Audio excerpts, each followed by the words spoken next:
He had to bury his face in the windward side of his hood, and had no idea how his nose was faring. For a while he even got lost, and worried that he had turned somehow and was headed south on the ridge trail. Narrow as it was, the park that night was too wide to cross.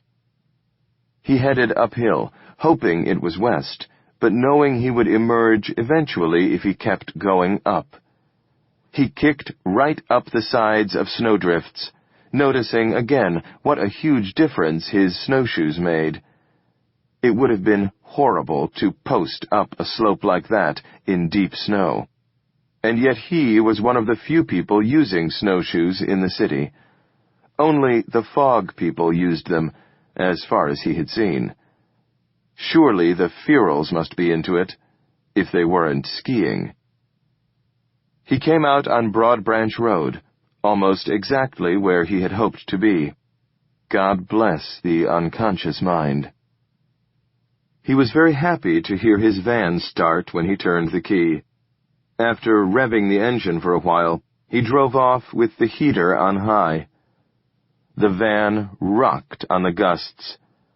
The few other vehicles on the streets were weaving like drunks. SUVs finally looked at home, as if they had all moved to Fairbanks. After driving around for a while, he warmed up.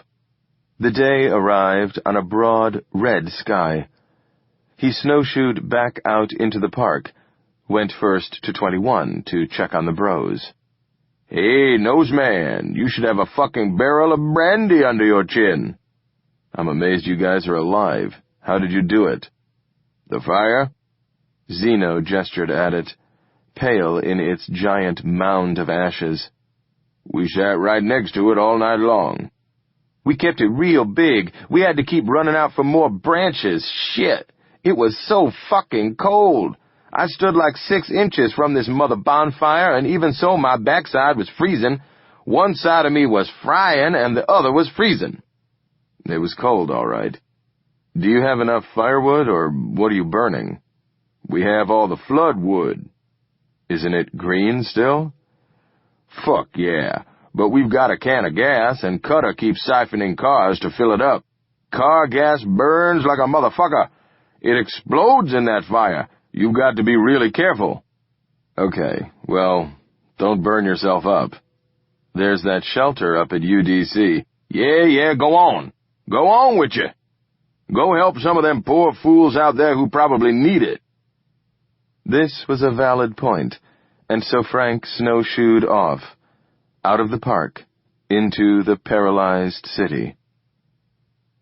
In Starbucks, they said it had been 50 below zero Fahrenheit at dawn, almost 100 degrees below the average daytime temperature for the day. Now that was climate change. Sirens were still howling all over the city. Frank called Diane. She was already at work, of course, but only because she had spent the night there. "Forget about coming in," she told him. "No one should even try. I mean, can you believe this?" "I believe it," said Frank. FEMA had already declared it a disaster area, Diane said. Federal employees were now being told to stay home, along with everyone else but emergency personnel. Lines were down, and power outages had been reported. All those areas were in crisis mode. Water mains had frozen and burst.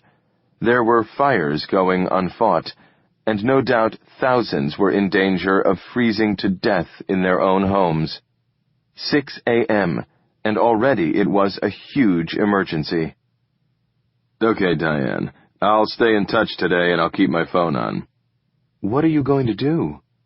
"I'm going to see how I can help at the zoo, I think.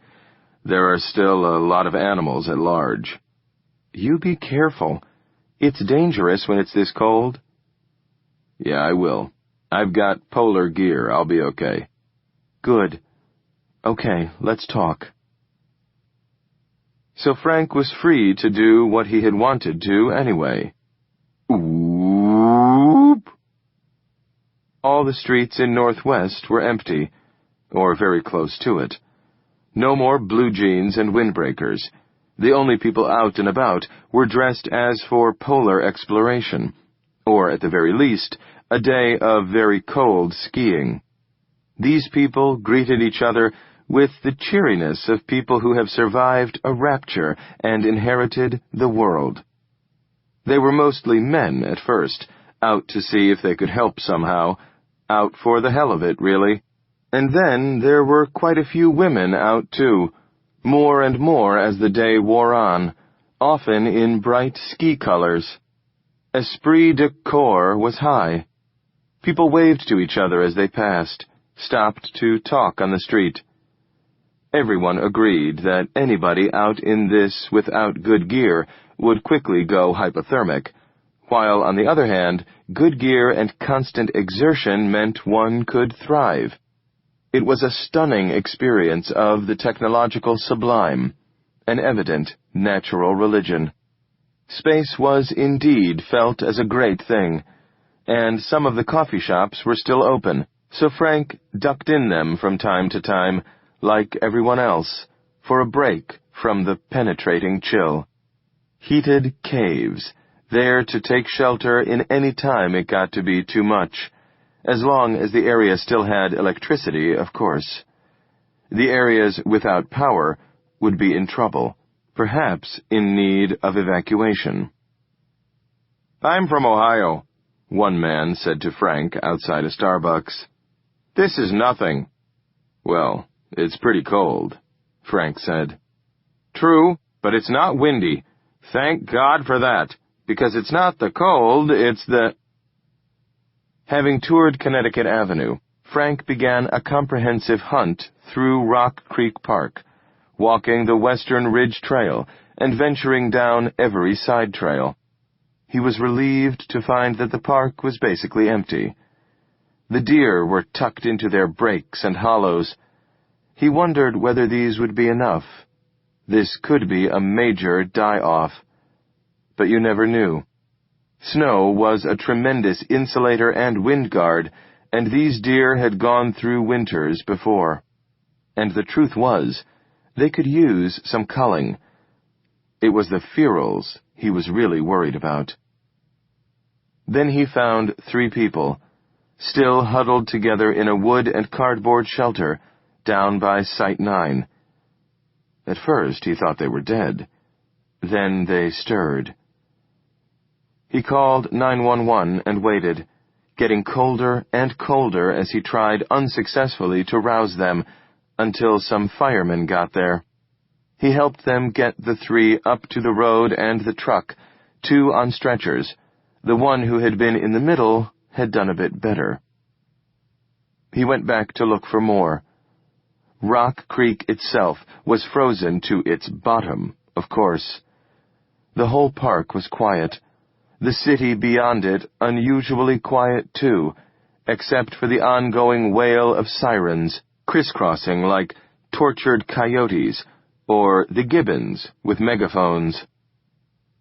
The firemen had said the power grid might go comprehensively when the demand for juice was so high. The power companies had instituted preemptive brownouts to keep from blowing the system. Fire trucks were some of the only vehicles that would still start reliably because they were kept in heated garages. Battery heaters were crucial at temps like these, but of course no one had any. "My van started this morning," Frank had told them. "You get one usually, but don't be sure it'll happen again. They're done for at these temps. It's 50 below. "I know." "Lucky no wind," they said. Frank checked the hot boxes left out for the ferals. If there was a loss of power to these, the result would be catastrophic. Every box was crowded with a menagerie of miserable animals, like little shipwrecked bits of Noah's Ark, every single creature subdued and huddled into itself. The gibbons hung from the corners of the roof near the heating elements, their little faces frowning like Laurel and Hardy after a reversal. Frank called in to Nancy and reported what he saw. Zoo staff were doing what they could to collect any creatures they could, but the holdouts were skittish and determined to stay out. If the zoo folks tried for them now, they stood a very good chance of driving them away and killing them. Best to let them take to the shelters, and hope it would be enough. "Is the power to the heaters on generator standby?" "No way. Cross your fingers." He continued with his survey. The low sun turned everything blinding silver. By now, the temperature had risen to about 20 below, which, in combination with the midday sunlight, made a huge difference in how it felt to walk around. It came back to his body's memory how major distinctions could be made between cold and super cold, so that eventually 10 below became comfortable, because 30 below was so miserable, and 10 above became shirt-sleeve weather, while 50 below was always on the edge of sudden death. The power went out west of Connecticut Avenue, and Frank went over there and helped for a while with a crew, going door to door to make sure people were all right, occasionally carrying the hypothermic out to fire trucks and ambulances and off to shelters or hospitals. Eventually his hands got too cold to carry on. He had to retreat into a UDC coffee shop and drink a coffee with the other adventurers sardined into the place. Painful buzz of his fingers regaining their feeling, though it was nothing to the way his penis had felt. Then the coffee shop had to stop serving, as their pipes had frozen and their water supplies on hand were all used up. They stayed open just to provide shelter. The damage to pipes alone was sure to cost millions, someone said, and take weeks or months to fix. They might be in for a water crisis as bad as the one after the flood, when for several days potable water and functioning toilets had been very hard to find. People didn't think about these kinds of things until they happened, and then it was like discovering yet another Achilles heel, because it had ruptured. The sounds of sirens seemed to be converging on them. Frank went out and looked around, saw black smoke rising in a thick plume over the neighborhood between Connecticut and the park, just south of where his van was parked. He hustled over there, slapping his tingling hands together as he walked. It looked as if squatters might have accidentally set an abandoned house on fire. Already the blaze was out of hand, several houses burning, a whole knot of trees, all roaring in pale flames. The radiant heat beat on Frank's face. When the fire trucks arrived, they found that the water had frozen in the fire hydrants. They had to work on that instead of the fire. A helicopter chattered in and dropped its load of chemicals, to no great effect as far as Frank could tell. It had to be dangerous to fly helicopters in this kind of cold. They did it in Antarctica, but those helos were specially prepped. No doubt the Antarctic guys at NSF were extremely busy right now, helping in any way they could. No lunch run today. Corps of Engineers, likewise. It was essential they keep power flowing. If there was any kind of significant power outage throughout the city, many people would freeze. Talking to some of the firemen around the hydrant, Frank learned that there were already as many as 24 fires in the metro area. All emergency response people were out. Firemen, police, paramedics, the power company repair crews. The National Guard had been called up. Yes, both of them. Everyone else was being urged to stay home. Nevertheless, the number of people walking the streets increased as the day wore on, all of them bundled and ski-masked and walking out in the empty streets. It looked as if bank robbers had pulled off a major revolution. Another fire started in Georgetown, which then lost power, and it also had frozen water mains. Frank drove down there, as his van kept starting for him, and he served as a taxi for a couple of hours, shuttling people from frigid houses and apartments onto the Georgetown University campus, where generators were keeping most of the buildings warm. George Washington University Hospital was also working on generators, and for a while it was clear that taxiing people was the best thing Frank could do to help. But then the streets began to jam up with traffic. Amazingly. It was still 20 below, and yet Stop and Go had returned to Foggy Bottom.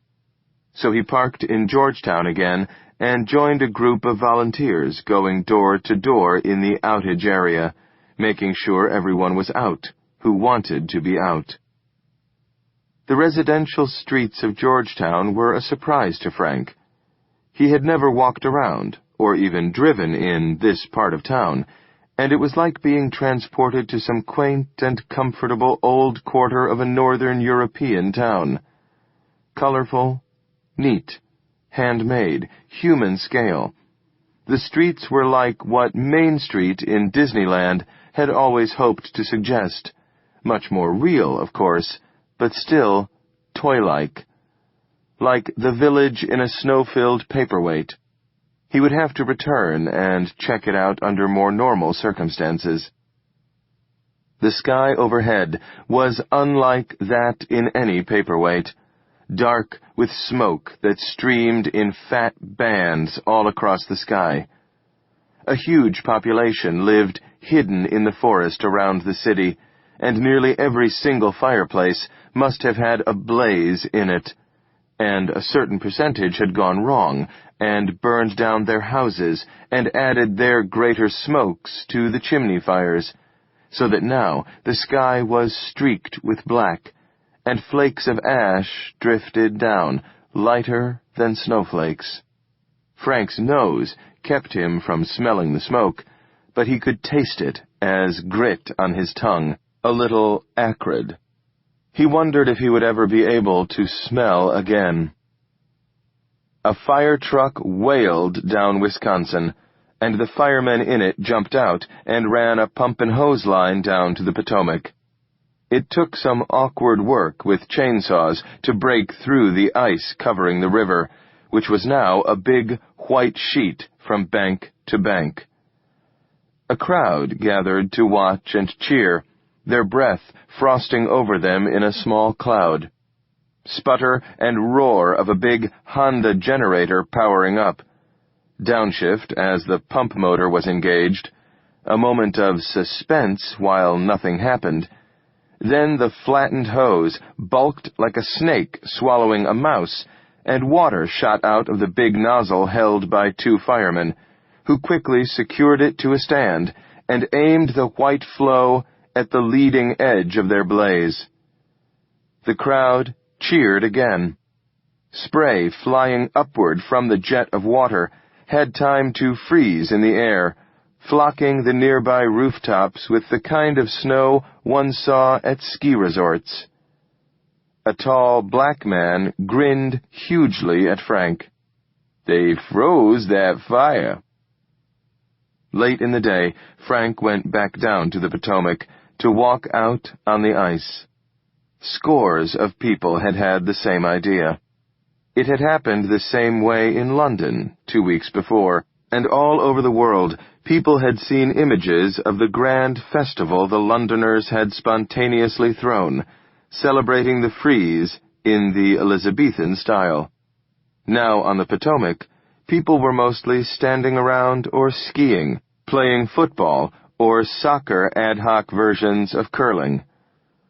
One or two wore ice skates and glided through the crowd, but most were slipping around in boots or their ordinary shoes.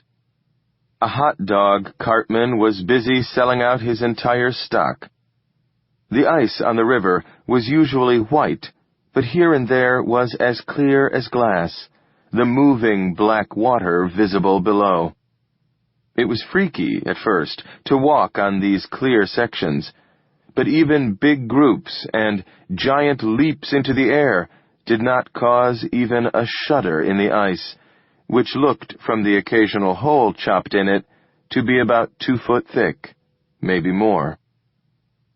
When sunset slanted redly across the Potomac, the light struck Frank like another vision out of Bruegel, one of his Flemish winter canal scenes, except most of Washington, D.C.'s population was black.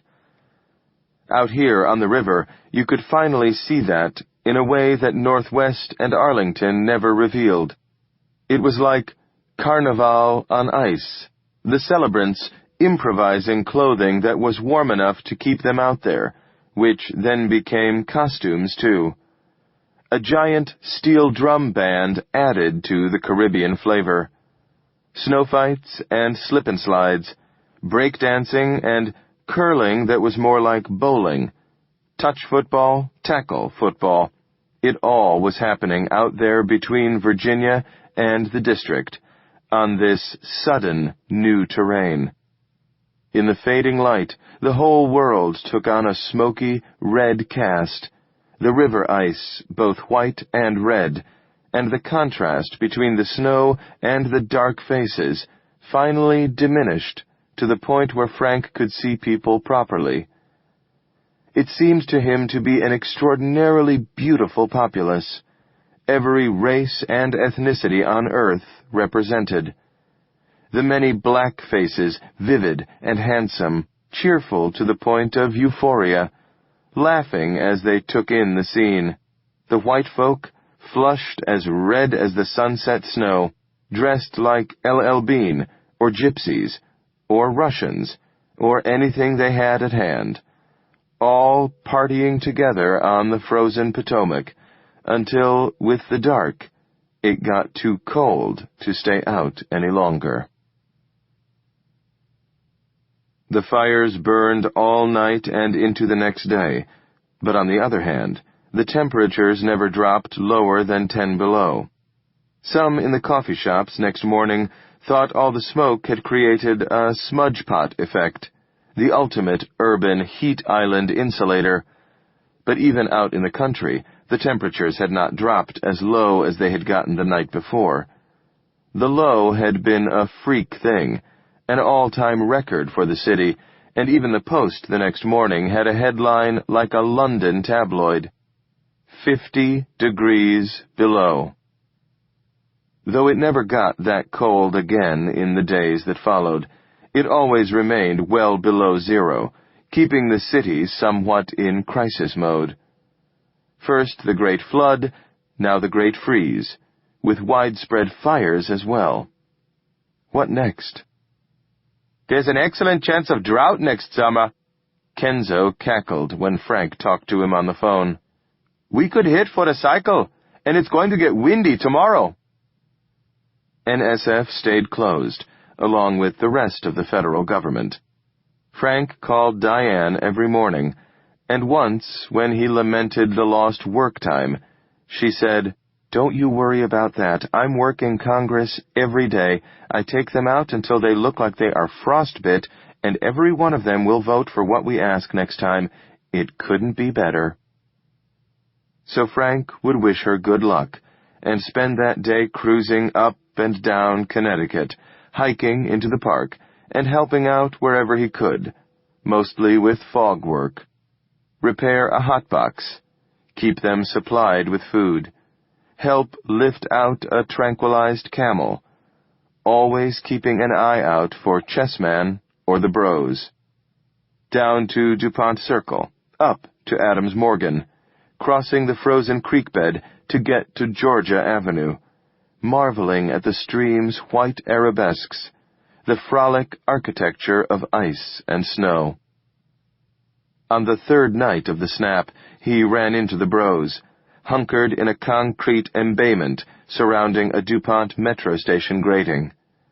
They had walled off the indentation from the sidewalk with refrigerator boxes, and cantilevered a roof of flattened boxes as well. The interior was even frosting up like an old refrigerator.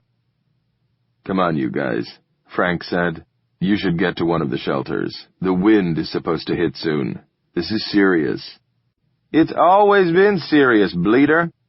Hey, who's winning? Where's that barrel of brandy? The UDC gym is open as a shelter. Fuck that. This is warmer here. Yeah, whatever. He went up into the UDC shelter himself and spent an hour or two walking down the rows of cots, handing out paper cups of hot chocolate to the kids. The homeless or the heatless, it was hard to tell the difference in here. He ran across the knitting woman, sitting on her cot, knitting away, and greeted her with pleasure. He sat, and they talked for a while. Why won't the guys come in? They're stubborn. What about you? Have you come in? Well, no, but I don't need to. She smiled her gap-toothed smile. You're all the same. Hey, what about Chessman? Do you know what happened to him? I don't. He just stopped showing up. It don't mean nothing. I think he probably moved. I hope. She knitted on imperturbably. She had knitted herself pale yellow gloves that left her fingertips free, poking out of the fabric like tree roots. He lived over in Northeast somewhere. His people may have moved. You don't think something bad happened to him? She shook her head, counting under her breath. I don't think so. I've been living out for 12 years. Hardly anything bad ever happens. It's not so much dangerous as it is unhealthy. I suppose so. Don't you want a place? Sure. But you know, wherever you are is a place. If you see Chessman, will you tell me? Sure I will. I was going to do that anyway. I'm curious myself. Frank wandered on up Connecticut, looking into the coffee shops and student cafes. He was not reassured by the woman's words. Thinking about it, he started making calls to people whose whereabouts he did know. The Quiblers were fine. Charlie and Anna working from home, school canceled, fire in the fireplace. Anna noted that hoarding had begun at the grocery stores and that this was a breakdown in social trust that could be very debilitating to normal supply dynamics. It was starting to happen at gas stations already, lines to tank up, people freezing as they waited, all on their cell phones, out stamping their feet. Frank promised to drop by and say hi. Same with the Kembalis, who again offered him a place to stay, despite the crowd. He promised to drop by. He gave Spencer a call, and the shaman picked up after the first ring. Hello? Hey, why no Frisbee? What the hell? Spencer laughed appreciatively. We tried, believe me, but if the discs hit a tree, they shatter. We broke a whole bunch of them Monday, although we did establish the low temperature record, of course. Maybe we should try again. That would be fun. Where are you guys staying? Are you keeping warm? Oh, yeah, we're squatting around like always. It's fine. There's a place on McKinley just off Nebraska that's got good insulation and a big fireplace. You should join us, have a meal. Still doing the freegan thing? Sure, it works even better in this cold. The dumpsters are like big freezers. Well, maybe I'll just look for you in the park. Ha ha ha, you chicken. We'll give you a call next time we go out. Give me your cell phone number again. Then it was back on the street. The cold snap had been going on for so long that it somehow stabilized. Search and rescue had been turned over to the professionals, and Frank didn't quite know what to do. He could go back in the park. He could drive into the office and do some work. He could go to Optimodal and take a hot shower. He stopped himself from thinking about plans. There was a lot to do still in Northwest, surely.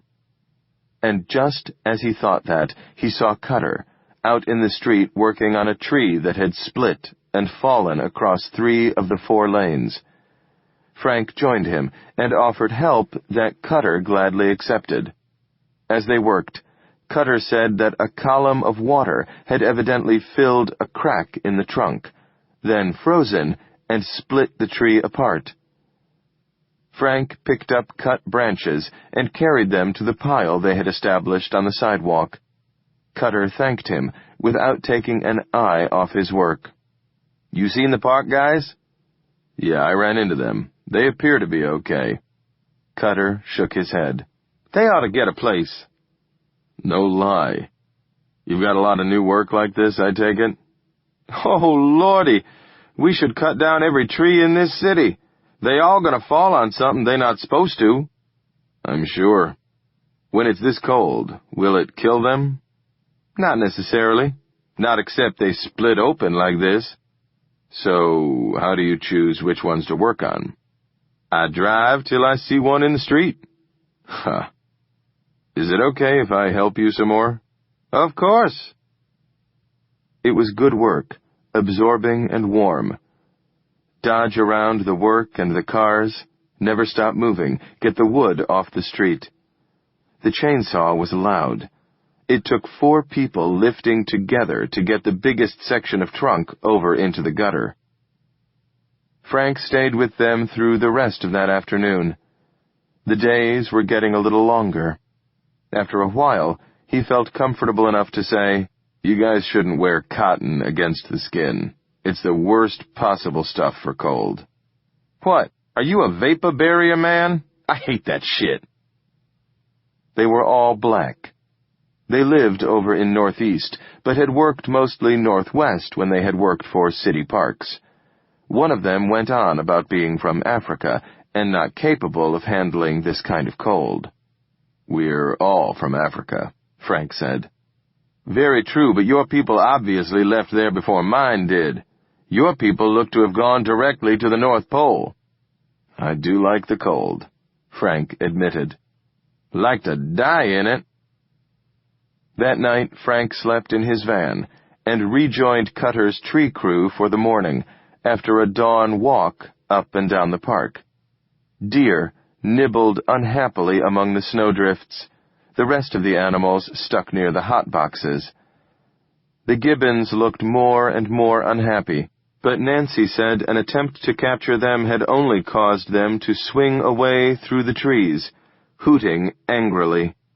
The zoo zoologists were thinking of trying to dart them with tranquilizers.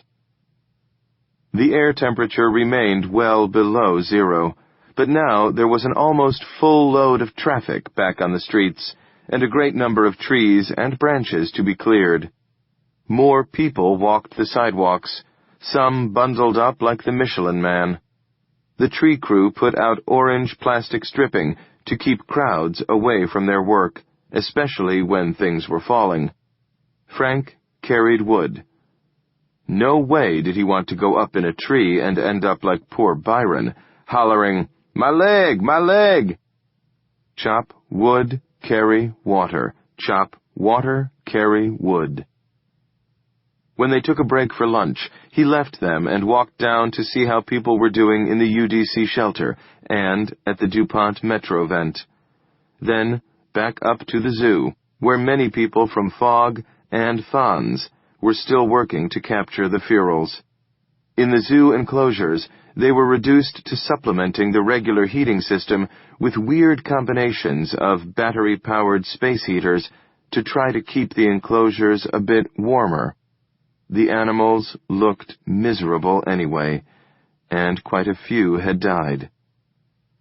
It was such a busy week that Frank almost forgot when Friday rolled around, until that morning, when it became all he thought about. He ate Friday evening at the Rio Grande, then stood stamping his feet and blowing into his gloved hands at his payphone in Bethesda. But no call. And when it was 10 after 9, he called Caroline's number and let it ring and ring, with never an answer. What did that mean? He would find out next Friday at best, so it seemed. Suddenly their system looked very inadequate. He wanted to talk to her. Nothing to be done. He tried one last time, listened to the ring. No answer. He had to do something else. He could go to work, or he could... No. Just leap. Deflated or not, indecisive or not. Walking back to his van, he called Diane on his cell phone, as he had every day of the cold snap. She always answered, and her cheery voice held no huge aura of meaning or possibility. She considered that it had been a very good week for the cause. Everybody knows now that the problem is real. This isn't like the flood. This could happen 3 or 4 times every winter. Abrupt climate change is real. No one can deny it, and it's a big problem. Things are a mess. So, come on in as soon as they call off the shutdown. There are things we can do. Oh, I will, Frank promised. But the cold snap went on. The jet stream was running straight south from Hudson Bay. The wind strengthened and added to every already existing problem. Fire, frostbite, trees down, power lines down. It began to seem like street work and polar emergency services were what he had always done. Get up in the frigid van and drive to get warm. Hike out to the treehouse. Climb the trunk to pull Miss Piggy up a ways and tack her there on a piton. Downclimb, most awkwardly. Scrounge, like a real homeless person, for cold weather clothing he could give away at the UDC shelter. His own gear, at fullest deployment, was more than adequate. An old knit hat, a windbreaker shell with a hood, an old Nike ACG, all conditions gear. Well, maybe. A wind-stopped fleece jacket made of DuPont's Dryleat material. Very warm stuff. Capilene long underwear and long-sleeved shirt. In-sport briefs that had a wind-stop panel in front, which would also hold a mitten to give his privates extra protection, until the rabbit fur arrived. Then some bike shorts with the padding ripped out.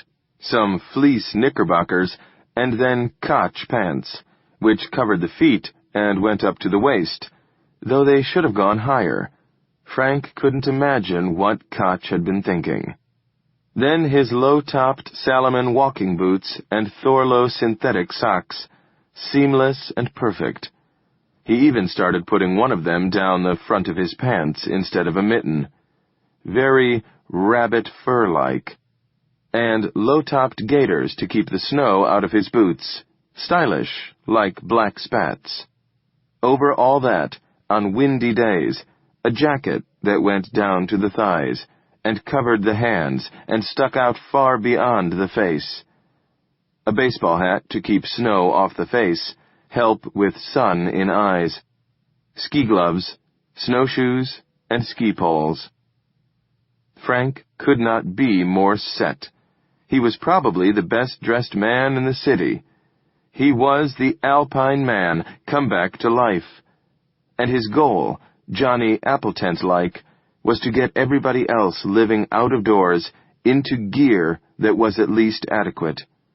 Into shelters at night if the cold was too much. It was no easy task, because it called not only for acquisition of gear that was disappearing fast from all the thrift shops, though people didn't recognize wool, apparently, but the money to fund it. He used a grant from the zoo's Feral Fund, among other things, considering that, with that name, it was not even a case of reprogrammed funds. But the distribution of the gear could be tricky. No one liked gratitude, but many people were cold enough to take what he gave them. Cotton and cardboard were no longer hacking it. The stubborn ones were likely to die. The newspapers reported that a few hundred already had. Frank could scarcely believe some of the stories in the Post about the dumb things people had done and were still doing. They could be 6 inches from safety and not recognize it. It was as John Muir had said of the Donner Party, a perfectly fine winter base camp, botched by ineptitude. But they didn't know. It was a technique, and if you didn't have it, you died. It wasn't rocket science, but it was mandatory. Frank had to be careful not to get careless himself. He stayed out all day, every day, and part of him was beginning to think he had it wired, so that he spent longer sessions out. Sometimes he discovered he was so ravenous or thirsty that he was going to keel over. He blew into the coffee shops, shivering hard, only to discover white patches on his chin and fiendishly pinpricking fingers and ears. God knew what was happening to his poor nose. Emergency infusions of hot chocolate, then blowing across the top and burning his mouth to gulp some down, burning his esophagus, feeling his insides burning while his extremities fizzed with cold. Hot chocolate was the perfect start on a return to proper heat and energy. Cinnamon rolls, too. He was coming to believe that cinnamon was a powerful stimulant, and that it also allowed him to see better in the black and white of his dawn and dusk patrols. Shifting dapple under cloudy moonlight, it didn't matter to him now. He saw the structure of Washington, D.C. and Rock Creek Park underneath all that chiaroscuro, high on the magic spice. One night he found the bros back in the park, around a very hospitable bonfire. Just outside the light, the body of a deer lay partly skinned, steaks hacked out of its flank. So fucking cold it made me stupid. Like that's what did it. I couldn't even talk for a couple of days, like my tongue was froze. Then I could talk, but I only knew like 10 words. That happened to me, Fedpage put in. I started talking in Old English, and then German. You know, Es war kalt. The Germans really know how to say it. And then it was just grunts and moans for a while. For Es war kalt. You're funny, Fedpage. You were wasted in Vietnam. I was indeed wasted in Vietnam. Fluctuating, radiant pulses of heat washed over their faces. Frank sat by the fire and watched it burn. So you guys really were in Vietnam? Of course. You must be pretty old then. We are pretty old then. Fuck you. How the fuck old are you?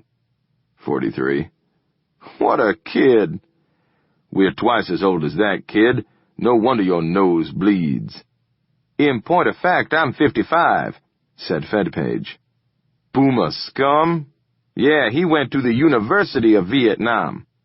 So, what was it like? It was fucked. What do you think? At least it wasn't cold, Zeno said dourly. It might have been fucked, but at least you didn't freeze your dick off. I told you to put a sock down there. Put a sock on it. Good idea. Fedpage, solemn, calculating. I would need one of them knee socks. General mirth. Discussion of burning needle sensation during penile thawing. Listing of exceptional cases of genital trauma. Frank watched Zeno brood. Zeno noticed and snapped. It was fucked, man. It was everything. Fedpage said. That's true. It was every kind of thing. There were some guys over there who joined up specifically to kill people. Some people were like that. But most of them weren't, and for them it was hell. They didn't know what hit them. We just did what we were told and tried to stay alive. Which we did, but we were lucky. It was sheer, dumb luck. When we were in Da Nang, we could just as easily been overrun. What happened there? Frank said. We got caught by the Tet offensive. He don't know about any of that. We were cut off, okay? We were surrounded in a town and we got hammered. They killed a lot of us and they would have killed all of us, but except the Air Force made some passes. Bombed the shit out of those NVA. Dropped us food, too. That's right. We were going to starve as well as get massacred. It was a race to see which. Incompetent bastards. We shared the last food, remember that? Of course. A fucking spoonful. Didn't do any of us a bit of good. It was a team thing. You should have seen Zeno the time we heloed down into a minefield and the medic wouldn't get out to help some wounded. Zeno just jumped out and ran right across that minefield. He led those brothers back in just like there weren't no mines out there, even after one of them went off and DX'd a guy who didn't follow right in his footsteps. You did that? Frank said. Yeah, well, Zeno said. He looked away, shrugged. That was my Zeno's paradox moment, I guess. I mean, if you're always only halfway there, then you can't ever step on no mine, right? Frank laughed. It was great, Fedpage insisted. No, it wasn't. It was just what it was. Then you get back to the States and it's all like some bad movie, some stupid fucking sitcom. That's America, man. It's all such bullshit. People act like they're such big deals. They act like all their rules are real, when really they're just bullshit so they can keep you down and take everything for themselves. True, Fedpage said. Ha ha. Well, here we are. Looks like the fire is about halfway down. Who's going to go get more wood for this fire? I ain't going to do it. So did you ever go up to the shelter? Sure. The hard wind finally struck as forecast, and it got bad again for a couple days, as bad as in the beginning. It ain't the cold, it's the— Shut the fuck up! Frozen branches snapped and fell all over town, on people, cars, power lines, rooftops. Frank went out every day and helped Cutter and his crew. Then one day, clearing a fallen tree from a downed power line, a branch swung his way and thwacked him on the face. Oh, sorry I couldn't get that. Hey, Frank. Hey, are you okay? I'm okay, Frank said, hands at his face. He still couldn't feel his nose. He tasted blood at the back of his throat. Swallowed. It was nothing new.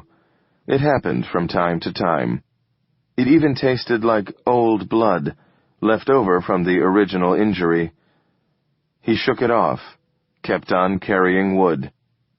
The next morning, however, he got out of his van and walked up and down Connecticut, and he couldn't decide what to do.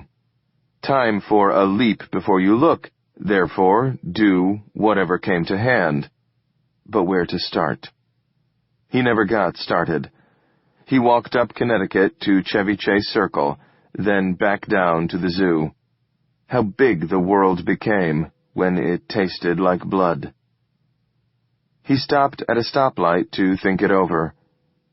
He could help at the zoo, or he could help Cutter, or he could look for Chessman, maybe in Brooklyn, or he could help at the shelter, or he could go to work, or he could go for a run, or a hike, or a climb. Or he could read a book. His current reading was The Long Winter by Laura Ingalls Wilder. A real beauty. The story of a small Dakota town surviving the extreme winter of 1880. The town had lost all contact with the rest of humanity, cut off by huge snowpacks from October to May. Talk about island refugia. He had gotten to the part where they were almost starving. So he could read. He could sit in a coffee shop and read his book, and no one would have any reason to object. Or he could go work out at the club, or— He was still standing aimlessly at the corner of Connecticut and Tilden when his cell phone rang. It was Nick Quibler. School had been canceled for the day, and he was wondering if Frank was available to go on a fog hunt. I sure am, Frank croaked. "Thanks for thinking of it." When Charlie got home from the grocery store, where the shelves had been largely empty, Anna and Joe were out, but Nick was already back, playing his Game Boy. "Hey, Nick, how was your fog trip with Frank?" "Oh, well, it wasn't a big accident." "Uh-oh." This phrase was a family joke, recalling a time when a much younger Nick had tried to delay telling his parents about something bad he had caused to happen at preschool, but this time Nick wasn't smiling. Curiously focused on his Game Boy, in fact. "What do you mean it wasn't a big accident?" "Well, you know, no people got hurt." "That's good, but what did happen?" "Well, you know. It wasn't so good for one of the gibbons." "Uh-oh. How so?" "One died." "Oh, no! How did it happen?" Hand to Nick's shoulder. Nick stayed focused on the game. "What happened, bud?" "Well, you see, it's too cold for them now." "I bet. That's true for a lot of the animals, right?" "Right. And so they have these heated shelters out in the park, and all the animals are using them now, but some of the animals are hard to catch even when they do use them. The gibbons and siamangs are like that. They sit on the roofs and run away if you try to get close, and some of them have died. They found 2 of them frozen. So they decided they better try to capture the ones still out there before they died too." "That makes sense." "Yeah, but they're really hard to get near. They swing through the trees. It's really cool. So you have to kind of hunt them down if you want to, you know?" "Uh-oh." "Yeah. You have to shoot them with a tranquilizer dart." "Oh, yeah, I used to see that on Wild Kingdom." "They do it on Animal Planet all the time." "Do they? That's good to know. That's continuity. But I remember one time when I was a kid, this hippo got out of Lion Country Safari, and they shot it with too much." "No, not that." "What then?" "Well, they're always up in the trees, and Frank is the only one who can really get very close to them." "Ha! Our Frank is something." "Yeah, he can sound just like them, and he can walk without making any noise. It's really cool." "How the heck does he do that?" "He looks where he's going. I mean, he walks along and his face is pointed right down at the ground most of the time." "Like a dog?" "No, more like a bird. He's always looking around. Zip, zip, you know." "Ah, yeah. And so?" "So we were up by Military Road, and we got a call that someone had spotted a gibbon pair near the nature center going down toward the creek. So we went down the creek bed. You can walk right on the ice. And we got in those rocks down by the creek." "Which?" "The nook and cranny rocks. You can see through the cranny upstream. And so we laid in wait for a while, and—" "What do you do when you're lying in wait?" "We just stand there, real quiet. You can be careful about how you breathe. It's pretty cool." "Ah, yeah. And so then?"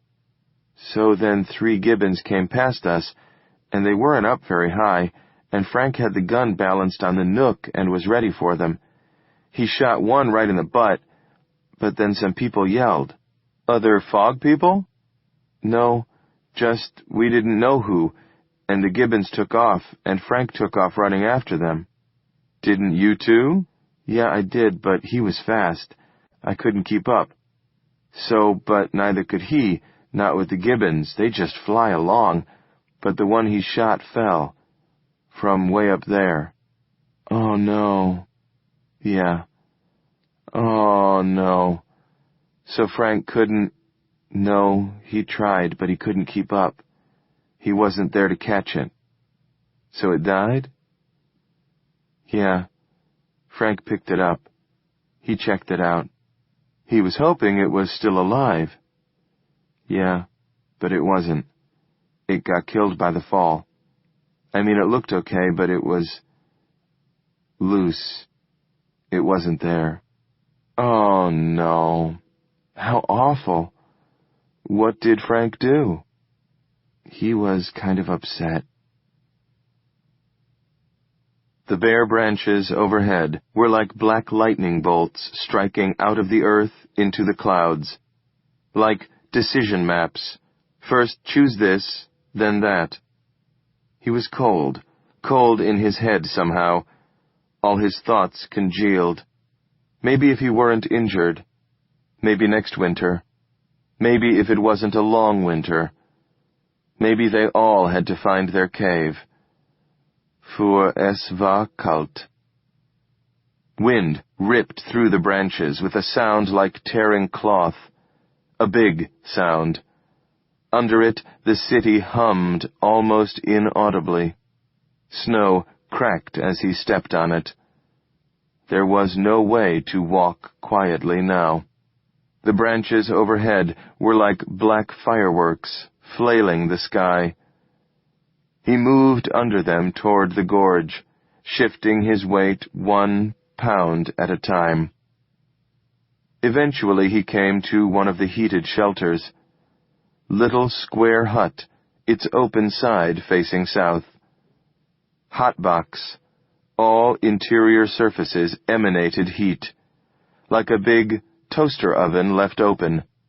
A bad thought, given the way toaster ovens worked. Inside, and scattered around the opening, they stood or sat or lay. Rabbits, raccoons, deer, elands, tapirs, even foxes, even a bobcat. 2 ibex.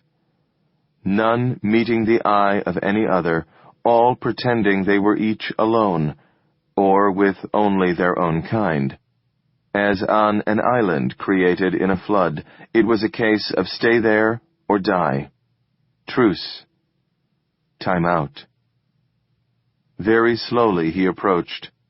He kept his head down, his eyes to the side. He sidled. He crabbed. Shoulders hunched lower and lower. He turned his back to them entirely as he closed on them, and sat down in the lee of the shelter, about 15 feet out from it, in a little hollow floored with snow. He shifted back toward them to get off the snow onto a decomposed black log. Fairly dry, fairly comfortable. The heat from the shelter was palpable. It rushed over him intermittently on the wind, like a stream. He rested his head on his chest, arms around his knees. A long time passed. He wasn't sleepy, but long intervals passed during which no thoughts came to him. A gust of chill air roused him, and he shifted so he could see more of the shelter out of the corner of his eye. At the very edge of his peripheral vision lay what could have been the jaguar. The animals were not happy. They all stared at him, wary, affronted. He was messing up a good situation. The lion had lain down with the lamb, but the man was not welcome. He wanted to reassure them, to explain to them that he meant no harm, that he was one of them. But there were no words. Much later, there was a crack, a branch breaking. In a sudden flurry, many animals slipped away. Frank looked up. It was Drepung and Charlie Quibler. They approached him, crouched by his side. "Come with us, Frank," Drepung said. Chapter 8. Always generous.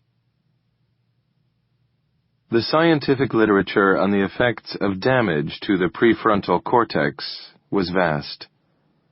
Its existence bespoke a variety and quantity of human suffering that was horrible to contemplate. But never mind. It was rehearsed here in the course of attempting to reduce that suffering.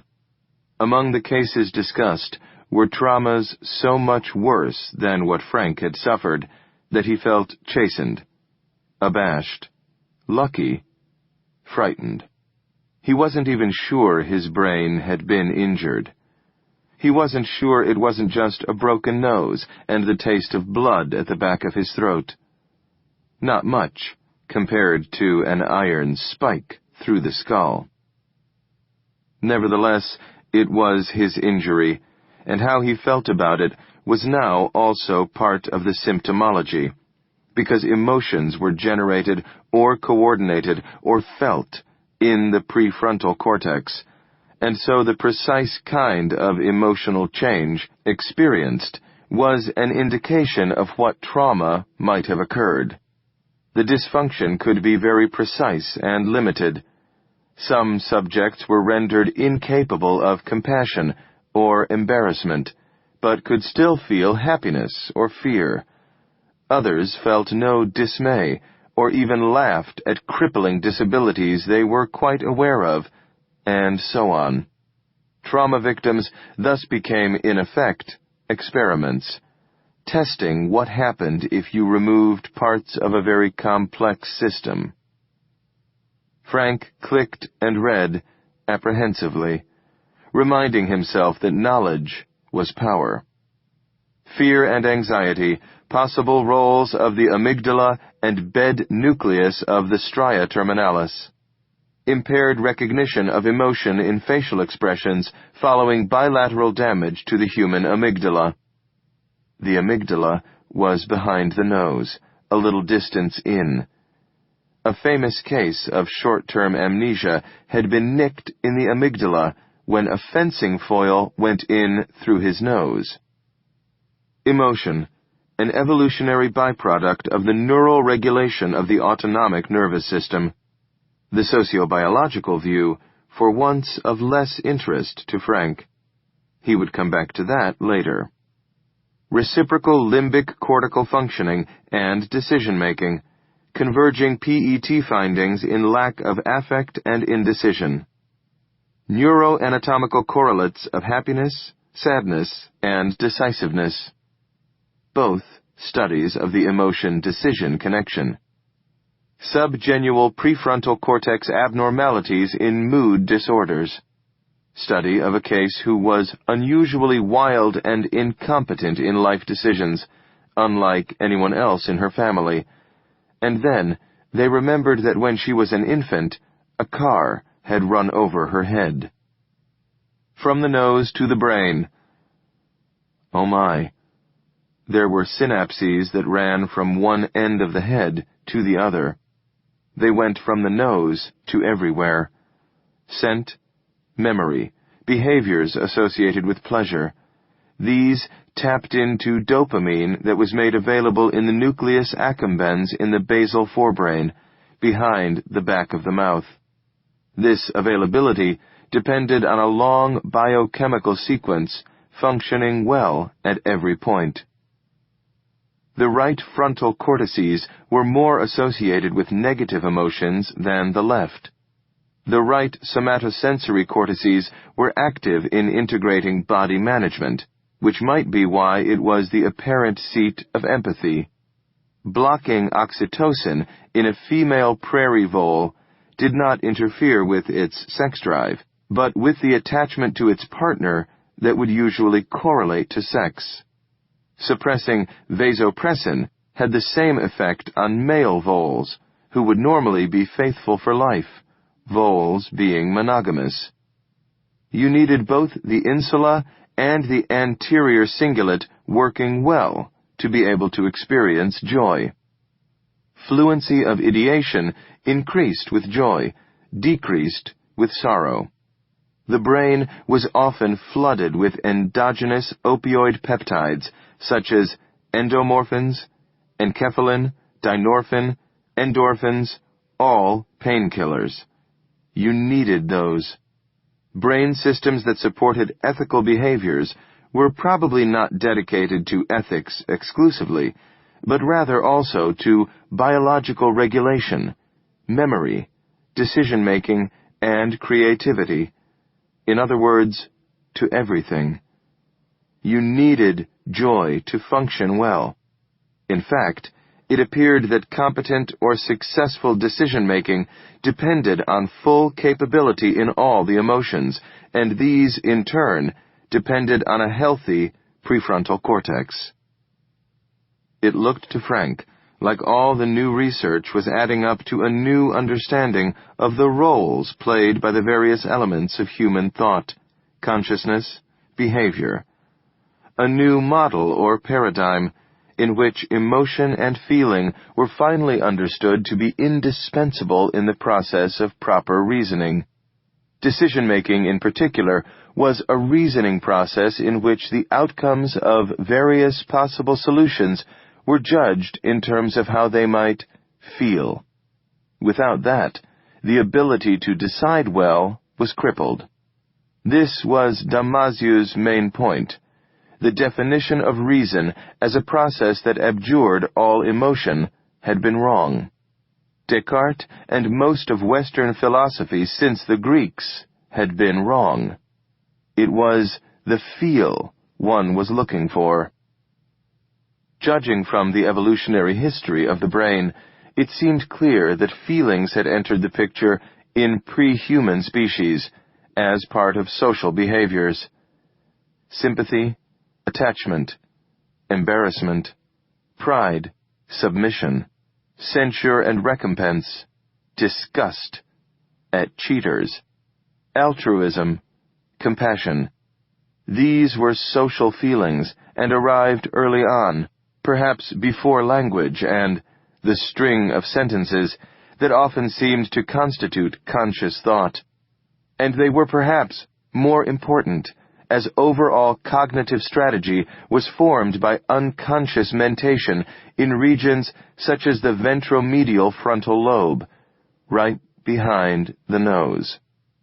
Life was feeling one's way toward a goal which ultimately equated to achieving and maintaining certain feelings. So, an excess of reason was indeed a form of madness, just as Rudra Kakrin had said in his lecture. It was something the Buddhist tradition had discovered early on, by way of introspection and analysis alone. A kind of science, a natural history. Which was impressive, but Frank found himself comforted to have the assertion backed by scientific research and a neurological explanation, or some first hypotheses concerning explanations. For one thing, it was a chance to come at the problem in a fresh way, with new data. Buddhist thinkers, and those in Western philosophical tradition who used introspection and logic alone to postulate how the mind works, had been mulling over the same data for 5,000 years, and now seemed caught up in preconceptions, distinctions, and semantic hair-splitting of all kinds. Introspection did not give them the means to investigate unconscious thought, and unconscious thought was proving to be crucial. Even consciousness, standing there in the mirror to be looked at, maybe, even what could be introspected or deduced, was so extremely complex and distributed through so many different parts of the parcellated brain that you could not think your way through it. It needed a group effort, working on the physical action inside the object itself. It needed science. And now, science was using new tools to move beyond its first achievements in taxonomy and basic function. It was getting into analysis of evidence collected from living minds, from brains both healthy and damaged. It was a huge effort, involving many labs and scientists, and still involved in the process of paradigm construction. Some academic philosophers cast scorn on the simplicity of these researchers' early models, but to Frank, it was better than continuing to elaborate theories generated by the evidence of introspection alone. Obviously, there was still far to go, but until you took the first steps, you would never be on the way. It was noticeable that the Dalai Lama always welcomed the new results from brain science. It would help Buddhists to refine their own beliefs, he said. It was the obvious thing to do. And it was true that many academic philosophers interested in consciousness also welcomed the new findings. Welcomed or not, all the papers from the new body of work were accumulating on the net. And so Frank lay there in bed, reading them on his laptop, unable to figure out what he felt, or what he should do next, or if he might have a physical problem. Damasio, a leader in this new research. The system is so complex and multi-layered that it operates with some degree of freedom. Oh yes, he was free, no doubt of that. But was he damaged? What did he feel? What was this feeling, like oceans of clouds in his chest? And what should he do next? The Kembali house in Arlington was just as crowded as Frank had thought it would be, maybe even more so. It was a big house, perhaps built to be a boarding house from the start, with a ground floor of big public rooms and 3 floors of bedrooms above, many of them off long central hallways, and an extensive basement. But as a good percentage of the Kembali populace was being housed in these rooms, all of them were overflowing. Clearly, it would be best if he continued to live out of his van, using the bathrooms at NSF and Optimodal. But his Kembali friends were adamant in their invitation. Sukandra said, "Please, Frank, join Rudra Cochrane in his room. No one else will move in there, and yet he needs someone, and he likes you." "Doesn't he like everybody?" Sukandra and Padma regarded each other. "Rudra was the oracle," Padma told Frank. "So?" Sukandra said, "It seems one old Pern spirit that used to visit him comes back from time to time." "Also," Padma added, "he seems to feel we have lost Tibet, or failed to recover it. He doesn't think he will see it again in this life. It makes him irritable, angry, perhaps a little mad. He does not blame you for any of this, however." "To him, you represent another chance for Tibet?" "No, he just likes you. He knows the situation with Tibet is hopeless, at least for some time to come." An exile. Frank had never been an exile in the formal sense, and never would be, but living on the East Coast had given him a profound sense of not being at home. Bio-regional displacement, one might say, and for a long time he had hated this place. Only in the last year had the forest begun to teach him how it could be loved, and if the great eastern hardwood forest had repelled him, how much more might it repel a man from the treeless roof of the world, who could never go home? So Frank felt he understood that part of Rudra's moodiness.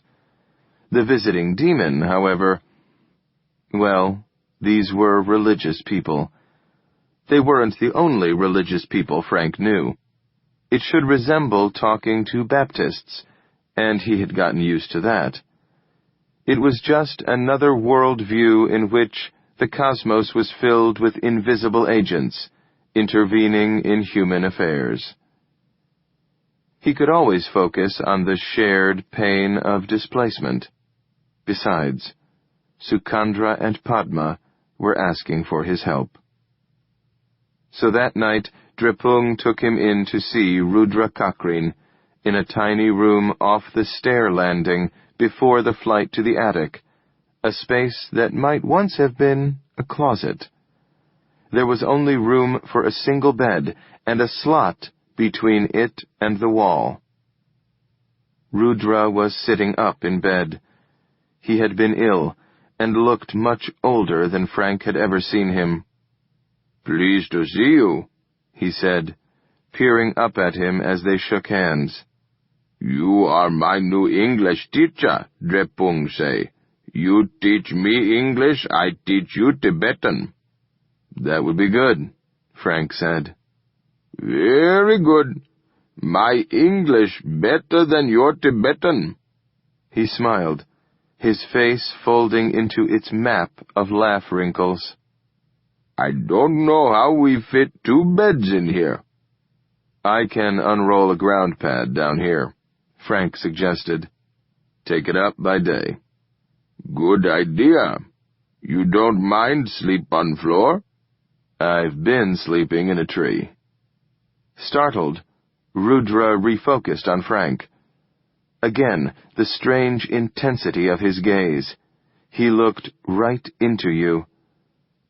And who else had Frank told about his treehouse? No one but Caroline. "Good idea," Rudra said. "One thing right away. I cannot be, guru for you." "That's okay. I already have a guru. He teaches me Frisbee." "Good idea."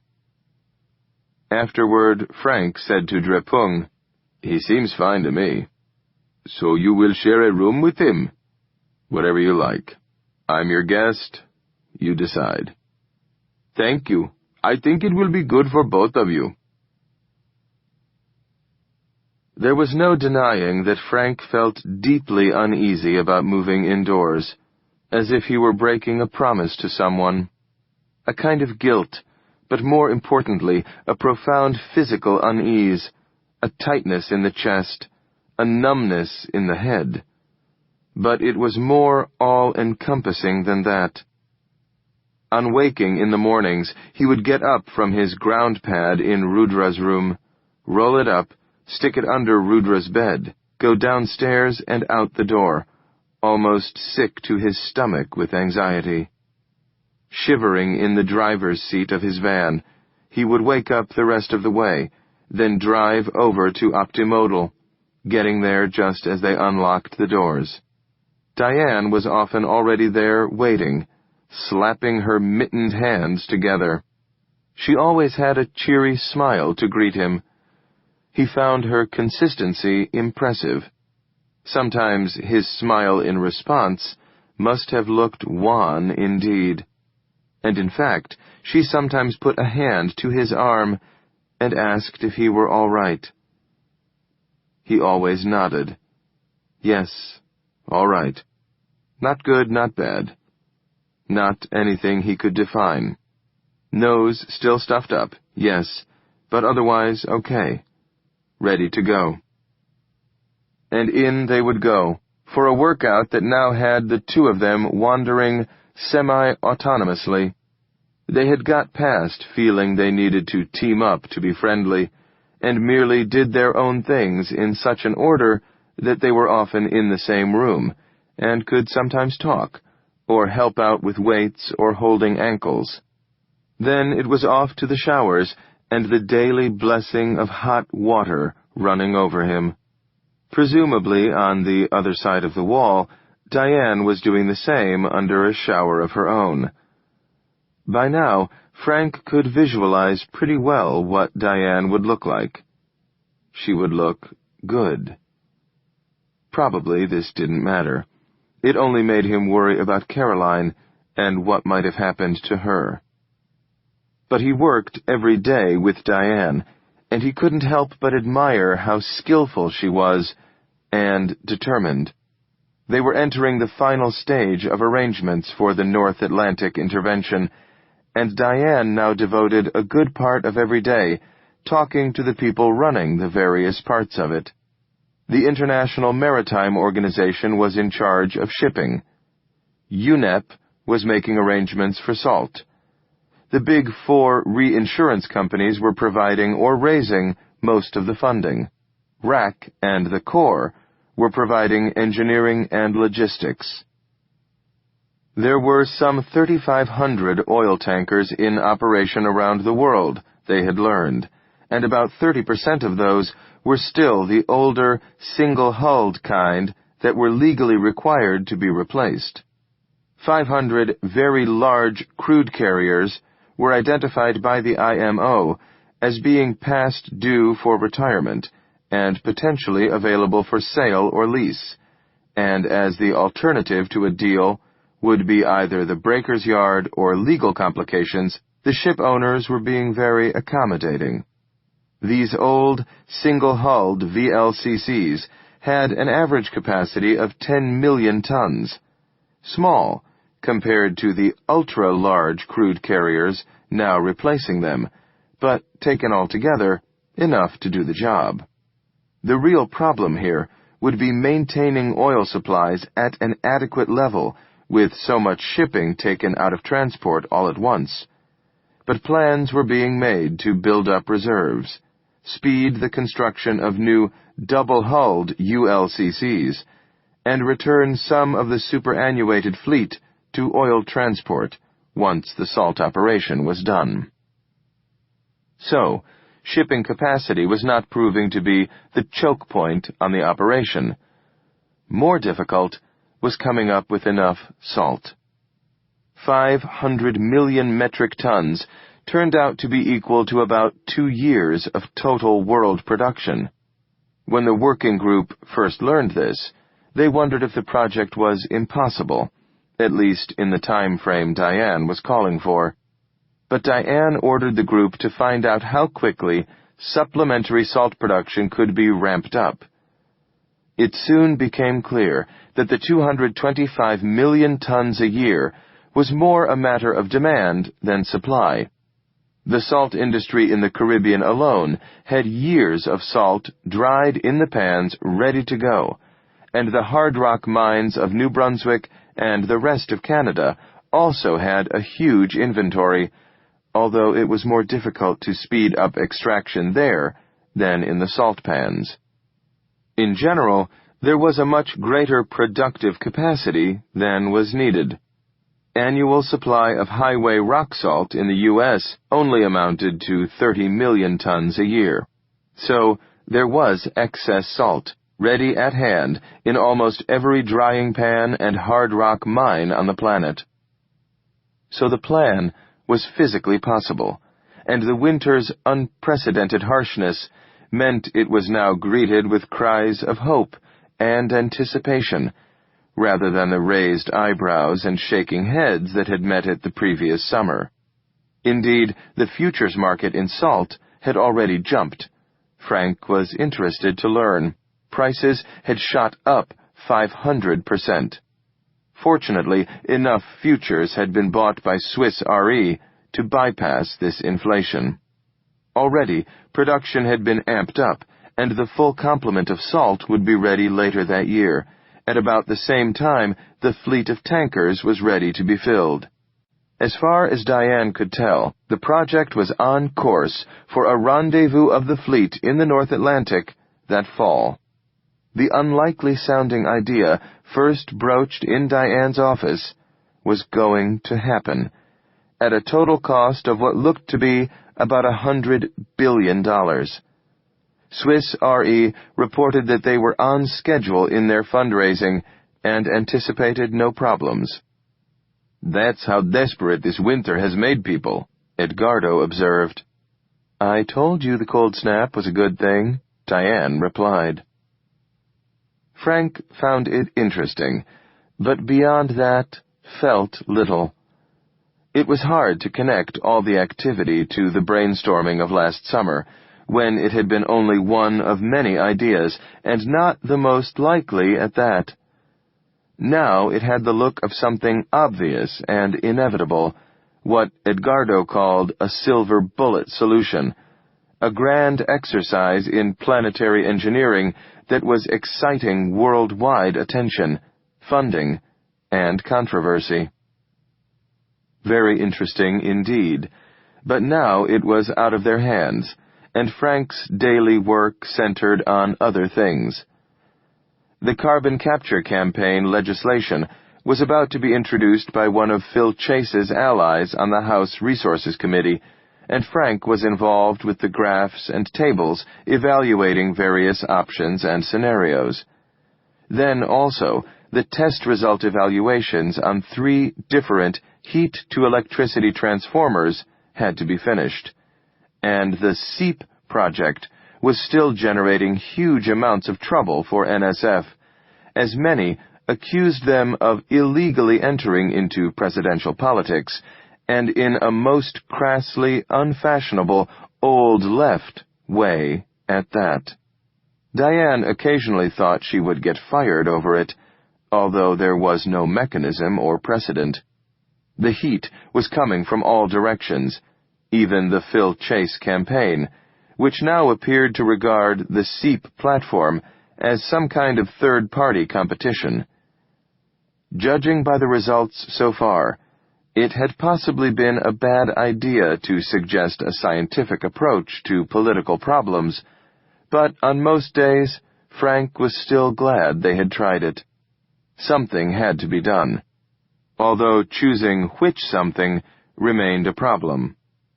One morning, walking from Optimodal to work, Diane said to him, "So, what are you going to work on this morning?" And Frank, distracted, said, "I don't know. I could meet with Kenzo, or talk to George in engineering, or call Jan, or I could work on the Sterling calculations, or check into those flexible mirrors, or call up the photovoltaics group, or I could call RAC, or the people at NASA to see if their heavy-duty booster is going to be ready this decade, or there are these glassy metals I could—" The light changed, and they crossed Wilson. Diane, laughing at him, said, "You sound like I feel." But she didn't know how he felt, and he truly didn't know what to do. But then, going into the building, the way she looked up at him, he saw that she knew that. Edgardo and Kenzo dropped by to ask him if he wanted to join them for a run, as he hadn't for a while. He agreed to it, and they got dressed and took off. It was crisp, but sunny, perfect for running. It turned out Edgardo and Kenzo had run all winter long, except for during the cold snap. They were the most faithful of the faithful, also the most talkative of the talkative, which no doubt explained it. Only on a long run could you hold the floor for 10 or 15 minutes straight, discoursing on some subject or other, while your audience pounded along, happy to listen, because it distracted from their effort. Edgardo was still the main talker, perhaps only because he was in the best running shape and could natter on while the others were having to huff and puff. "Yes," he was explaining to Bob. "The series is called the Alexandria Quartet." "Someone wrote 4 books about Alexandria?" "That would be Alexandria, Egypt." "Oh, good books, really. Heavily dependent on Proust, of course, but how bad is that?" "I don't know. I read a good book," Frank offered, having contributed nothing to the conversation. "The Long Winter," by Laura Ingalls Wilder. "Some kind of children's writer?" Edgardo guessed. "Yes, she wrote Little House on the Prairie, and a whole bunch of others. You'd call her a girl's writer, I guess, but this book was as good as anything I've ever read. Better, really. I mean, really. I can't remember reading a better novel." Edgardo laughed delightedly. "The great American novel! Here is all this debate about which is the great American novel, and meanwhile the real thing is a girl's book hiding right under our noses." "I think so." "That would be so wonderful. But I have to suspect your judgment has perhaps been influenced by the winter we have just lived through. Content of a work of art tends to influence people's aesthetic judgment to an unfortunate extent. Like Anna's husband Charlie thinking Mr. Mom is Hollywood's greatest movie." "Ha! Exactly! We love the art that tells our story. Maybe that's why I love the quartet so much. Expatriate angst in a steamy, exotic city full of sin and craziness. Maybe it's the same Alexandria after all. And is that why The Triplets of Belleville is your favorite movie? Yes, story of my life, every single detail of it, right down to the frogs, right down to the dog. On they ran, laughing at Edgardo. In the evenings, Frank returned to the Kembali house. He learned that it had an entertaining kitchen, occupying the back half of the house's ground floor. It had been big to begin with, and was now equipped as if for a restaurant and bakery. Its exquisite heat always enveloped a dozen women and half a dozen men, shouting over the steamy clangor in Tibetan, and also a guttural English that was like Indian English, but not. Frank now understood why they sometimes put subtitles under the Dalai Lama on film when he was speaking English. Early on, Drepung introduced Frank to 2 men and 3 women, all of whom spoke this English Frank could barely understand. "So good to have you," one said. "Welcome to Kembalung," said another. "Can I help?" Frank asked. "Yes, the bread will soon be ready to take out, and there are many potatoes to peel for dinner." "How many do you feed per meal?" Frank asked later, surveying the bustle as he scraped the skin off a potato. 100. First 100 eat here, the rest have to eat out. Or leftovers. Makes people timely. Wow. Sukandra came by when he was finished and led him out back past a frozen compost heap to show him the backyard, now a frozen garden patch and a small greenhouse, the steamy, clear plastic walls gleaming greenly like a shower stall for vegetable people. "Best to join garden duty now," Sukandra suggested. "It will be very nice in the spring." Frank nodded, inspecting the trees in the yard. Possibly one at the back could support a platform. Something to bring up later, obviously. Sukandra and Padma's room was a half-flight below Frank and Rudra's. This meant Frank had other acquaintances to talk to, even when Rudra was asleep or Drepung was gone. Sometimes one of them came up to translate something Rudra had failed to communicate in English, but still wanted to say. Mostly, the 2 new roommates were left to hash it out on their own. In practice, this meant a few exchanges a day, combining with a formal lesson in the last hour before the old man fell asleep.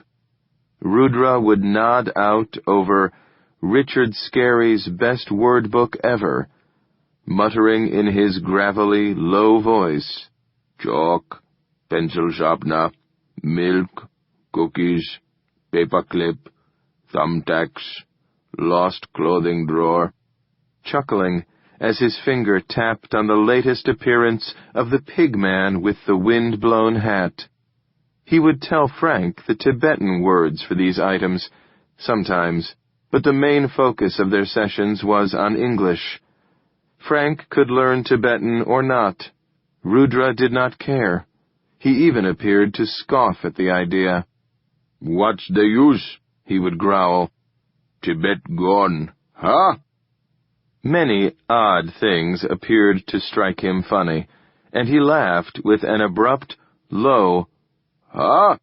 as if laughter were a surprise attack against invisible demons. Frank was content to lie there on his ground pad in the evening, listening to the old man read and occasionally correcting his pronunciation. Usually, Frank worked on his laptop. "Pumpkin, ghost, what say? What say?" This was something the Kembalis often said as a kind of or as they searched for the right word or expression, so Frank had to be prompted to treat it as a real question. "Oh, sorry. That's a witch on a broom, but he's made the witch an owl in this case." "Ghost festival?" "Yes, I suppose so." "That is very danger." Tibetan was made of syllable roots that stayed the same in different word forms, and Frank noticed that a lot of the Kembalis used English nouns the same way, letting them do the work of verbs and modifiers. "You will learn to meditation. He became enlightenment." As they drifted off to sleep, the two of them would hold strange conversations, involving both languages and a lot of confusion. Companionship without comprehension. It was just the kind of company that suited Frank. It reminded him of the bros in the park. In fact, he told Rudra about his acquaintances in the park and the winter they had had. "Wandering tramps are often spirits in disguise." "I'm sure." The whole situation in the household was proving more congenial to Frank than he had expected it to be. Not knowing the language excused him from many conversations, but there were always people around. A crowd. Faces gradually known. Amazing faces, but few of them named or spoken to. That, too, was somewhat like being in the park with the bros. But it was warmer and easier. He didn't have to decide where to be so often, where to go. What to do next? It was as simple as that. He didn't have to decide what to do every hour or so. That was hard, even without damage to the prefrontal cortex. One decision remained easy. On Friday after work, he drove over to Bethesda and ate at Rio Grande, and then at 8:45, he was standing before his telephone at the Metro bus stop. He waited through 9, and at 9:05 called Caroline's number. No answer. He wondered if he could find out the location of her number, but would knowing it help him in any way, given that she didn't appear to be going there? What could have happened? What should he do? What might keep her from calling? Deep uneasiness was almost indistinguishable from fear. He was walking sightlessly down Wisconsin toward his van, deep in his uneasiness, when his cell phone rang. He snatched it out of his pocket, while at the same time seeing that he was standing right before the elevator box that he and Caroline had emerged from last year. His heart leaped. "Hello?" "Frank, it's me." "Oh, good. What's happening?" "Really sorry I couldn't get there last week, and I thought I'd be able to make it this week, but I couldn't. I can't talk long, I just slipped out." "Is something wrong?" "Well, yeah. But look, I'd need to just set up another call here and get off. He's suddenly asking me to do things on Fridays, and I don't know if it means anything. But can you be there at that number next Monday at 9? "Sure, but hey, listen. Can you make a call to the Kembali Embassy House in Arlington? They're not under his surveillance, are they?" "I don't think so. Who are they?" "Embassy of Kembalung. Their house is in Arlington. I'm staying there now, and so you can call me there whenever you get free. In the evenings, I'll likely be around." "Okay. I'll look for a chance and call soon. I'm so sorry about this. He's changed jobs again, and it's getting really complicated." "That's okay. I'm just glad to hear from you." "Yeah, I bet. I would be too. I'll call real soon, okay?" "Okay." "Love you. Bye." It was amazing how much better he felt. Lack of affect was clearly not his problem. On the contrary, he had to avoid being overwhelmed by feelings. Giddy with relief, happy, worried, pleased, in love, frightened. But what did all those feelings combined add up to?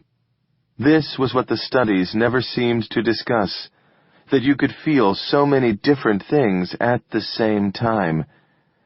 He felt Caroline, the uncanny presence of their elevator box, standing there before him throughout their conversation, had given him a palpable sense of her, an instant connection from the moment she spoke. Some quality in her voice drew his affections out. He wanted her to be happy. He wanted to be with her. Leap before you look, stop trying to decide, just act on the spur of the moment. On Saturday, he went over to Rock Creek, first to move most of his stuff from his treehouse to his van, then to play around with Spencer and Robert and Robin. The frisbees still tended to shatter if they hit a tree straight on, but other than that, the frisbee guys seemed fine with the hard winter. Spencer said it was the same with all the Freegans. They were Ice Age people, running with the aurochs and the wolves. And the bros were back by their fire, stubbornly waiting out the cold. The pile of ashes in their fireplace was huge, and the area beyond Sleepy Hollow, where the deer carcasses lay, was beginning to look like a real shambles. Fedpage handed Frank a paper plate with a scorched venison steak when he sat down at the picnic table. "Thanks." "You're welcome. It's a little bloody, but blood for the hemophiliac, just what he needs." Uh-huh. Hey, Fedpage, how many spy agencies are there in the federal government? 16. Jesus. That's how many they admit to. Actually, there's more. It's like those Russian nested dolls with blacks and superblacks inside. Spy versus spy. That's right. They fight like dogs. They guard their turf by getting blacker. This statement made Cutter laugh. Nobody even knows everything that's out there, I judge. Not the president nor anyone else. How can that happen? There's no enemy, that's why. They pretend there's terrorists, but that's just to scare people. Actually, they like terrorists. That's why they went into Iraq. They got oil and a bunch of terrorists. It was a 2-for-1. Much smarter than Vietnam, because it's all about funding. The spooks' job is to spy on each other and keep their funding. Shit, Frank said. He prodded his steak, which suddenly tasted off. I think you guys need to kill another deer, maybe. Ha! Nothing wrong with that deer. It's Fedpage making you sick. On some afternoons, Frank walked around Arlington. He had never spent much time there, and this was an odd time to get acquainted with it. Its big streets were so wintry. Broad avenues ran for miles westward, past knots of tall buildings erupting out of the forest in every kind of mediocre urban conglomeration. It was possible to walk to the Kembali House from NSF in half an hour, so some days he did that, and got in a winter hike through the snow's bizarre masonry, with cars belching past like steam-powered vehicles. At night, after dinner, he usually went up to his room and read on his mattress, chatting with Rudra every half hour or so. Otherwise, he drifted around on the Internet, looking things up under the long list of sites that came when he Googled Kembalung. What he read in these rambles often caused him to shake his head. Before the great Guru Milarepa left Tibet for the glorious copper-colored mountain, he made a tour of Tibet, among other tasks finding hidden valleys, or payuls. Guru Rudra, what is a payul? Hidden valley. Like Kembalung? Yes. But you were on an island. Hidden valley moves from time to time. This seems to be what Rickzin Godem says. He was the guru who knew about the hidden valley. From Tsang, 14th century. He talked about the 8 great hidden valleys, but Kembalung seems to be only one that ever appeared. A refuge from the Kali Yuga, 4th of the 4 ages, Iron Age of degradation and despair. Is that what we're in? Can't you tell? Ha ha. What else did he say about them? He say many things, many books. He told location and described how to get in, when it would be good to enter, what would be the omens, what say, the power places in Kembalung, the magic. Oh my. And what was that? Like Kembalung as you saw it, a place for good, a Buddha field. Buddha field? A space where Buddhism is working. I see. Compassion increase, wisdom. And Kembalung was like that? Yes. And where was it, before your island? At head of Arun Valley. Fumchu, we call it in Tibetan. And over Tisibrila into Tibet. That was the trouble. China? Yes. Why is China so much trouble, do you think? China is big, like America. So you left there? Yes. South gate in a cave, opens way down Fumchu, then down valley to Darjeeling. Does anyone go through that hidden valley anymore? They go through without seeing. Too busy. A gravelly chuckle. Buddha field not always visible. In this case, Dorje Pakmo, the adamantine sow, lies along that valley. A pig? Subtle body, hard to find. Another time, because of that. So, animals are kind of magical too? Of course. Obvious when you see them, right? True, Frank said. He told Rudra about his activities with fog, including the arrival in Rock Creek Park of the aurochs. Very good, Rudra exclaimed. I liked them. Uh-huh. What about tigers? Oh, I like them too. Very good animal.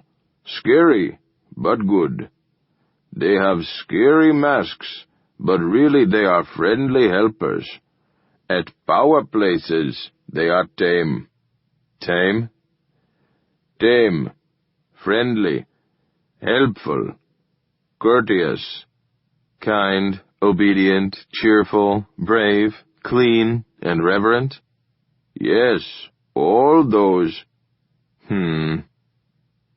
Another time, Frank read a passage on his screen and said, Rudra, are you the Rudra Cochrane?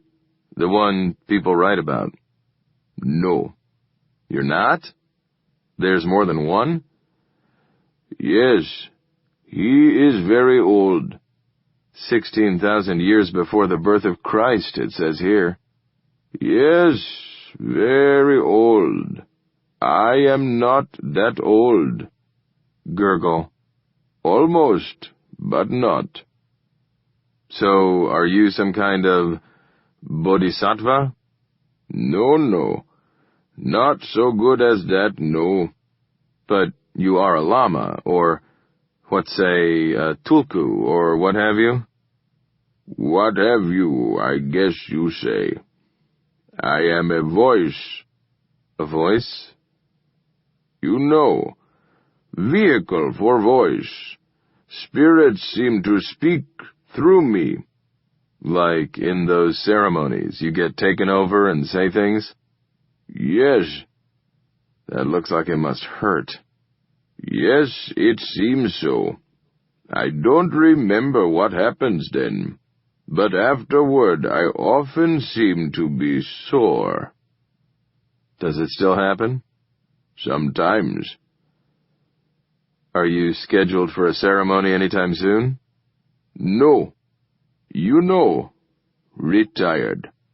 Retired? Is that not word? What say, get old, give up work? Yes, that's retirement. I just didn't know that your kind of job allowed for retirement. Of course. Very hard job. I imagine so. Frank Googled oracle, Tibetan Buddhist, and read randomly for a while.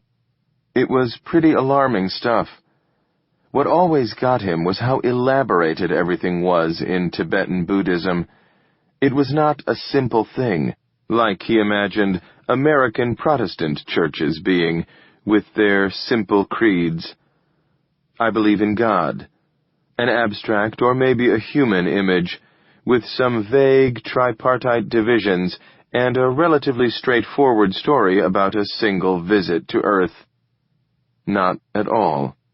Instead, a vastly articulated system of gods and spirits, with complicated histories and interactions, and ongoing appearances in this world. The oracles, when possessed, would grow taller, lift enormously heavy costumes, cause medallions on their chest to bounce outward under the force of their elevated heartbeat. If certain powerful spirits entered the oracle, he had less than 5 minutes to live. Blood would gush from nose and mouth, bodies go completely rigid. Maybe this was all a matter of adrenaline and endorphins. Maybe this was what the body was capable of when the mind was convinced of something, oxytocined by the cosmic spirit. But in any case, they were quite serious about it. To them, it was real. The system is so complex and multi-layered that it operates with some degree of freedom. The mind, ordering the incoming data one way or another, different realities perhaps. And what if they were evaluated on the basis of how they made one feel? On that basis, there was certainly no justification to condescend to these people, no matter what strange things they said. They were in far better control of their feelings than Frank was.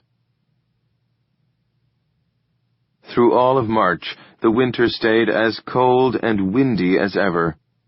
12 days in a row, record lows were set, and on March 23rd, it was 20 below at noon. Frank worried that any trees that had survived the worst of the winter would have their blooms killed in the frigid spring. And then, where would they be? What would the East Coast be like if its great hardwood forest died? Would whole biomes collapse as a result? Would agriculture itself be substantially destroyed? How would Europe feed itself? What might happen to Asia's already shaky food security?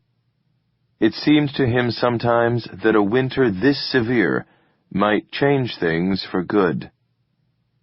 In this context, the campaign for the presidential election coming up in the fall looked more trivial than ever. Phil Chase wrapped up the Democratic nomination. The president's team upped the firepower of their attacks on him. The SEEP virtual candidate caused trouble for everybody who came in contact with it. Frank couldn't be bothered, and it seemed there were others like him out there. The long winter came first in the news and in people's thoughts. Halfway through April, the increasing length of the days became impossible to miss. Spring was here, snow or not. Daylight savings time came, and even though the mornings were darker at first, that did not last long. By the 1st of May, There was so much more light that there simply had to be more heat. And then one day, without warning, it hit 80 degrees, and everyone and everything sweltered. The whole world steamed. Thawed branches drooped and hung. Thawed pipes leaked. Wires shorted. Mold grew. It was like a permafrost melt in the tundra, with pingos and polygonal cracking and fields of new mud, and the air stifling. Mosquitoes came back, and everyone began to wonder if the hard winter had really been that bad after all. When Frank visited Rock Creek, he found Cutter on Connecticut again, using his old orange cones and orange tape to clear space around a tree canted at a 45-degree angle. "How's it going?" "Pretty good. Spring has sprung." "Did the trees live?" "Most of them, yeah. Lot of dead branches. It'll make for a busy summer. I swear the forest gonna take over this city." "I bet. Can I join you sometime?" "Sure you can. Do you own a chainsaw?" "No, can't say I do." "That's all right. There's other help you can do." "I can always drag wood away." "Exactly." "So, where do you take the wood if you're doing something like this on your own?" "Oh, all kinds of places. I take it to a friend's and we cut it up for firewood." "And that's okay?" "Oh, sure. There's an awful lot of trees need trimming. Lot of it being done by freelancers. The city need help, and the wood can be the pay." "It sounds like it works pretty well." "Well..." Cutter laughed. "Hey, did you ever find out anything more about Chessman?" "No, not really. I asked Byron, but he didn't know. He said he thought maybe he moved. There was a chess tournament up in New York he said Chessman talked about." "He said something about playing in it?" "I don't know." "Did Byron know his name?" "He said he thought his name was Clifford." All the branches sprouted green buds. Tiny buds of a vivid light green, a color Frank had never seen before, a color that glowed on cloudy days and sparked in his peripheral vision like fireflies. Green buds on a wet, black bough, life coming back to the forest. It could not have been more beautiful. No moment in the Mediterranean climate could ever match this moment of impossible green. He started going over to the park again, while at the same time he felt less anxious about living at the embassy house. And yet he never returned to feeling quite himself. His face was still numb, inside his nose and right below it, and behind it. When he was shaving, he saw that the numb part of his upper lip looked inert, and thus to himself he seemed deformed. He could not smile properly. He didn't know how he felt about that. He supposed that the effect for others was slight, and that if noticed at all, people did not talk about it, out of politeness. The bros did not worry about that kind of thing. "Hey, Jimmy Durante, how's it hanging? Did your dick survive its frostbite? That scared you, didn't it? Did your nose heal straight? Can you breathe through it anymore?" "No." "Ha, ha, ha, hey, mouth breather. I knew you wouldn't be able to the first time I saw it." "So who were those guys anyway?" Frank asked again. "Who the fuck knows? We never saw them again." "Lucky for you." "No lie." "You guys could use a phone. Whip it out and 911 in situations like that." "Yeah, right." "So that being the case, I brought you all application cards so you can get into FOG, the zoo group." "No way." "They tell me the park is going to be regulated this summer, so you'll need to be a member to be able to stay in the park." You think the cops will act any different just because we got some card on us? Yes, I do. Plus, they give you a cell phone if you're a member. It's a little party line, but it works. Oh, good. I always wanted one of those. Shut up and fill out the form here. Come on. I bet you can put down any name you want. Besides, it can't possibly break any parole agreements. And anyway, they're not going to throw you in jail for joining the Friends of the National Zoo, for God's sake. Ha ha! Who you saying is on parole? Yeah, who you saying is on parole? At least we got noses. Ha ha. Just fill out the form. Coming up to their little closet, Frank heard someone in there talking to Rudra, and came up to the door, curious to see who it was, as the old man seemed somewhat neglected in the house. But no one else was in there.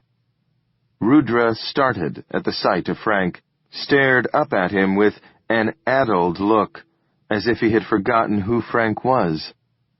"Sorry," Frank said. "I didn't mean to startle you." "I am happy you did." "Talking to yourself, were you?" "Don't think so." "I thought I heard somebody." "Interesting. Sometimes I sing to myself. One kind of Tibetan singing makes two sounds from one voice. Head note? Overtone?" He opened his mouth and emitted a bass note lower than Frank would have expected from such a slight body, and at the same time there was a scratchy, harmonic floating in the room. "Very nice," Frank said. "It reminds me of Louis Armstrong." Rudra nodded. "Very fine singer." He opened his mouth again, sang deeply. "The odds were 100 to 1 against us." Like Louis, played at 2/3 normal speed, slower and deeper. "That's right, very good. So you like him?" "Very fine singer. Head tone undeveloped, but very strong." "Interesting." Frank unrolled his ground pad, laid himself out with a small groan. "Go to park?" "Yes." "Find your friends?" "Some of them." Frank began to describe them and the situation out there. The bros, the Freegans, his own project. He lay down on his back and left the laptop off, and talked about the Paleolithic, and how the brain had evolved to feel good because of certain stimuli caused by behaviors performed repeatedly in the 2-million-year run-up to humanity, and how they should be able to feel good now by living a life that conformed as closely to these early behaviors as possible, which was what he had been trying to do in his life out in the park. "Good idea," Rudra said. "Original mind. This is Buddhism also." "Yes? Well, I guess I'm not surprised. It seemed to me that you were talking about something like that when you spoke at NSF last year." Rudra didn't appear to remember this talk, which had been such a shattering experience for Frank. A real paradigm buster, as Edgardo would say. Frank did not press the matter, feeling shy at admitting to the old man what a profound effect he had created with what had apparently been an offhand comment. Instead, he described to Rudra the ways in which he felt that Prisoner's Dilemma and Snowdrift modeled ethics in a scientific way, how the games were scored and the strategies judged, and how, at the start of the winter, he had come to the tentative conclusion that it made best adaptive sense to pursue the strategy called always generous. "Good idea," Rudra said. "But what are these points? Why play for points?" Frank was still pondering this when Sukandra and Padma clomped upstairs to see how the old man was doing. "Cookies," Sukandra said, holding out a plate. "Fresh out of the oven." He and Padma sat on the floor in the doorway, and the four of them ate sugar cookies like kids at a sleepover. "These are good," Frank said. "I've been getting so hungry this winter." "Oh yes," Sukandra said. "You get much hungrier in the cold." "And much colder when you're hungry," Padma added. "Yes," Sukandra said. "We learned that both ways, didn't we?" "Yes." Frank looked at them. "The Chinese?" "Yes," Sukandra said. "In their prison." "How long?" 10 years. Frank shook his head, trying to imagine this and failing. "How much did you get to eat?" "A bowl of rice a day." "Did people starve?" Frank said, looking at the remaining cookies on the plate. "Yes," Sukandra said. "Died from hunger, died from cold." Padma nodded. "Others survived but lost their wits." "Maybe we all did." "Yes, no doubt." "But I know who you mean when you say that. We had this old monk, you see, who was shitting some kind of tapeworm. Long, red thing, segmented, like millipede without legs. We knew this because he cleaned them up when it happened and brought them to the group to offer them to the rest of us as food. He claimed Pun spirit was inside him making food for us." Frank said, "So what did you do?" "We chopped the worms up very fine and added them to the rice. No doubt it added some protein to our diet. Not much, it was more a gesture. But anything helped at that point. It's true, I kind of got to looking forward to it." They grinned at each other, looked shyly at Frank. "Yes, it helped us feel like we were together. People need to be part of a group." "And to help the old monk, he would get very distraught." "But then he died." "Yes, that's right. But then the rice seemed to be missing something." One morning when it was spring and all, cool and green and sweet, like some May day remembered from a distant past that they had assumed would never come again, Charlie drove out to Great Falls and met Frank and Drepung. Frank was going to teach them the basics of rock climbing. Anna did not thoroughly approve, but Frank assured her he would make it safe, and her risk assessment realism impelled her to concede it was probably all right. Charlie, only momentarily disappointed that he had lost this best excuse to back out of it, now parked next to the other two, and they walked out the short trail to the gorge, carrying 2 backpacks of Frank's gear and a few tight loops of nylon rope.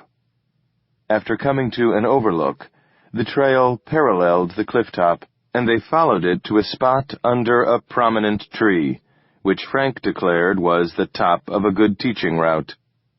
It was a new route, he said, for the Great Flood had greatly rearranged Great Falls, tearing new routes all up and down the south wall. When that much water ran over rock, it tore at it, not only by direct friction, but also by a process called cavitation, in which the water broke into bubbles that were, in effect, vacuums that sucked violently at the cracks in the rocks, cracking them further, so that big blocks were plucked out rather than worn away. The walls of Mather Gorge had been plucked pretty hard.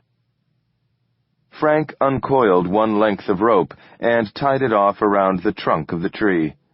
He pointed down the cliff. "See the flat spot down at the bottom? On the right here, you can basically walk down to it, like on stairs. Then you can climb the wall over here or there. It's like a climbing wall in a gym.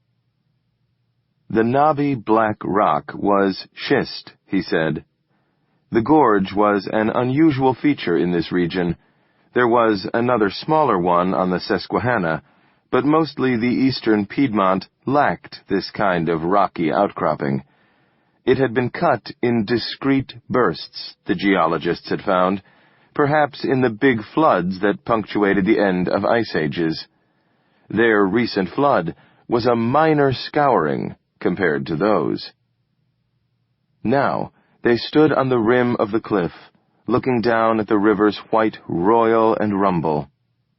There's almost every kind of hold represented on this wall, Frank continued. Conveniently identified for the beginning climber by the fresh, new chalk marks you see on them. There's been lots of action here already.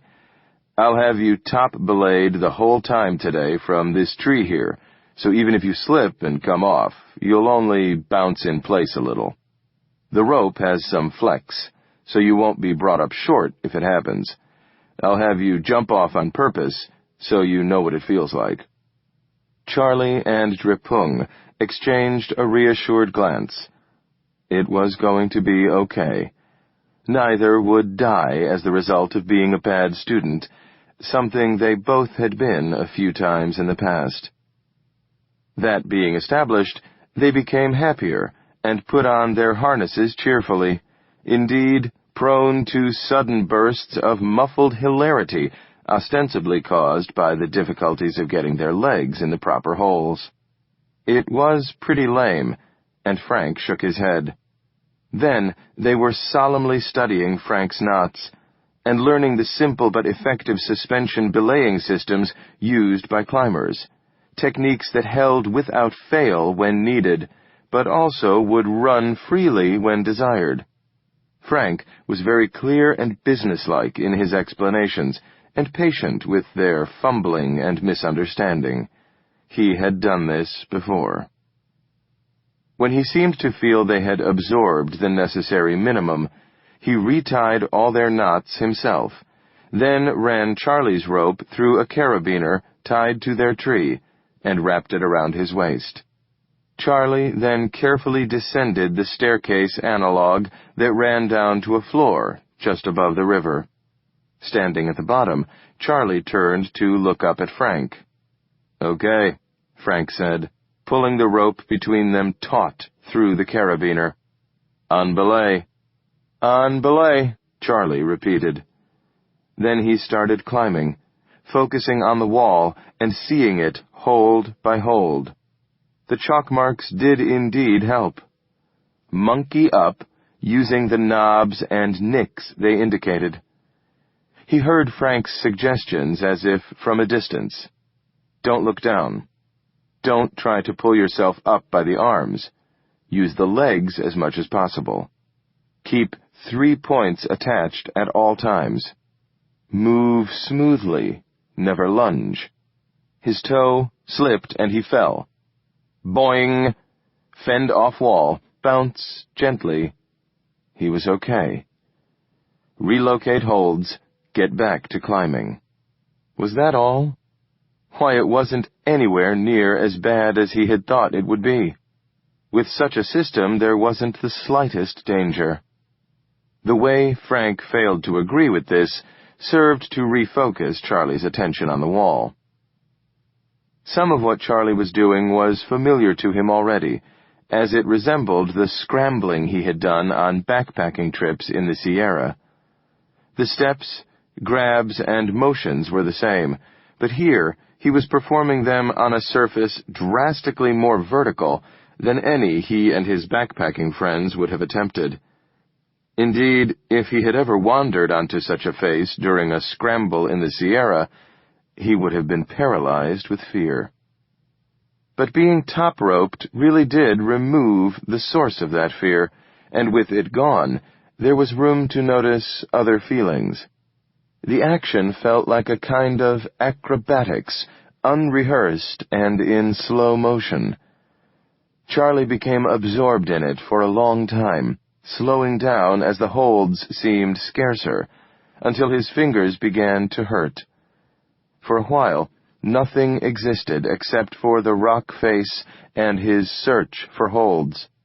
Once or twice Frank spoke, but mostly he watched.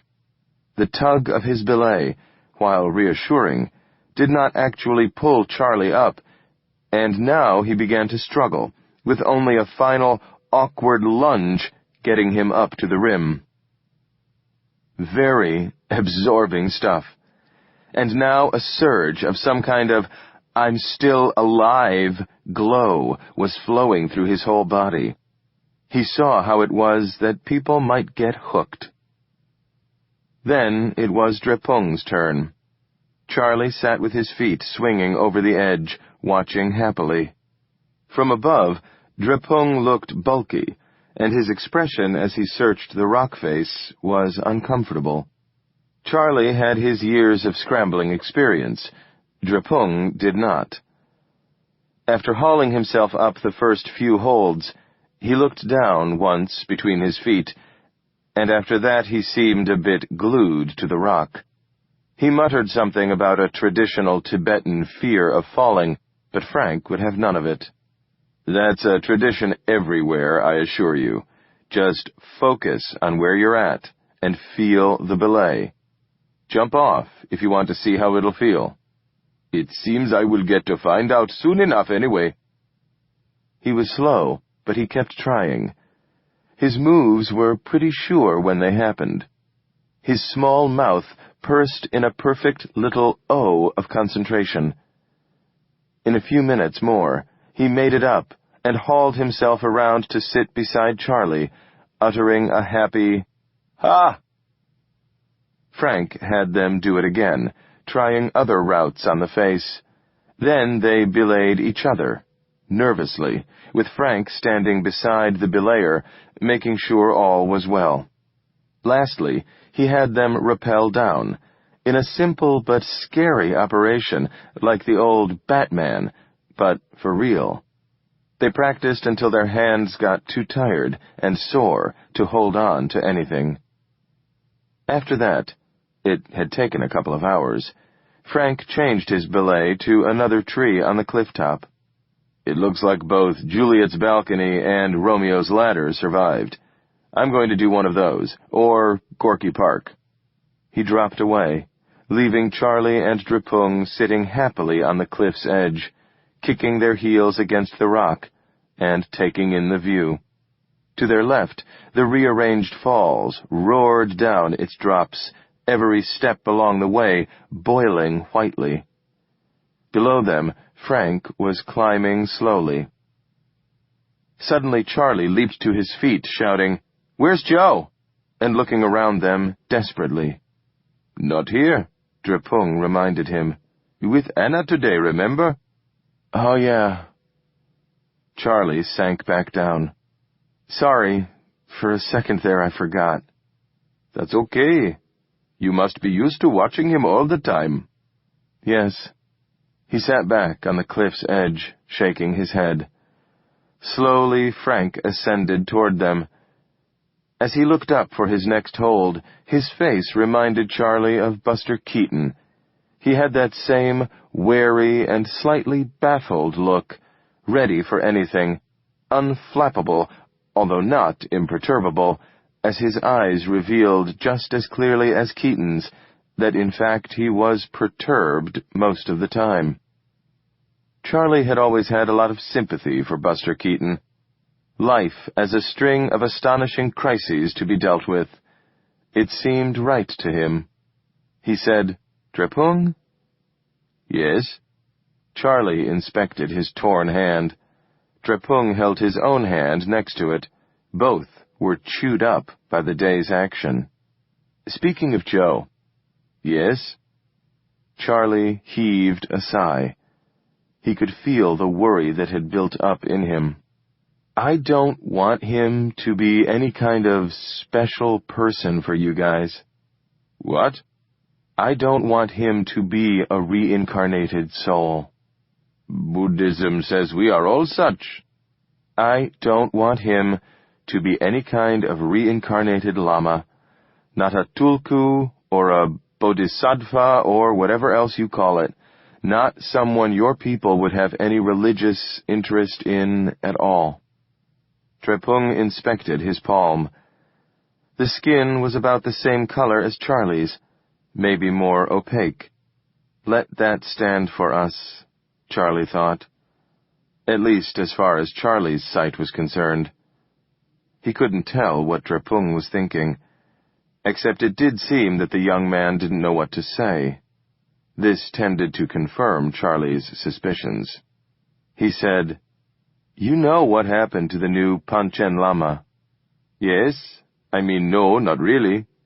"Because nobody does. Because they picked a little boy and the Chinese took him and he has never been seen again. 2 little boys, in fact." Trepung nodded, looking upset. "That was a mess. Tell me what happened." Trepung grimaced. "The Panchen Lama is the reincarnation of the Buddha Amitabha. He is the second most important spiritual leader in Tibetan Buddhism, and his relationship with the Dalai Lama has always been complicated. The two were often at odds, but they also helped to choose each other's successors. Then, in the last couple of centuries, the Panchen Lama has often been associated with Chinese interests, so it got even more complicated." "Sure," Charlie said. "So, when the 10th Panchen Lama died in 1989, the identification of his next reincarnation was obviously a problem. Who would make the determination? The Chinese government told the Panchen Lama's monastery, Tashi Lunpo, to find the new reincarnation. So, that was proper. But they also made it clear they would have final approval of the choice made." "On what basis?" "Well, you know, to control the situation." "Ah, yes, of course." So Chadrel Rinpoche, the head of the Tashi Lunpo monastery, contacted the Dalai Lama in secret to get his help in making the choice, as was proper in the tradition. His group had already identified several children in North Tibet as possibilities. So the Dalai Lama performed divinations to discover which of them was the new Panchen Lama. He found that it was a boy living near Tashi Lunpo. The signs were clear. But now the question was, how were they going to get that candidate approved by the Chinese, while also hiding the involvement of the Dalai Lama? Couldn't Chadrel Rinpoche just tell the Chinese that's who it was? Well, but the Chinese had introduced a system of their own. It involves a thing called the Golden Urn. When there are any uncertainties, and those are easy to create, then the 3 top names are put into this urn. The name drawn from the urn is destined to be the correct one." "What?" Charlie cried. "They draw the name out of a hat?" "Out of an urn, yes." "But that's crazy.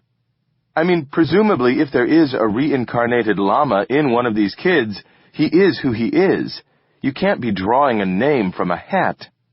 "One would suppose. But the Chinese have never been averse to harming Tibetan traditions, as you know.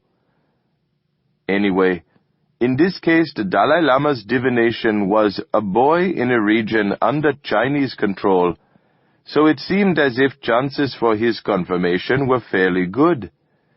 But there was concern that the Chinese would use the urn to deliberately choose someone other than the one Chadrel Rinpoche recommended, just to show they were in control, and to deny the Dalai Lama any possible influence." "Sure. And so?"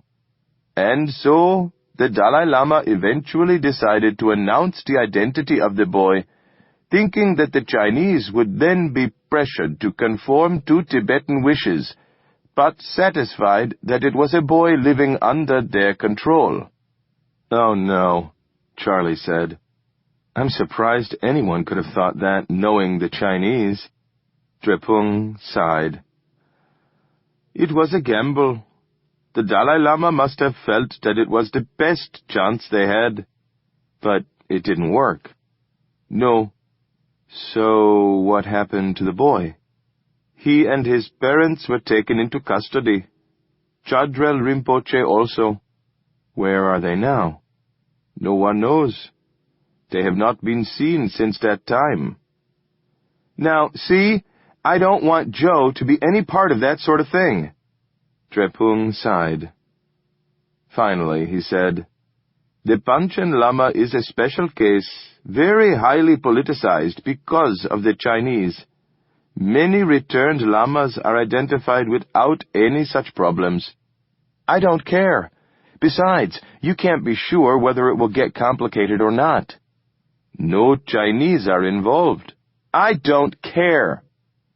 Drepung hunched forward a little, as if to say, What can I do? I can't do anything. Look, Charlie said, it's upsetting Anna.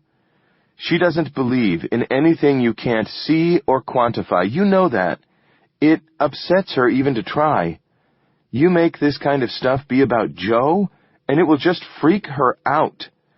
She's trying not to think about it right now, I can tell, but even that is freaking her out. She's not good at not thinking about things. She thinks about things. I'm sorry. You should be. I mean, think of it this way. If she hadn't befriended you guys like she did when you first came here, then you would never even have known Joe existed. So in effect, you are punishing Anna for her kindness to you. Drepung pursed his lips, hummed unhappily. He looked like he had while climbing. Unhappy, faced with a problem. Besides, Charlie pressed, the whole idea that your kid is somehow not just, your kid, that he's someone else somehow, that in itself is upsetting. Offensive, one might even say. I mean, he is a reincarnation already, of me and Anna. And your ancestors. Right, true, but anyone else, no. But you see what I mean? How it feels? Yes. Drepung nodded, rocking his whole body forward and back.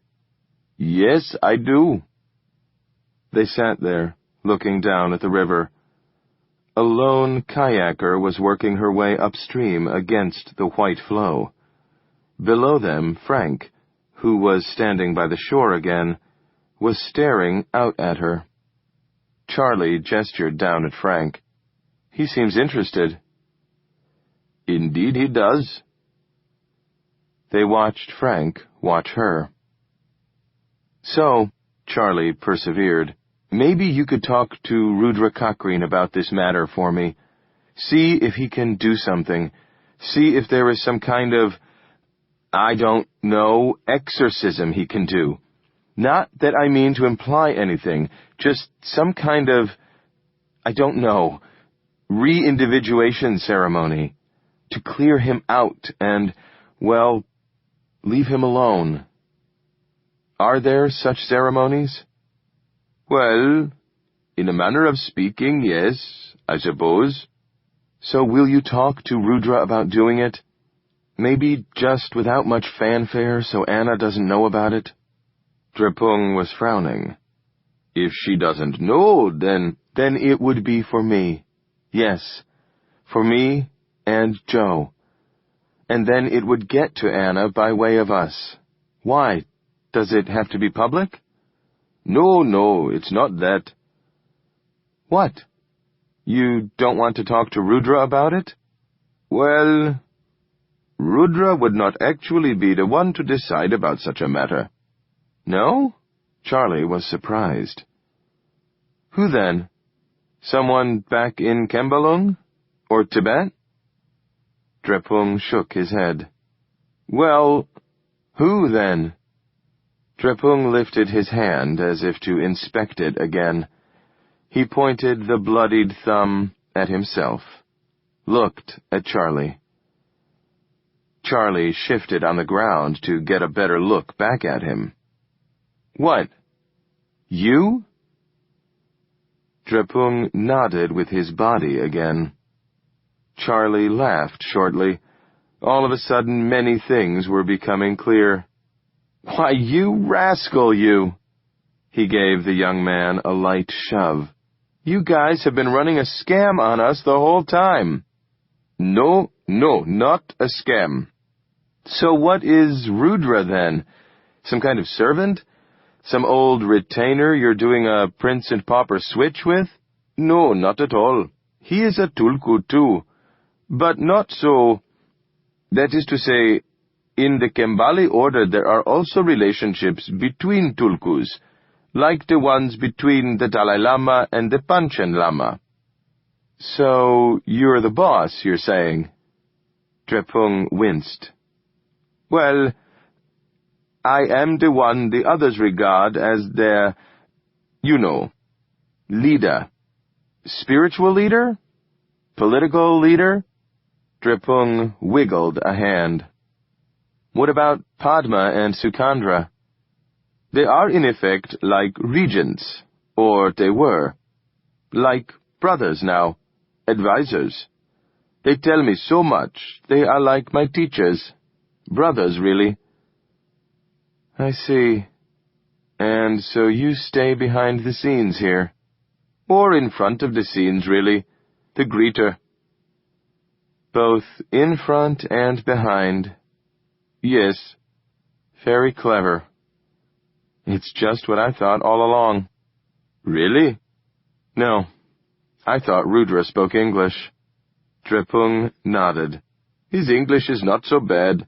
He has been studying, though he does not like to admit it." "But listen, Drepung, you do these kinds of switches and cover stories and all because you know it's a little dangerous out there, right? Because of the Chinese and all?" Drepung pursed his lips. "Well, not so much for that. And think about it like this. You know what it means to suddenly be called someone else. You must." At this, Drepung blinked. "Yes, it's true. I remember my parents. My father was really happy for me, for all of us, really proud. But my mother was never really reconciled. She would put my hand on her and say, 'You came from here. You came from here.'" "What do they think now?" "They are no longer in those bodies." "Ah." He seemed young to have lost both parents, but who knows what they had lived through. Charlie said, "Anyway, you know what I'm talking about." "Yes." For a long time they sat in the misty rumble of the great falls, looking down at Frank, who had now unclipped from his rope and was walking over the jumbled rocks by the water, attempting, it appeared, to keep the kayaker in sight as she approached the foot of the falls proper. Charlie pressed on. "Will you do something about this, then?" Drepung rocked again. Charlie was beginning to wonder if it signaled assent or not. "I'll see what I can do."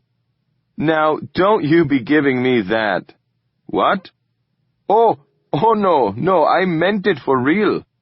They both laughed, thinking about Phil Chase and his, "I'll see what I can do's." "They all say it," Charlie complained. Now. They are seeing what they can do.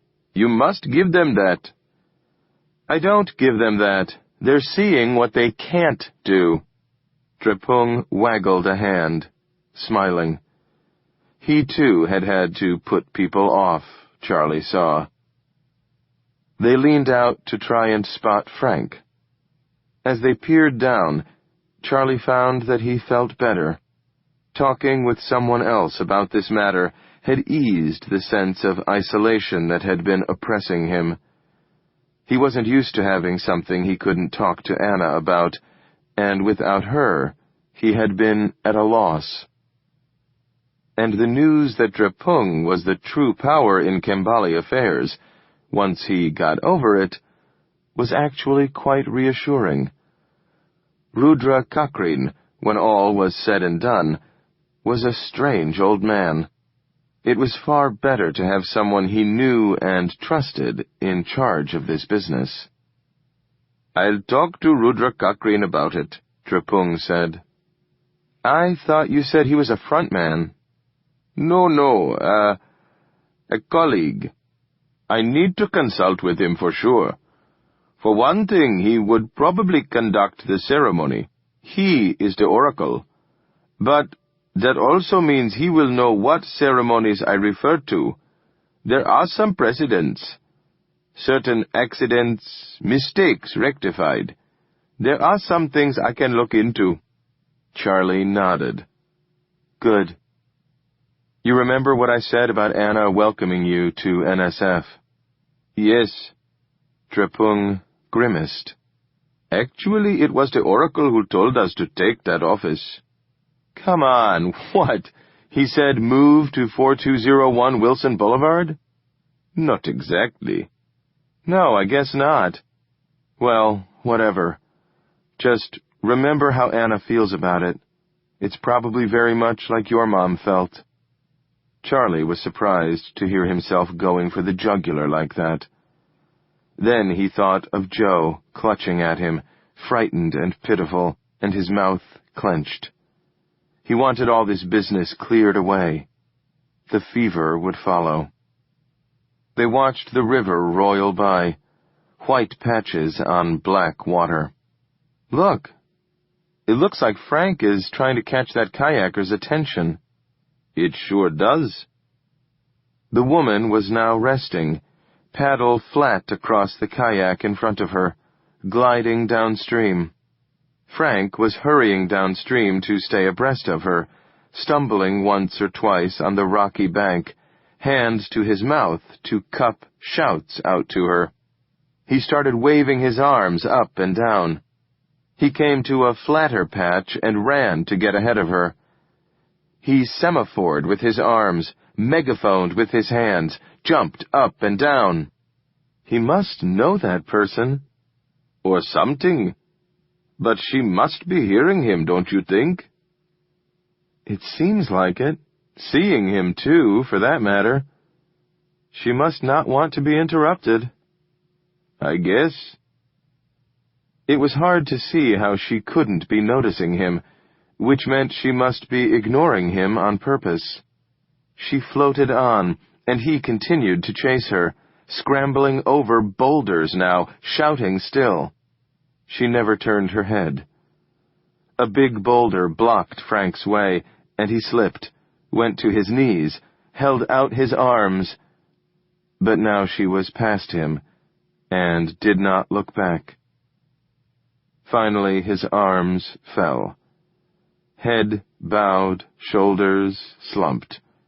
The very figure of a man whose hopes have been dashed. Charlie and Tripung looked at each other. "Do you think that Frank is seeming kind of—" "Yes." Chapter 9. Leap before you look. Frank dropped by the Quiblers on a Saturday morning to pick up Nick and go to the zoo. He got there early and stood in the living room while they finished their breakfast. Charlie, Anna, and Nick were all reading as they ate, and so Joe stared at the back of his cereal box with a look of fierce determination, as if to crack the code of this staring business by sheer force of will. Seeing this, Frank's heart went out to him, and he circled the table and crouched by him to chat. Soon, Nick went to get ready, but before they left, he wanted to show Frank a new computer game. Frank stood behind him, doing his best to comprehend the action on the screen. "How come he exploded like that?" "It takes like weird mutant bad scientist stuff." "I see. And whoa! How come that one blew up?" "I'm attacking him with an invisible character." "Is he good?" "Well, he's hard to see." Charlie cackled at this. Nick glanced over and said, "Dad, quit drinking my hot chocolate." "I thought you were done with it. I only took 3 sips." You took 4 sips. Don't keep Frank waiting around. Go get ready. At the zoo, they first attended a workshop devoted to learning how to nap rocks into blades and arrowheads. Frank had noticed this on the Fawn's website, and of course been very interested, and Nick was up for anything. So they sat on the ground with a ranger of about 25, who reminded Frank of Robin. This young man wandered around the group, crouching to show each cluster how to hit the cores with the breaker stones so that they would flake properly. With every good nap, he yelled, "Yeah!" or "Good one!" It was clearly the same process that had created Frank's Acheulean hand axe, although their modern results were less shapely, and of course the newly cracked stone looked raw compared to the patina that burnished the old axe's broken surfaces. No matter, it was a joy to try it, satisfying in the same way that looking into a fire was. It was one of those things you knew how to do the first time you tried it. Frank was happily napping away a protrusion on the end of a core, enjoying the clacks and chinks and the smell of sparks and rock dust in sunlight, when he and Nick both smashed their hands at the same time. Nick's chin trembled, and Frank growled as he clutched his throbbing thumb. "Oh, man! My nail is going to be purple, dang it! What about yours?" "Forefinger," Nick said. "Middle knuckle." "Big owie." "Yep, ow, ow. Kunchaksum." "Kunchaksum? Is that Kambali?" "Yes, it's a Tibetan curse." "What's it mean?" "Means 3 jewels. 3 jewels? Heavy, eh? They have worse ones, of course." "Kunchaksum." The ranger came over grinning. "That, gentlemen, is what we call the granite kiss. Anyone in need of a Band-Aid?" Frank and Nick declined. You can see how old the expression, "caught between a rock and a hard place," must be. They've found napped tools like these 1.5 million years old. "I hope it doesn't hurt that long," Nick said. After they were done, they put their new stone tools in their day packs and went over to look at the gibbons and siamangs. All the feral primates had either died or been returned to the zoo. This morning, Bert and May and their surviving kids were the family out in the triangular gibbon enclosure. They only let out one family at a time to avoid fights. Frank and Nick joined the small crowd at the railing to observe. The people around them were mostly young parents with toddlers. "Monkey! Monkey!" Bert and May were relaxing in the sun, as they had so many times before, on a small platform just outside the tunnel to their inside room, a kind of porch, in effect, with a metal basket hanging over it where food was placed. Nothing in the sight of them suggested that they had spent much of the previous year running wild in Rock Creek Park. May was grooming Bert's back, intent, absorbed, dexterous. Bert seemed zoned out.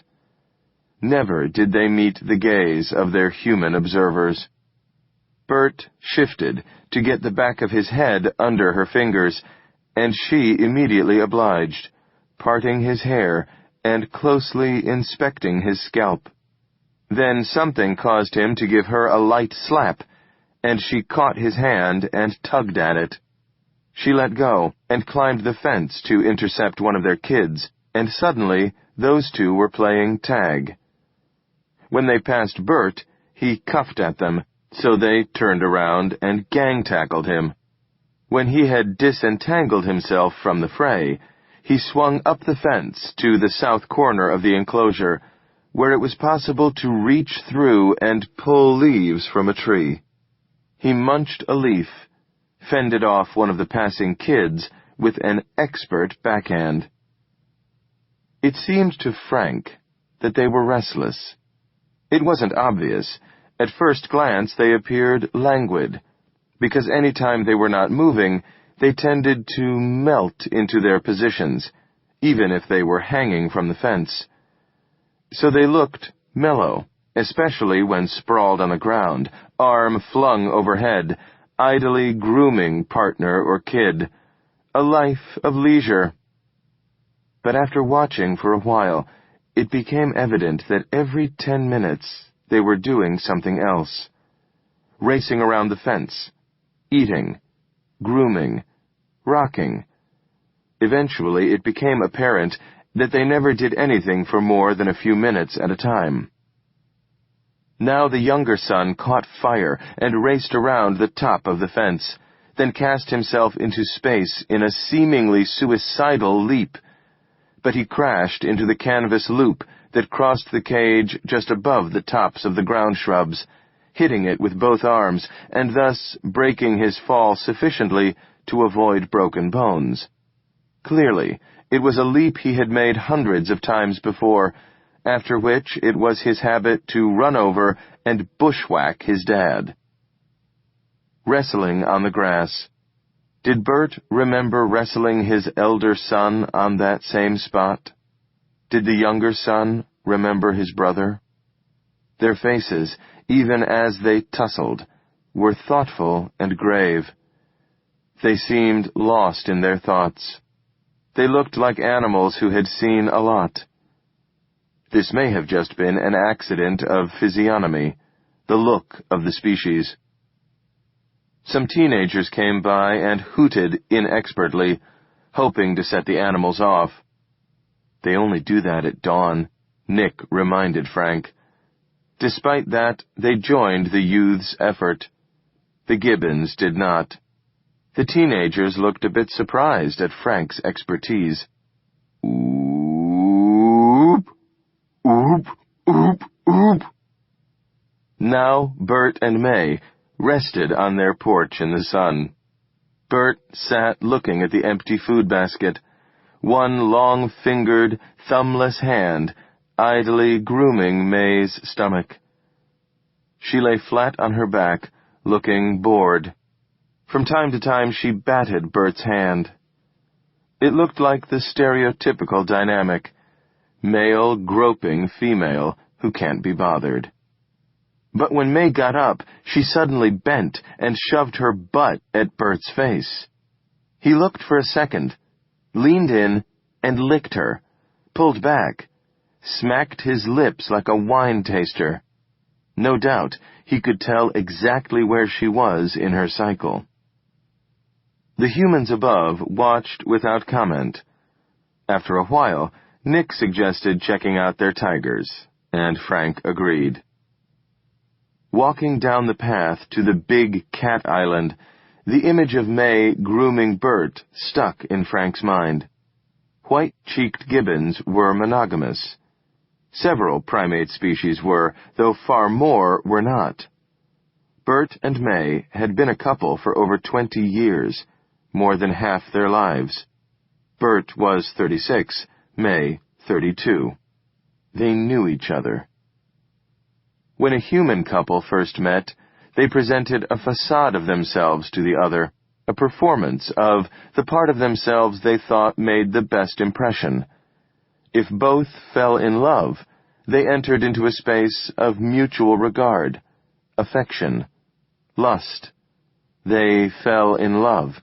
It swept them off their feet, yes, so that they walked on air, yes. But if the couple then moved in together, they quickly saw more than just the performance that up to that point was all they knew.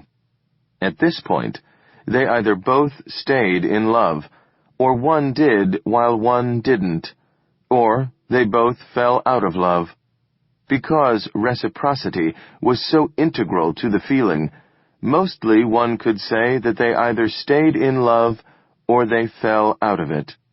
In fact, Frank wondered, could it even be called love if it were one-sided?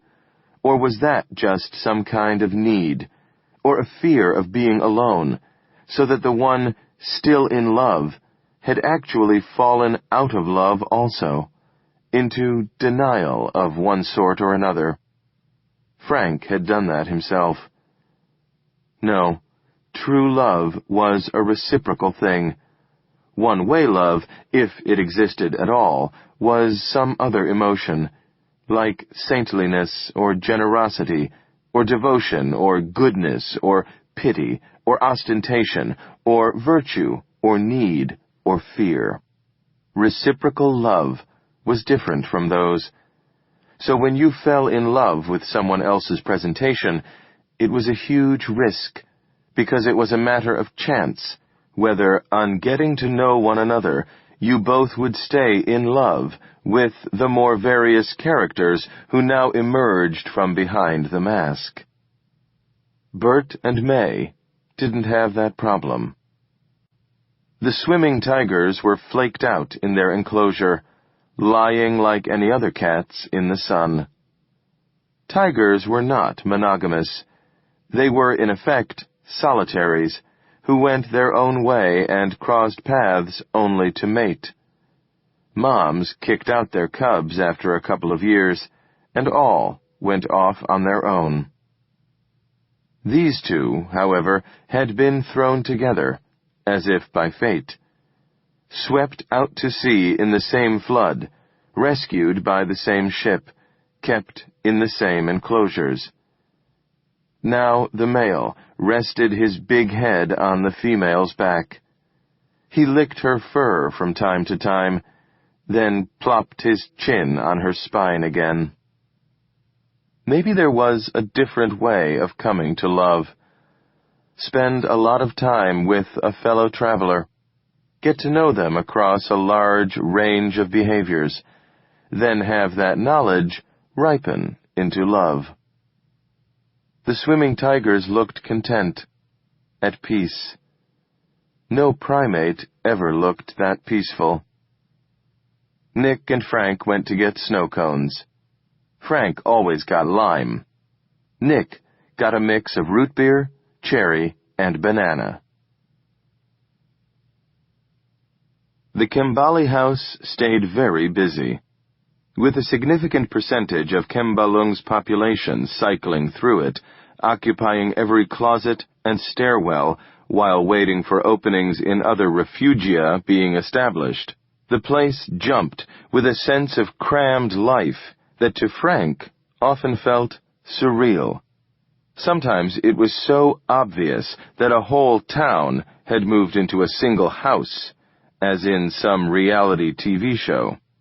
Sometimes, as he sat in the corner of the big kitchen, peeling potatoes or drying dishes, he would look at all the industrious faces, cheerful or harried as they might be, and think, this is almost entertaining. Other times, the tumult would get to him, and his train of thought would leave the room and return to the forest in his mind. It was dark in that particular parcellation, dark and quiet. Not quiet. The sound of the wind in the trees was always there, but solitary. The leaves and the stars and the creek were peaceful company. People are so crazy, he would say to Rudra Kakrin at the end of the night as he sprawled on his mattress. Ha!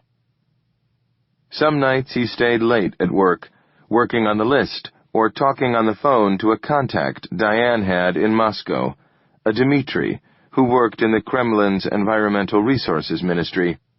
Late at night in D.C., it was midday in Moscow, and Frank could call and try to find out more about the Russians' carbon capture plans. Dmitri's English was excellent. He claimed that no decisions had been made about interventions of any kind. They were very happy to see the North Atlantic project underway. After these conversations, Frank sometimes just slept there on his couch, as he had planned to back at the beginning. It was entirely comfortable, but Frank found he missed his conversations with Rudra Kakrin. There was no other part of the day that held as many surprises for him. Even talking to Diane or Dmitri wasn't as surprising, and the two Ds were getting pretty surprising. Sometimes Frank found himself a little bit jealous. She and Dmitri were old friends, and Frank could hear Diane's voice take on the quality it had when she was talking to someone close to her. Also the tone of one great power speaking to another. Dmitri had carte blanche to experiment with 1/6 of the land surface of the earth. That was power. There were bound to be surprises there. Even so, Rudra was more surprising. One night, Frank was lying on his ground pad in the light of the dimmed laptop, trying to tell Rudra about the impact the old man's lecture at NSF had had on him. When he asked about the particular sentence that had acted on him like a sort of catalyst, "An excess of reason is itself a form of madness," Rudra snorted. Milarepa say that because his guru beat him all the time, and always a good reason for it. So Milarepa never think much of reason, but that is an easy thing to notice, and hardly anyone ever reason anyway. Yes, I've noticed that.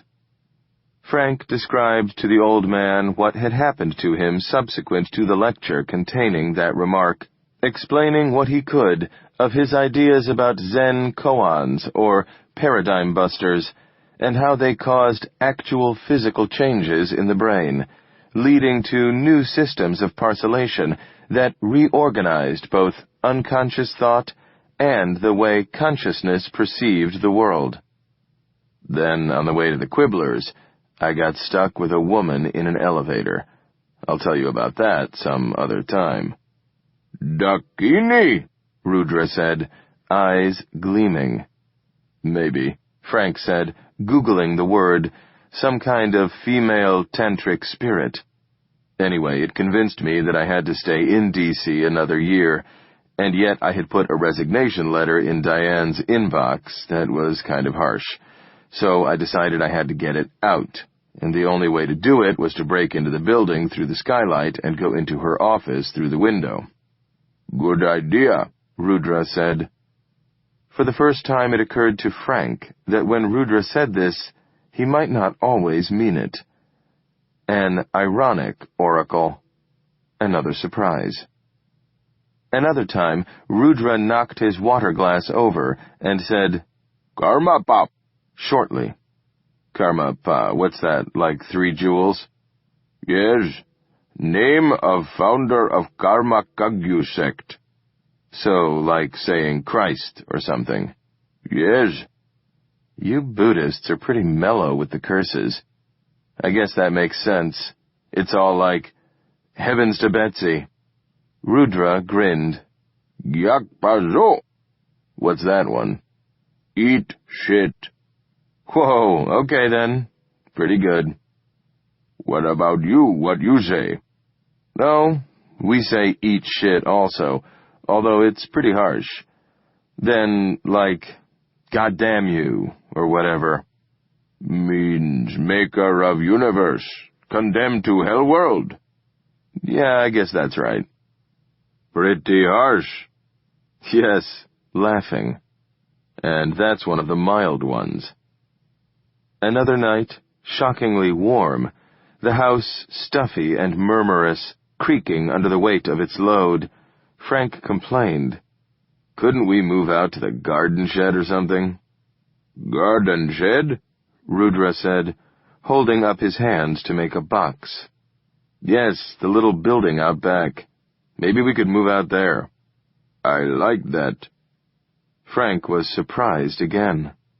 It would be cold. Cold, Rudra said scornfully. No cold. Well, maybe not for you. Or else you haven't been outside lately at night. It was as cold as I've ever felt it back in February. Cold, Rudra said, dismissing the idea. Test for oracle. to see if Dorje truly visits him. One spends night naked by river with many wet sheets. Wear sheets through the night. See how many one can dry. Your body heat would dry out a wet sheet? 7 in one night. Okay. Well, let's ask about the shed then. Spring is here and I need to move outdoors. Good idea. Frank added that to his list of things to do, and when the house mother, a kind of sirdari in the Sherpa style, got time to look at the shed with him, she was quick to approve and make the arrangements. She wanted their closet to house 2 elderly nuns who had just arrived, the oldest one looking frail. The shed was dilapidated in the extreme. It stood in the back corner of the lot, under a big tree, and the leaf fall had destroyed the shingles. Frank swept off some of the mulch and tarped over the roof, with a promise to it to make proper repairs in the summer.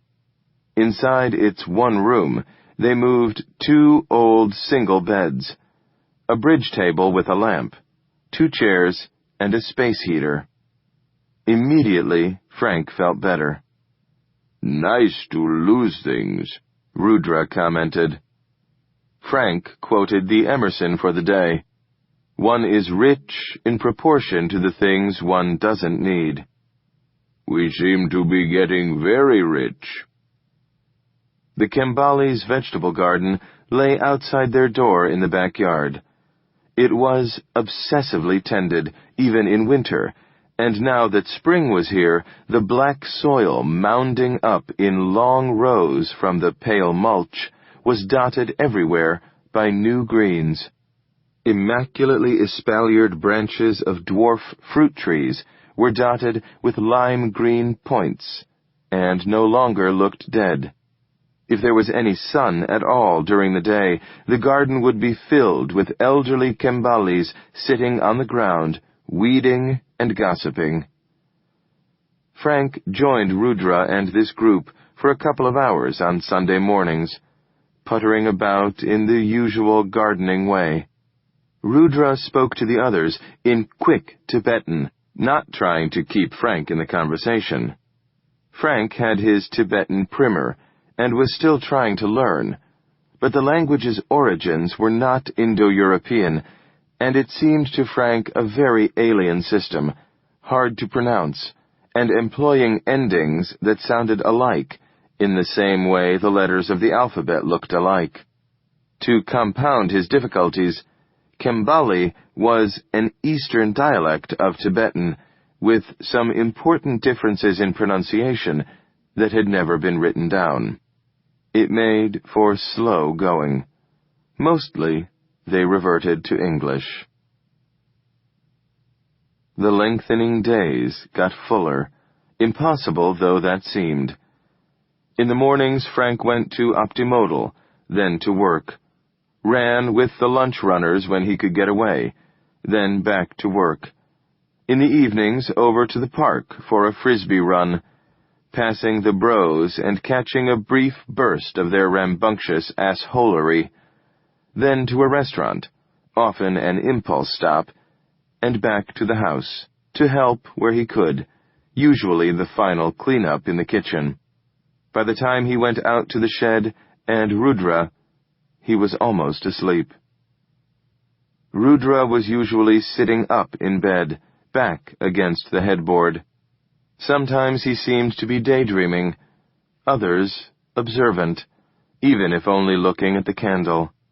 He seemed attentive to the quality of Frank's silences. Sometimes he watched Frank without actually listening to him. Frank found that unnerving, although sometimes, when he quit talking and sat on his bed, reading or tapping away at his laptop, he became aware of a feeling that seemed in the room rather than in himself, of peacefulness and calm. It emanated from the old man. Rudra would watch him, or space out, perhaps humming to himself, perhaps emit a few bass notes with their head tones buzzing in a harmonic fifth.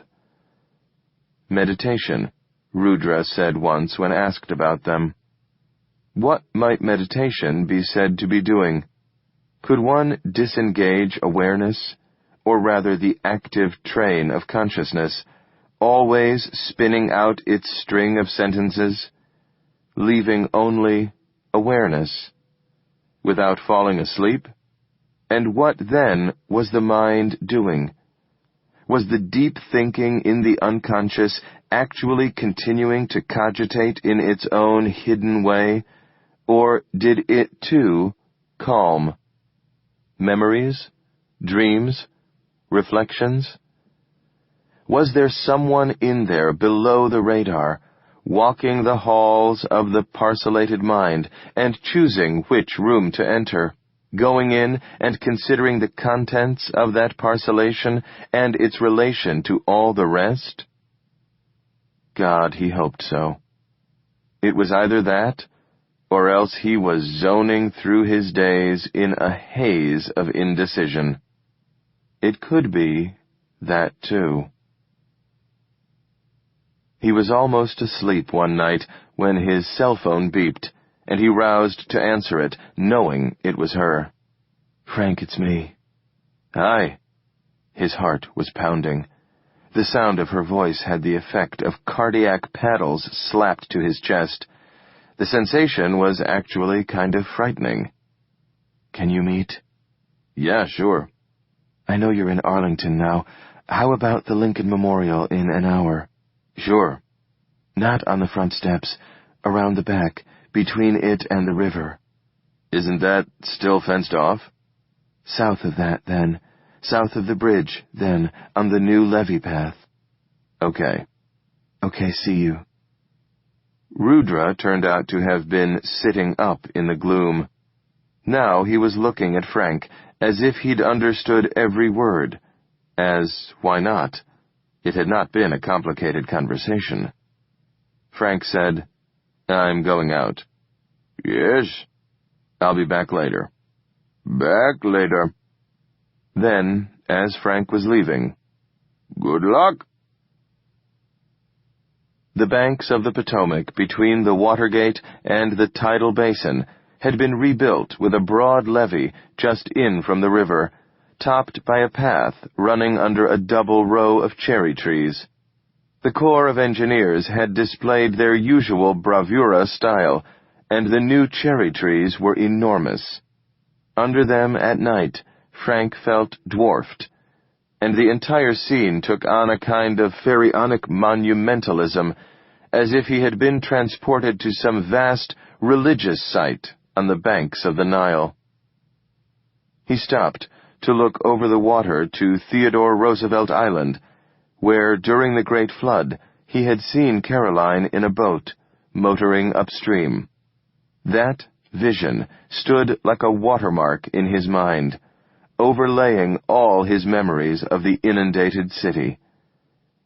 He had never remembered to ask her what she had been doing that afternoon. She had stood alone at the wheel, looking straight ahead. Sometimes life became so dreamlike, things felt heraldic or archetypal, etched since the beginning of time, so that one could only perform actions that already existed. Ah, God, these meetings with Caroline made him feel so strange, so alive, and somehow more than alive. He would have to ask Rudra about the nature of that feeling, if he could find some way to convey it. See if there was a Buddhist mental realm it corresponded to. There in the trees below stood the Korean War Memorial. Caroline emerged from these trees, saw him on the levee, and waved.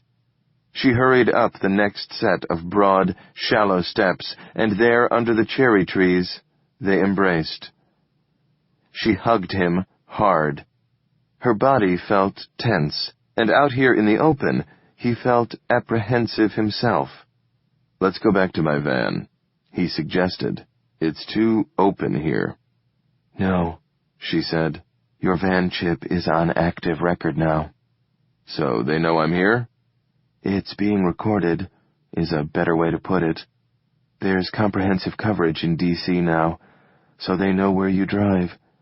But they don't know I'm here." "Are you sure?" "Yes, as sure as I can be." She shivered. He held her by the arm. "You're not chipped?" "No, I don't think so. Neither of us are." She took a wand from her pocket, checked them both. No clicks. They walked under the cherry trees, dark overhead against the city's night cloud. There were a few solitaries out, mostly runners, then another couple, possibly trysting like Frank and Caroline. "How can you stand it?" Frank said. "How does anybody stand it? We're all chipped." "But most people no one wants to trace." "I don't know. The banks want to know. That means most people." She shrugged. It happened to everyone. That's just the way things were now. Best not to want privacy.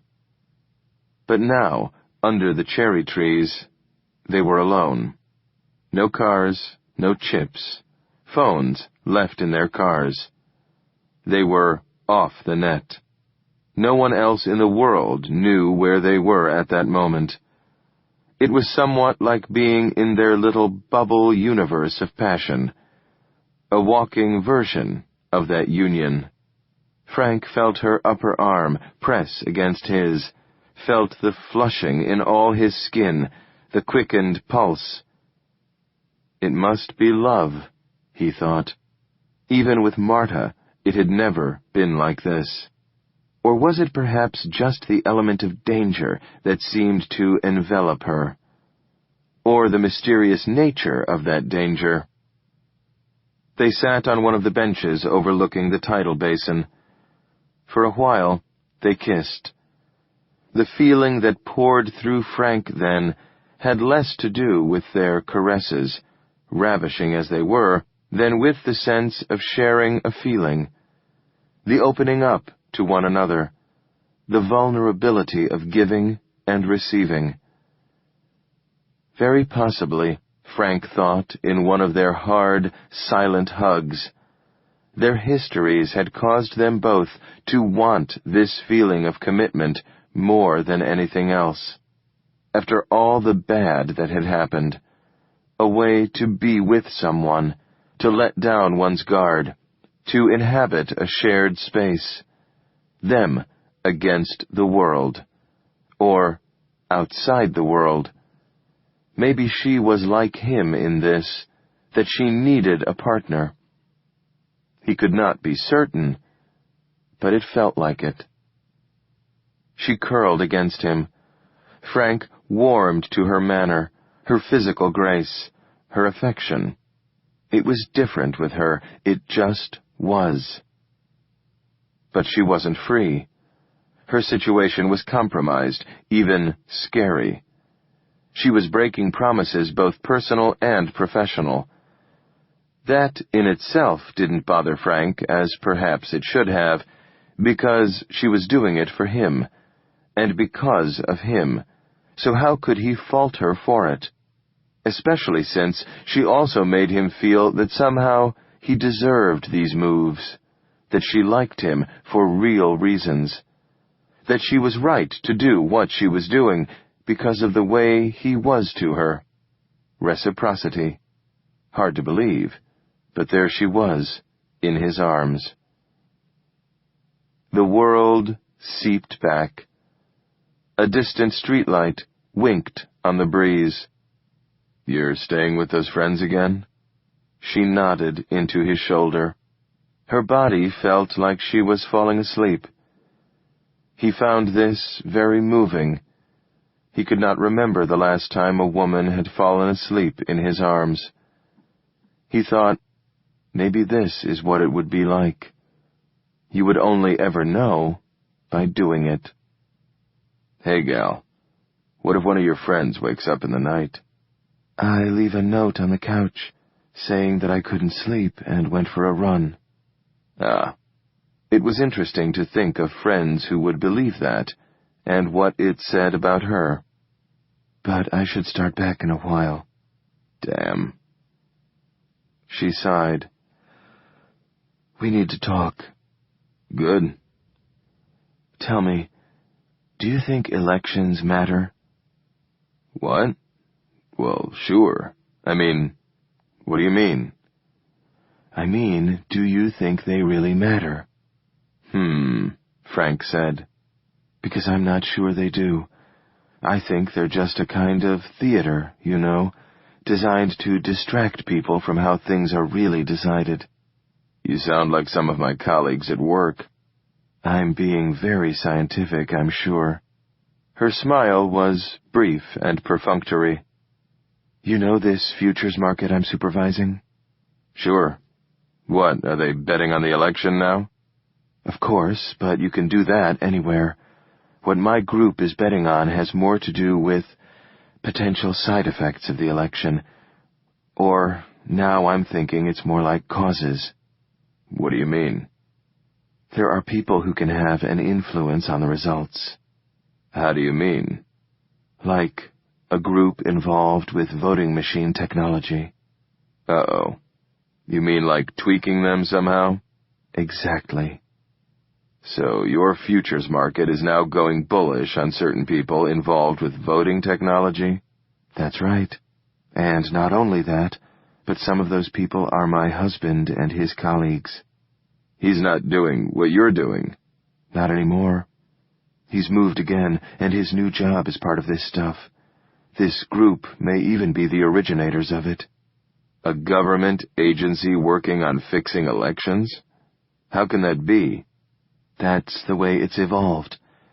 The voting system is vulnerable to tampering, so there are agencies trying to figure out every way it can happen, so they can counter them. They pass that up the chain to be used, and then one of the more politicized agencies takes that information and makes sure it gets into the right hands at the right time. And there you have it. You sound like it's happened already before. I think the Cleveland Senate loss in Georgia looks very suspicious. How come that isn't a huge scandal? The best evidence is in a classified study. Meanwhile, since it's been a rumor, it's treated like all the other rumors, many of which are wrong. So actually, to have the idea of something broached without any subsequent repercussion is actually a kind of... what? A kind of inoculation for an event you don't want investigated. Jesus. So how does it work, do you know? Not the technical details, no. I know they target certain counties in swing states. They use various statistical models and decision tree algorithms to pick which ones and how much to intervene. I'd like to see this algorithm. Yes, I thought you might. She reached into her purse, pulled out a data disk in a paper sleeve. She handed it to him. This is it. Whoa, Frank said, staring at it. And so, what should I do with it? I thought you might have some friends at NSF who might be able to put it to use. Shit. I don't know. She watched him take it in. Do you think it matters? She asked again. What? Who wins the election, or whether there's cheating? Both. Either. Well, I should think election fraud is always bad. I suppose. How could it not be? I don't know. It seems like it's been mostly cheating for a while now. Or theater at best. Distracting people from where the decisions are really made. But something like this would be more than theater. So you think it does matter? Well, yeah. Frank was a little shocked that she would even wonder about it. It's the law. I mean, the rule of law. Lawful practice. I suppose so. She shrugged. I mean, here I am giving this to you, so I must think so too. So, well, can you help fix it? He hefted the CD in its sleeve. Fix the fix? Yes. I'd like to, sure. I don't know if I can. It'd be a matter of programming, I guess. Reprogramming. Some kind of reverse transcription. Sounds good. I can't do it. I can see what's happening, but I can't do anything about it. You know, but can't act. Yeah, that's right. But you did this. So I'll see what I can do, sure. There must be an activation code tucked in the normal voting technology. There's any number of ways to do that. So maybe it could be tweaked to disable it. I do have a friend at NSF who does encryption, now that I think of it, and he worked at DARPA. He's a mathematician. He might be able to help. Does your futures market list him? Edgardo Alfonso? I don't know. I'll look. What about anyone else at NSF? Yeah, sure. Lots of NSF people. Diane Chang's stock is pretty high right now, for that matter. Is that right?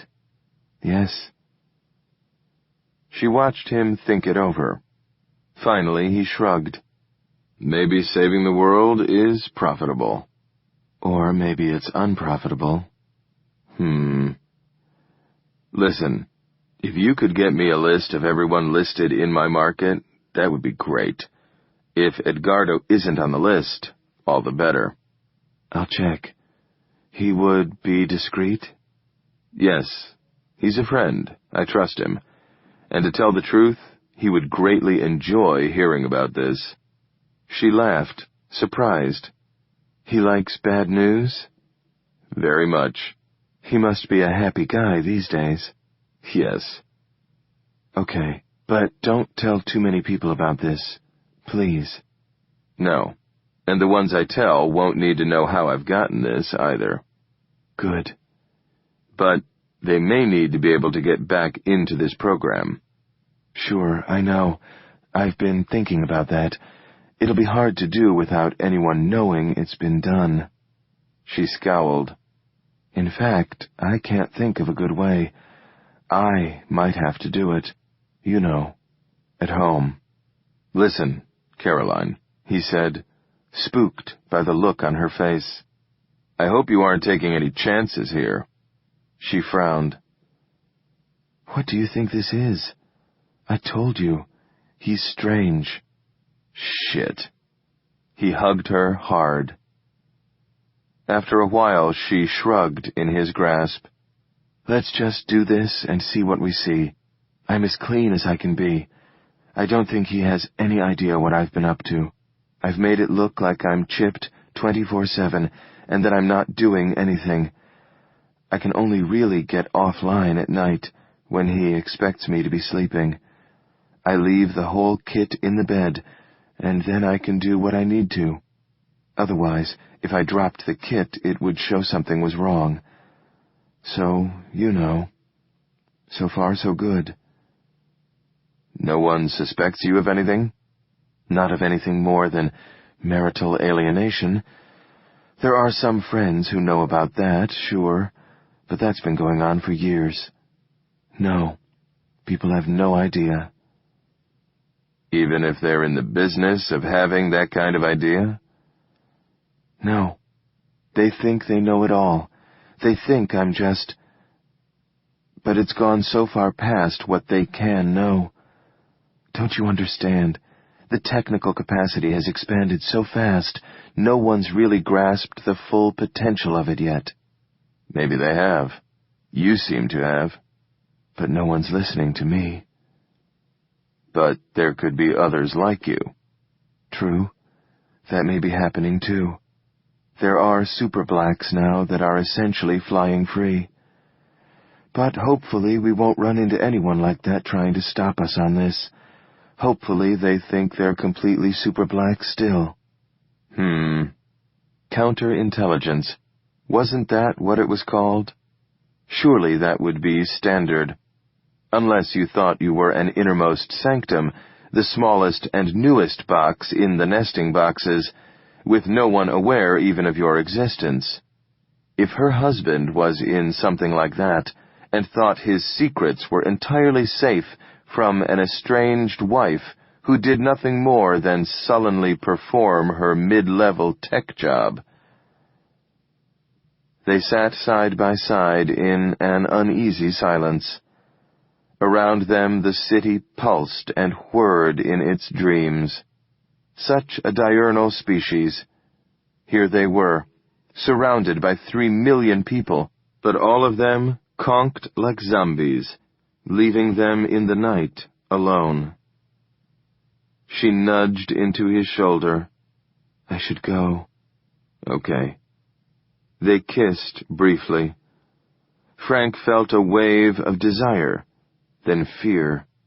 You'll call? I'll call. I'll call your Kimbali embassy. Okay, good. Don't be too long. I won't. I never have. That's true. They got up and hugged. He watched her walk off.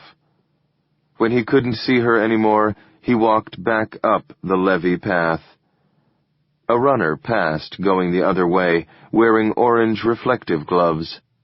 After that, Frank was alone in the vast riverine landscape. The view up the mall toward the Capitol was as of some stupendous temple's formal garden. The smell of Caroline's hair was still in his nostrils, preternaturally clear and distinct. He was afraid for her. Frank drove back to NSF and slept in his van, or tried to. Upstairs early the next morning, feeling stunned and unhappy, he looked at the sleeve of discs Caroline had given him. Clearly, he had to do something with them. He was afraid to put them in his computers. Who knew what they would trigger, or reek, or report to? He could put them in a public computer. He could turn off his laptop's airport transmitter permanently. He could buy a cheap laptop and never airport it at all. He went for a run with Edgardo and Kenzo and Bob. When they got to the narrow path that ran alongside Highway 66, he tailed behind with Edgardo and then slowed a little, and then saw that Kenzo and Bob were talking about some matter of their own in the usual way of this stretch. He said, Edgardo, do you think the election matters? What, the presidential election? Yes. Edgardo laughed, prancing for a few strides to express his joy fully. Frank, you amaze me. What a good question. But you know what I mean. No, not at all. Do you mean, will it make a difference which of these candidates takes office? Or do you mean elections in general are a farce? Both. Oh, well, I think Chase would do better than the president on climate. Yes. But elections in general? Maybe they don't matter. But let's say they are good. Sure. Good soap opera, but also they are symbols, and symbolic action is still action. We need the illusion they give us, that we understand things and have some control. I mean, in Argentina, when elections went away, you really noticed how different things felt. As if the law had gone, which it had. No, elections are good. It's voters who are bad. Frank said, That's interesting. I mean, if you think they matter, then I find that reassuring. You must be very easily reassured. Maybe I am. I wouldn't have thought so. You're lucky if you are. But why do you need reassurance? I've got some discs back in my office that I'd kind of like to show you. But I'm afraid they might be dangerous. Dangerous to the election? Yes. Exactly. Oh-ho! Edgardo ran on a few strides. May I ask who gave them to you? I can't tell you that. A friend in another agency. Aha! Frank, I am surprised at you. But this town is so full of spooks, I guess you can't avoid them. The first rule when you meet one is to run away, however. Edgardo considered it. Well, I could put them in a laptop I have. You wouldn't mind? That's what it's for. Do you still have contacts with people at DARPA? Sort of. He shook his head. My cohort there has scattered by now. That might not be where I would go to get help anyway. You could never be sure if they weren't the source of your problem in the first place. Do you know what the discs have on them? Frank told him what Caroline had said about the plan to fix the election. As he spoke, he felt the oddity of the information coming out of his mouth, and Edgardo glanced at him from time to time, but mostly he ran on, nodding as if to confirm what Frank was saying. Does this sound familiar? Frank asked. You're not looking too shocked. No. It's been a real possibility for some time now, assuming that it hasn't already happened a time or two. Aren't there any safeguards? Ways of checking for accuracy, or making a proper recount if they need to? There are, but neither are foolproof, of course. How can that be? That's just the way the technology works. That's the system Congress has chosen to use. Convenient, eh? So, you think there could be interventions? Sure. I've heard of programs that identify close races as they're being tallied. Close ones, but just outside the margin of error, so there aren't any automatic recounts to gum up the works. Embed a tweak that reverses a certain percentage of votes, just enough to change the result.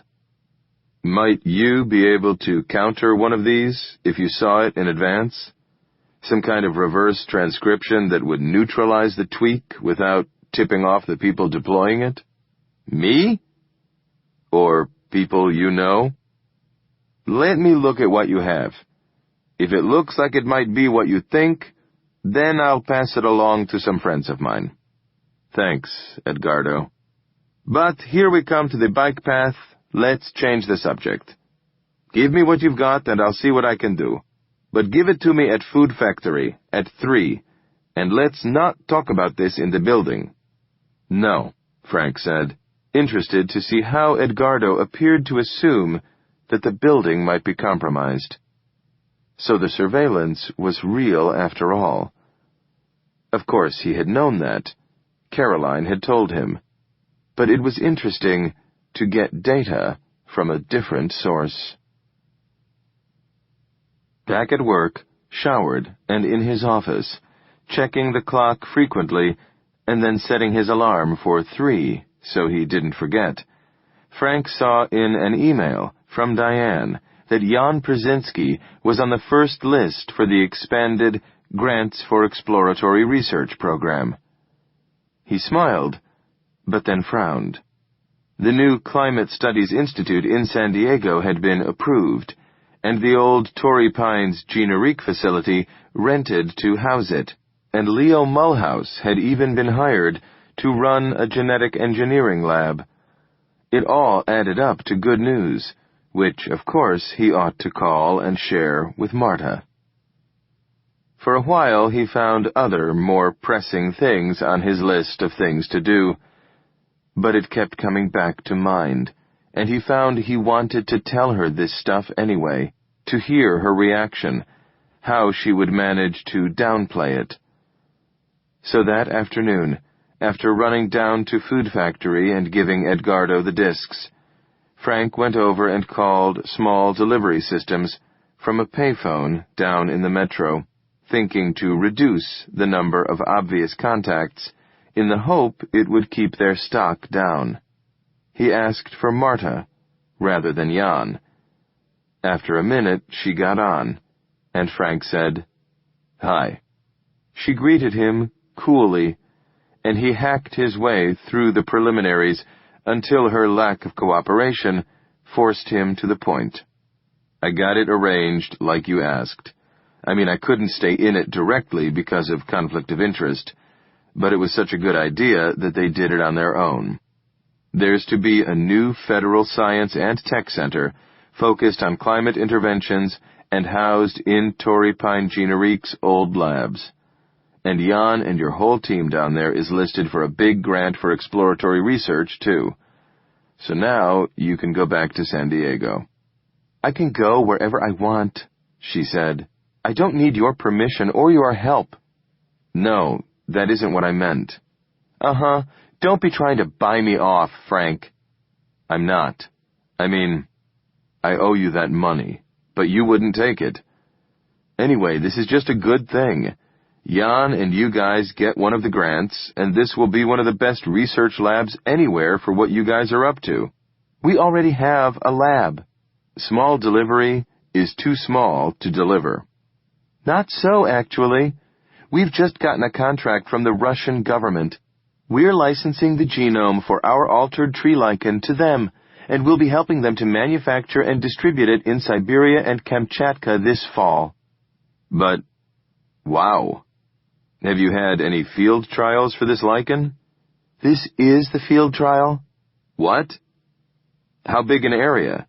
Lichen propagate by wind dispersion. That's what I thought. Have the Russians talked to us or the UN or anyone? The president believes it's an internal matter. But the wind blows from Russia to Alaska. No doubt. And so to Canada. Sure. The spruce forest wraps the whole world at that latitude, Marta agreed. Our lichen could eventually spread through all of it. And what's the estimated maximum takedown from that, do you suppose? Eleanor thinks maybe 100 parts per million. Holy shit! I know, it's a lot. But we figure there's no way to cause an ice age now, because we can always put carbon back into the atmosphere if we need to. This drawdown at max would only take us most of the way back to before the Industrial Revolution anyway, so the models we run show it will be a good thing, no matter if the takedown goes to 100% of the estimate or not, or even if it draws down more. I don't know how you can say that. That's what our models show. Any idea how fast the propagation will go? It kind of depends on how we distribute it in the first place. Jesus, Marta. So the Russians are just doing this? Yes. The president thinks it's too important to risk sharing the decision with the rest of the world. Democracy could hang up their best chance of a rescue, he apparently said. They now think that global warming is more of a disaster for them than for anyone else. At first, they thought it might warm them up and make for better agriculture, but now their models are predicting drought and cold more severe than ever, so they're bummed. Everyone's bummed, Frank said. Yeah, but Russia is actually doing something about it, so quit trying to buy me off, Frank. We're going to be doing fine on our own. We've got some performance components in our contract that look good. Villas are cheap in Odessa, Frank didn't say. The new center hired Leo Mulhouse to run a biolab, he said instead. Aha! Well, that's good. She didn't want to give him any credit. No matter what you do, you'll still be an asshole, her silence said. Okay, well, he'll be good. See you, Frank. Bye, Marta. The moment he got off, he called Diane and had to leave a message, but right at the end of the day, she called back. He told her what Marta had said, and she was just as surprised as Frank had been, he could tell. Part of him was pleased by this. It meant she had been deceived by Dmitri, too, or at least left in the dark. Not that she sounded like a woman betrayed, of course. Indeed, she sounded as if she thought it might be a good development. My God, she said as they finished sharing what impressions they had of the situation. Things are getting complicated, aren't they? Yes, they are. A couple days later, she confirmed the news to Frank.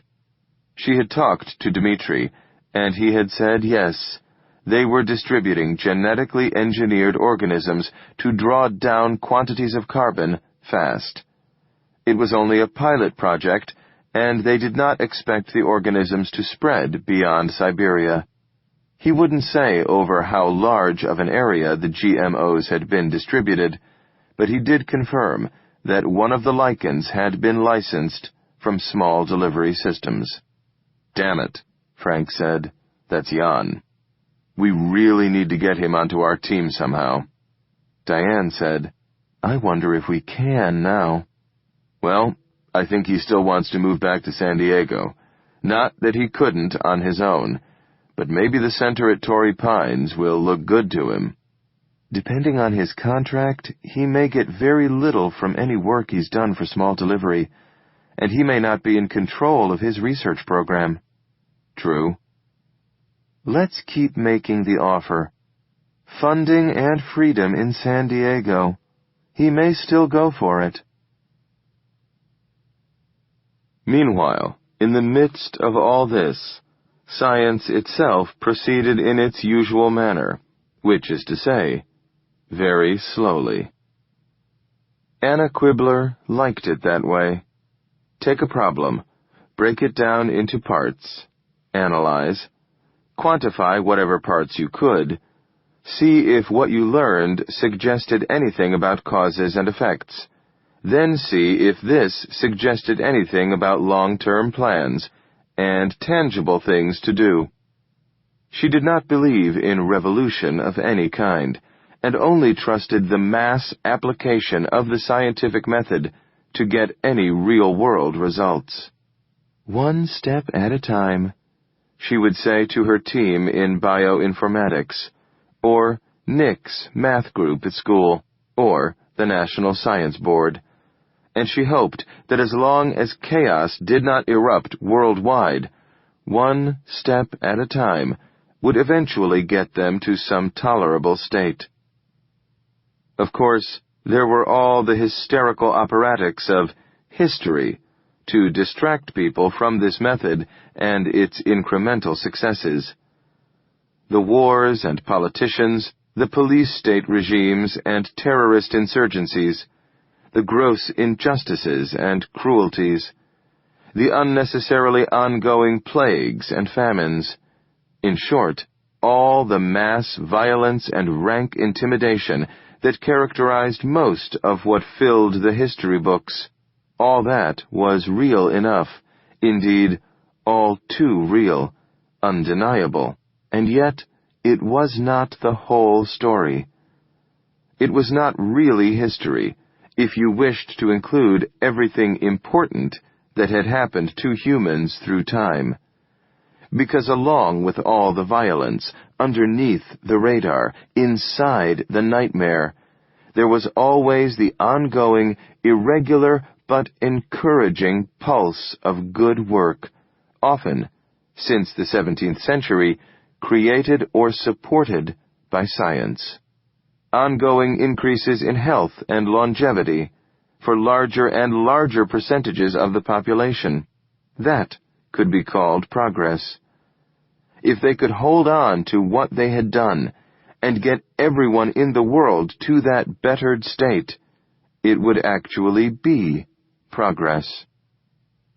Anna was thus a progressive in that limited sense, of evolution, not revolution. And for her, science was the medium of progress, progress's mode of production, if she understood that term. Science was both the method of analysis and the design for action. The action itself, that was politics, and thus a descent back into the bad zone of history, with all its struggles and ultimately its wars. But those could be defined as the breakdown of the plan, the replacement of the plan by a violent counterplan. The violence was exerted against the plan, and if ever violence was justified, as being necessary to put a good plan into action, the secondary and tertiary results usually were so bad that the justification could later be proved untrue, the plan itself betrayed by the negative effects of its violent implementation. Progress had to be made peaceably and collectively. It did not arrive violently. It had to be accomplished by positive actions. Positive ends required positive means, and never otherwise. Except, was this true? Sometimes her disgust with the selfishness of the administration she was working for grew so intense that she would have been very happy to see the population rise up and storm the White House, tear it down, and hand the furniture to the overstuffed fools who had already wrecked the rest of the government. Violent anger, if not violent action. Given these feelings, one obvious opportunity for constructive action had been getting scientists involved in the presidential campaign.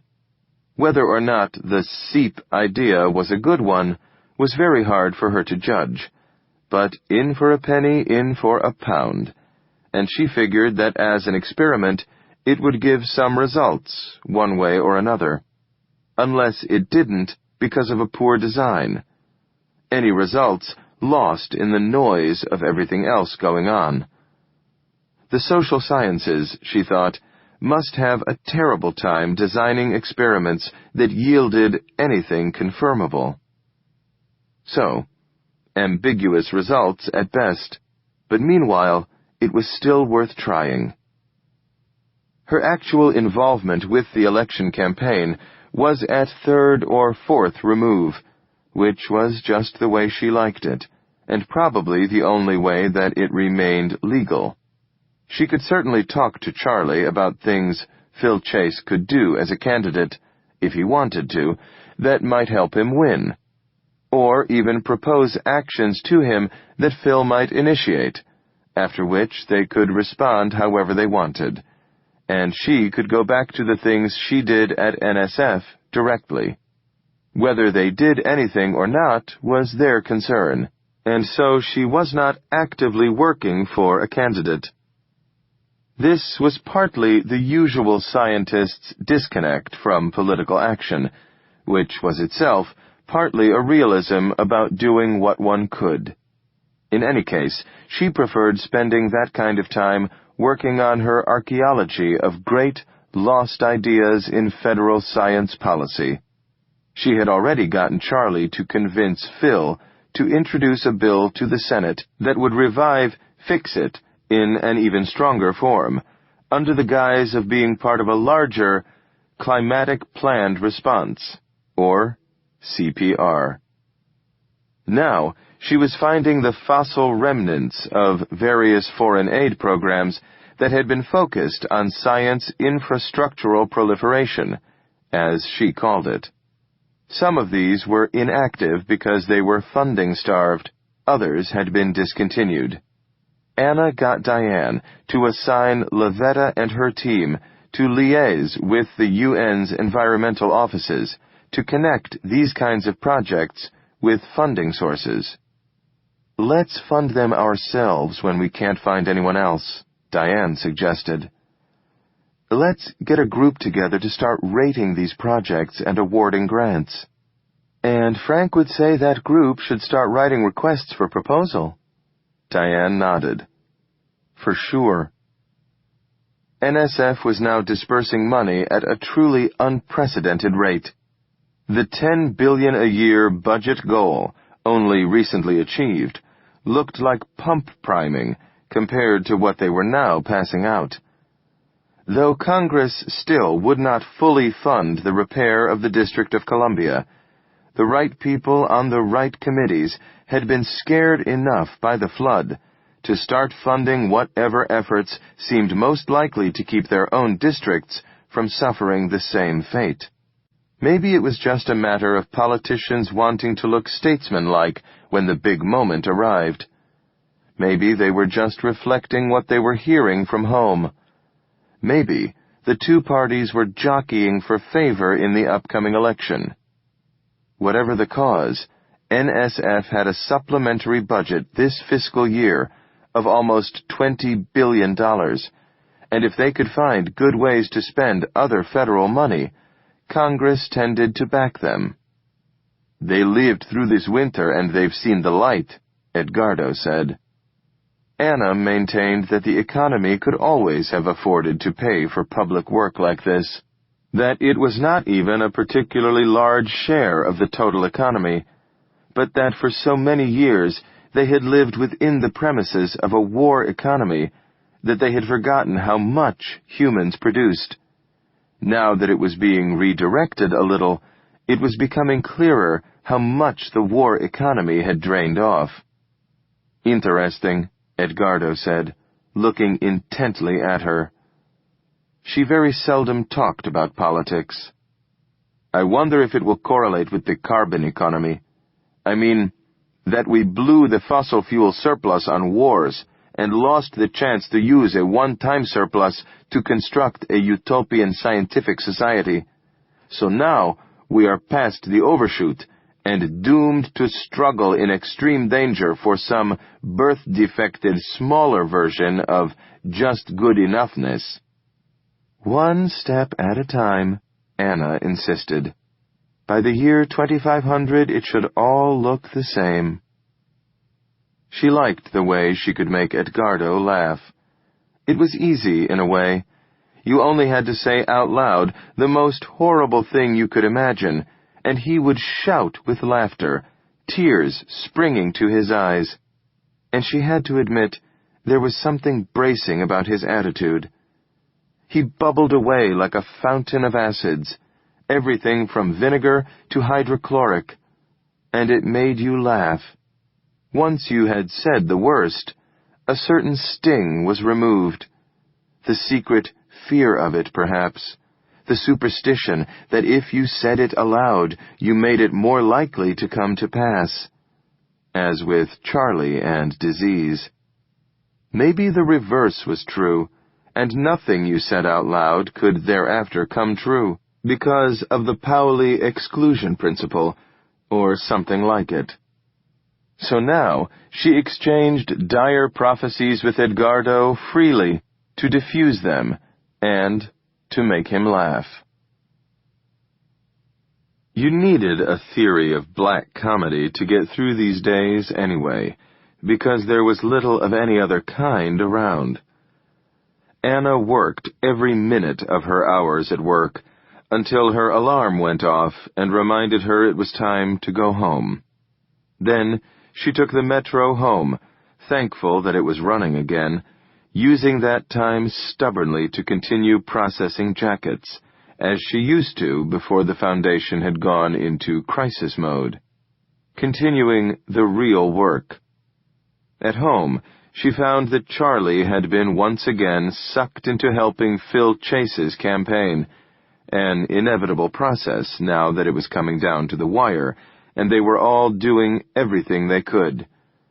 So that he had barely managed to watch Joe while talking on the phone, and had not remembered to go to the store. So off she went, driving so she could stock up on more groceries than could be carried, boggled once again by the destitute look of their grocery store, the best one in the area, but Sovietized, like all the rest of them, by the epidemic of hoarding that had plagued her fellow citizens ever since the cold snap, if not the flood. Hoarding was a bad thing. It represented a loss of faith in the system's ability to supply the necessities reliably. While there might have been some rational basis to it in the beginning, what it now meant is that every time she went to the store, huge sections of the shelves were empty, particularly of those products that would be needed in an emergency and could be stored at home. Toilet paper, bottled water, flour, rice, canned goods.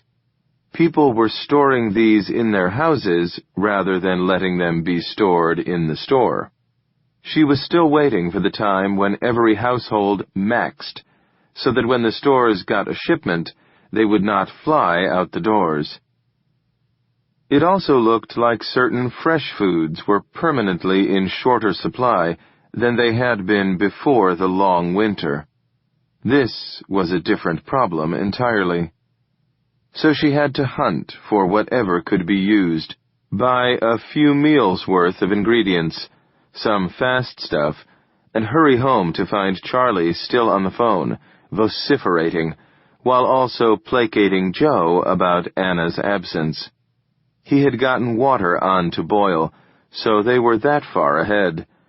But Nick had spaced on homework, and Joe was whining, and Charlie was engrossed in trying to get his boss elected President of the United States, after which things would supposedly calm back down. Ack! Oh well. Time to heft Joe onto her hip and see if he would help make a salad while consulting with Nick on math. It would all be better by the year 2500. Not for the first time, it struck her that things were calmer and more relaxing at work than they were at home. Or rather, that wherever she was, it always seemed like it was calmer at the other place. Was that normal? And if so, what did it mean? Back at work, where the calm was again not actually noticeable as such, the climate amelioration projects were still taking up the bulk of their efforts. Carbon capture and sequestration, cleaner energy sources, cleaner transport. Each area by itself was massive and complex, and correlating them was really more than their systems could accomplish. Although Frank had established a modeling group to study ways to model their efforts as a single thing. Meanwhile, they continued the work on their own fronts and reported back to Diane and Lavetta. Bioinformatics was still expanding at a tremendous speed, although here, as elsewhere, they were running into the same problem they had encountered with the climate. They knew things, but they couldn't act on them. Getting genetically modified DNA into living humans was still proving to be an enormous obstacle. On the climate front, the North Atlantic project was entrained and happening, therefore out of their hands, and everywhere else they were running into the tail-wagging dog difficulty that Edgardo had named fat dog syndrome. The dog was too fat for the tail to wag it, no matter how excited the tail got. They tried to quantify this impression by using cascade math to model ways for distributing money that would perturb other sources of it, finding capital at high angles of repose, venture capital, pension funds, investment banks, the stock markets, futures markets. Indeed, if they could get the markets to invest, they would really be tapping into the economy's surplus value, redirecting it to purposes actually useful. But whether these efforts were finding anything useful in the real world was an open question. Big profits in global cooling, Edgardo said. Perturbation. Anna liked the sound of the word and the concept. It's a network, and we perturb it in ways that stimulate harmonics. She thought the math describing this system's behavior was more interesting than the cascade theories, which always went back to chaos theory. Her urge to orderliness made her extremely interested in chaos theory, but the math itself was not as appealing to her as the stuff on harmonics in a network, which tended to describe stabilities rather than breakdowns. Just neater somehow. Like cat's cradle, Diane said once, looking at a diagram on Frank's screen. I wish, Anna said. If only we could just stick in some fingers and lift it out into something entirely new, something simpler, release a few complications. That used to be a cool move in cat's cradle when I was a girl. But the truth was, the interlocking networks of human institutions were woven into such a tight mesh that it was hard to get any wave functions or simplifications going. They were tied down like Gulliver by all their rules and regulations. Only the violence of the original perturbation, the flood in Washington, was getting them as much flex as they were seeing, that and the hard winter. Any more than that, they were going to have to create by lots of small actions, repeated many times. So their work went on, under the radar for the most part, unreported in the news. The only exceptions were the most visible and large-scale of the weather projects. For these, the public scrutiny was intense, the reaction all over the map. Most of the projects proposed had broad public support. Even the more blatant interventions, like bioengineered bacteria or lichen, had the support of an admittedly smaller majority, like 60%. People were ready to try things. The traffic jams and empty stores were getting to them in ways that news reports of distant storms had not. Phil Chase was noticing that on the campaign trail. "People are fed up with the disruptions," he said to his staff. "Listen to what they're telling us. Too many hassles when things break down. Try anything you can think of," they're saying, "to get levels of service and convenience back to what they used to be." In his speeches, he started to say something FDR had said back in the 1930s. "The solution is to be found in a program of bold and persistent experimentation." As a scientist, Anna had to like that. They were designing, funding, and executing experiments. Compiling a hypothetical candidate's most scientifically defensible positions was just one experiment among all the rest of them. Maybe it would work, maybe it wouldn't, but they would learn something from it either way. She even began to see what she thought might be ripples caused by her perturbations, cascading through the global scientific network of institutions, the agencies and companies and academies and labs, the scientific polyarchy, from individual scientists up to labs, institutions, corporations, and countries, tugging on the cat's cradle, bouncing on the trampoline. She would go to Frank to talk about amplifying some of these perturbations, also about ways Frank's new projects could sometimes be executed by the already existing scientific network. Then, to Charlie, she would talk about what Phil should be proposing in his campaign.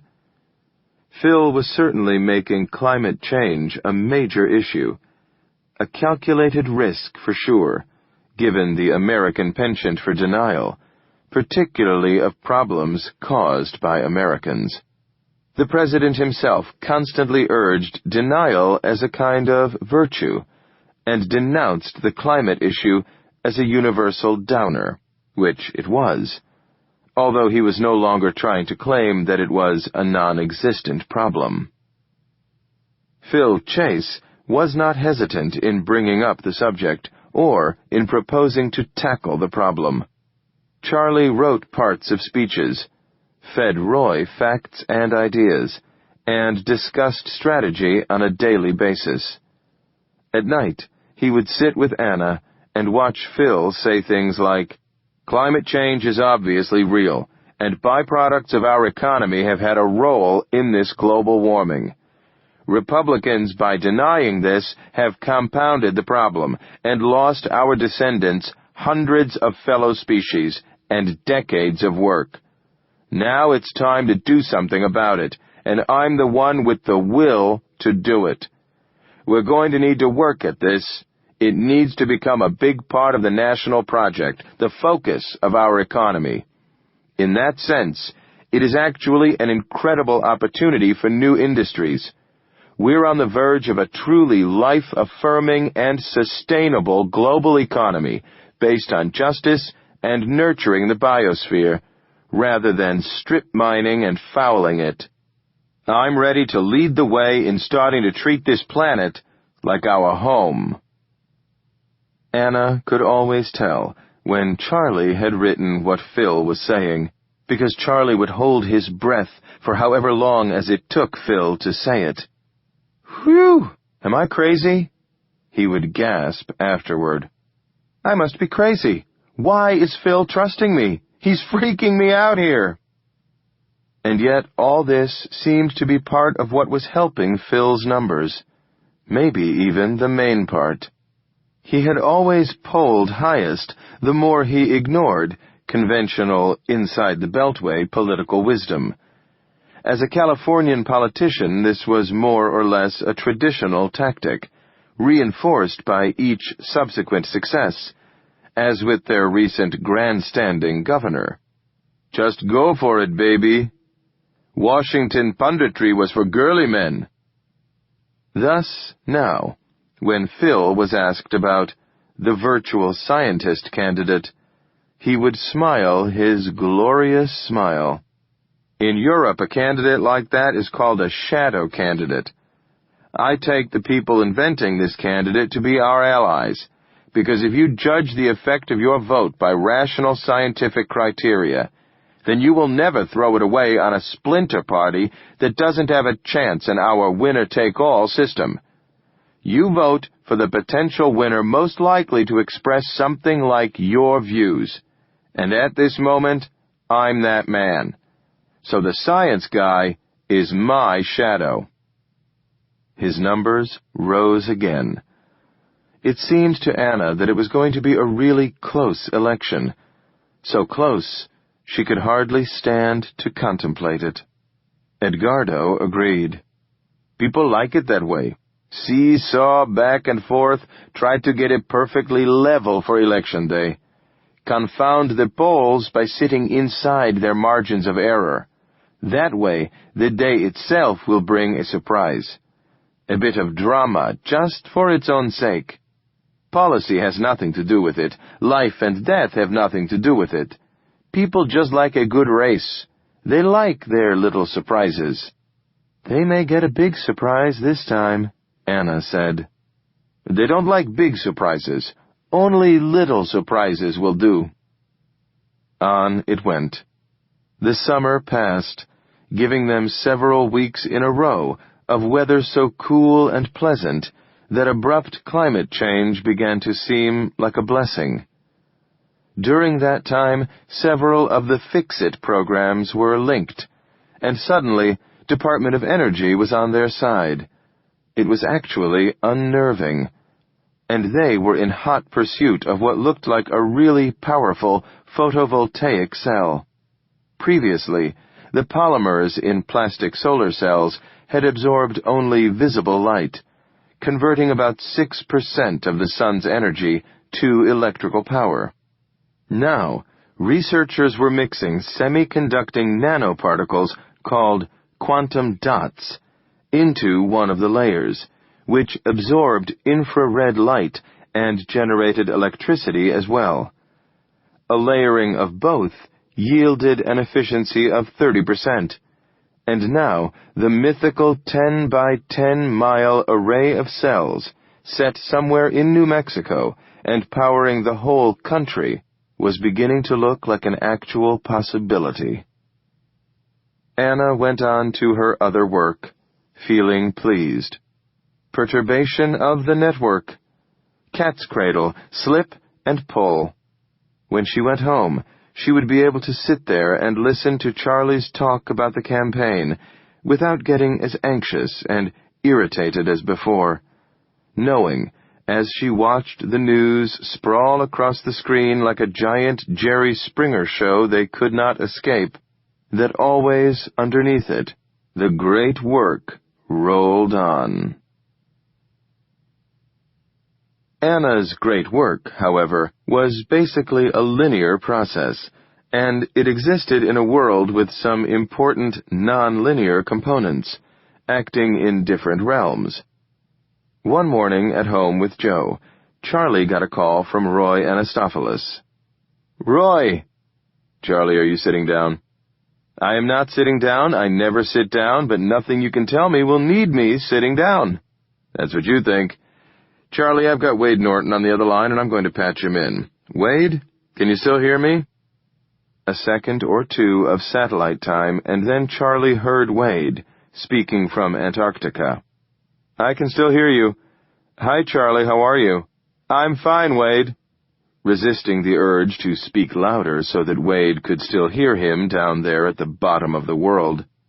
What's happening? I'm on a flight over the Ross Sea, and I'm looking at a big tabular berg that's just come off from the coastline.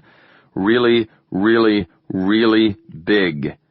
It'll be on the news soon, but I wanted to call you guys and tell you the West Antarctic ice sheet has started to come off big time.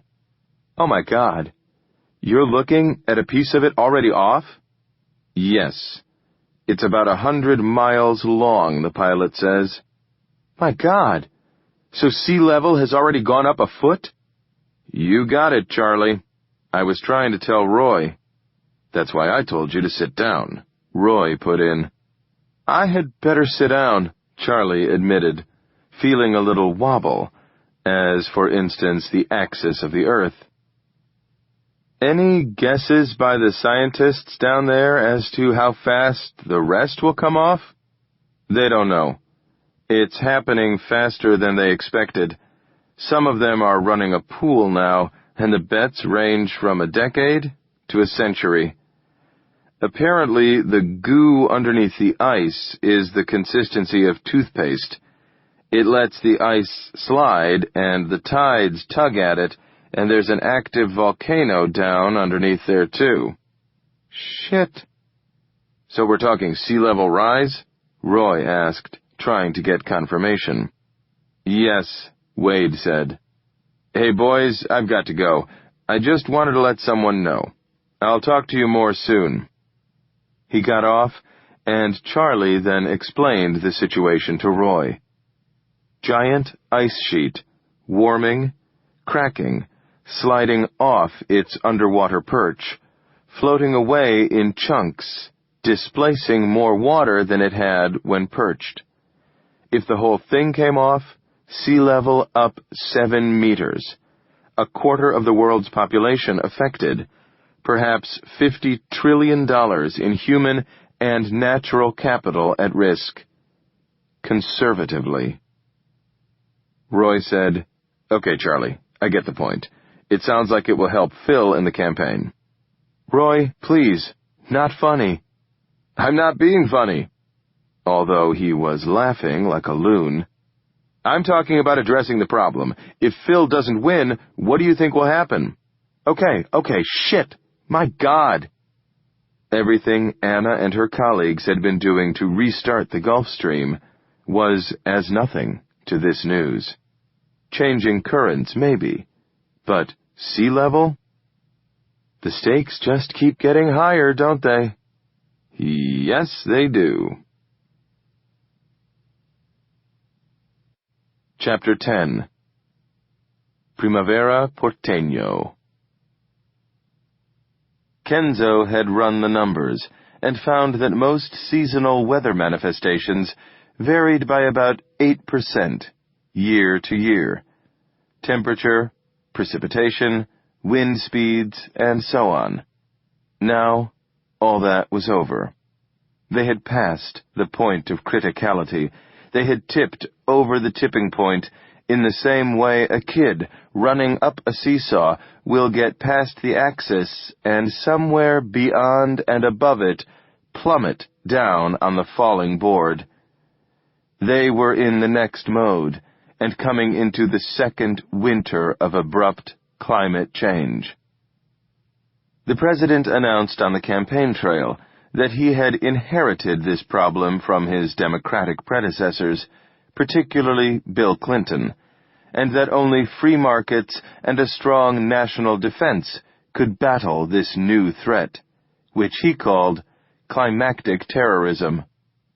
Why, you can't be sure you won't wake up someday to find the world spitting in your face.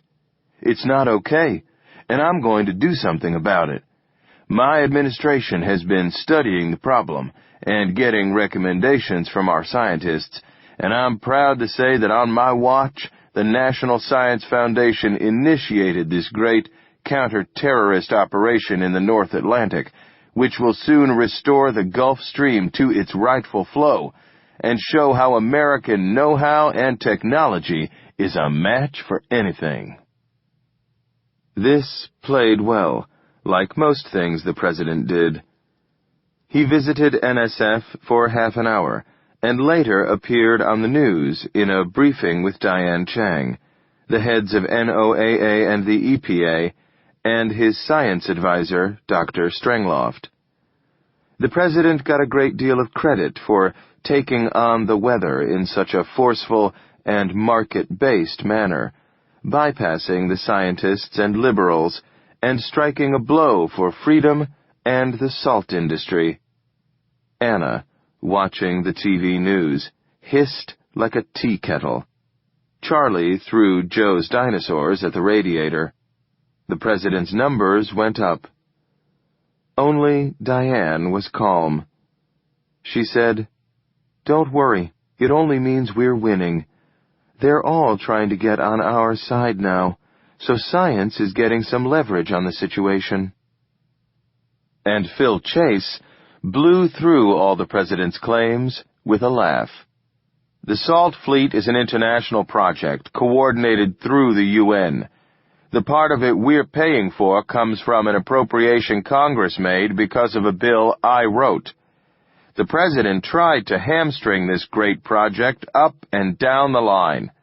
Come on, you all know which candidate will work to protect the environment, and it's me and my party. Let's turn it into a big party. We can make things better for our kids, and that'll be our fun.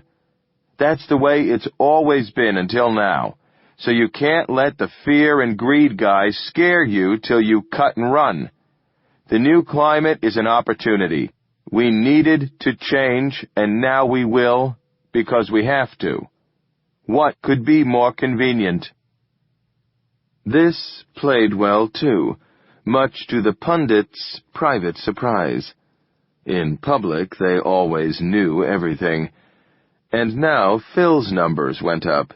He was polling neck and neck with the President, and doing particularly well among the boomers and their children, the echo-boomers, the two biggest demographics. The President's team continued to transpose what was working for Chase into the President's campaign. They began to proclaim the bad weather to be an economic opportunity of the first order. New businesses, even entire new industries, were there for the making. The bad weather was obviously another economic opportunity for market-driven reforms. However, since he had been elected with the help of big oil and everything transnationally corporate, and had done more than any previous president to strip mine the nation and use it as a dumping ground, he did not appear to be as convincing as Phil. It was getting hard to believe his assertions that the invisible hand of the market would solve everything, because, as Phil put it, the invisible hand never picked up the check. So the election campaign wallowed along in its falsity and tedium, and surprise, surprise, as the summer passed, it became an ever-tightening race, just as all media, hopeful for interested customers, might have wished.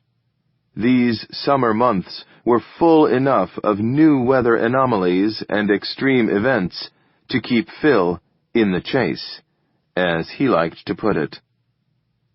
So his campaign was doing well, and he kept it up with campaign events all over the world, including a return to the North Pole a year after announcing his candidacy.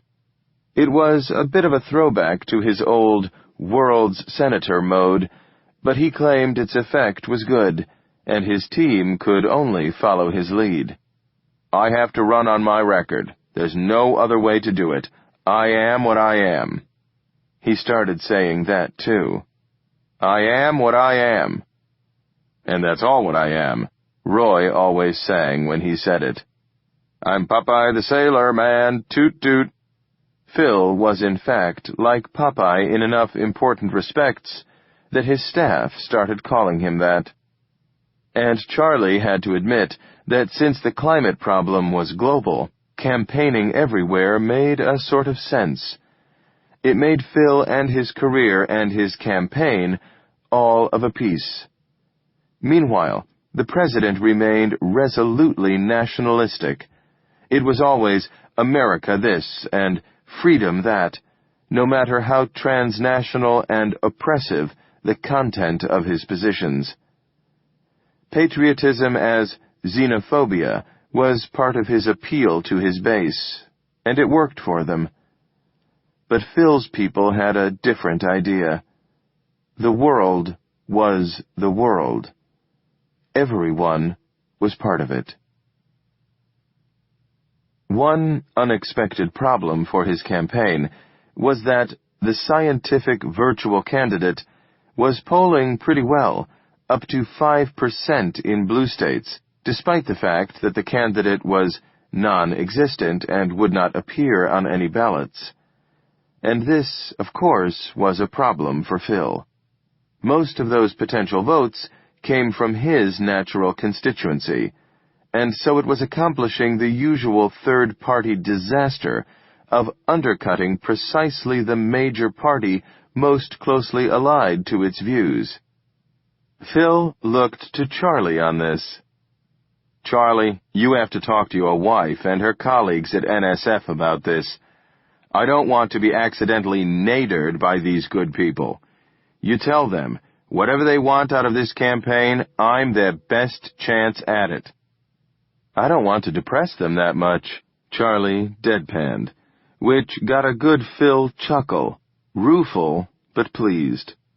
His fear that running for president was going to lose him all real human contact, the unconscious goal of many a previous president, was so far proving unfounded. Thanks for that thrust of rapier-like wit, he replied. There aren't enough people saying deflationary things about me these late days of the campaign.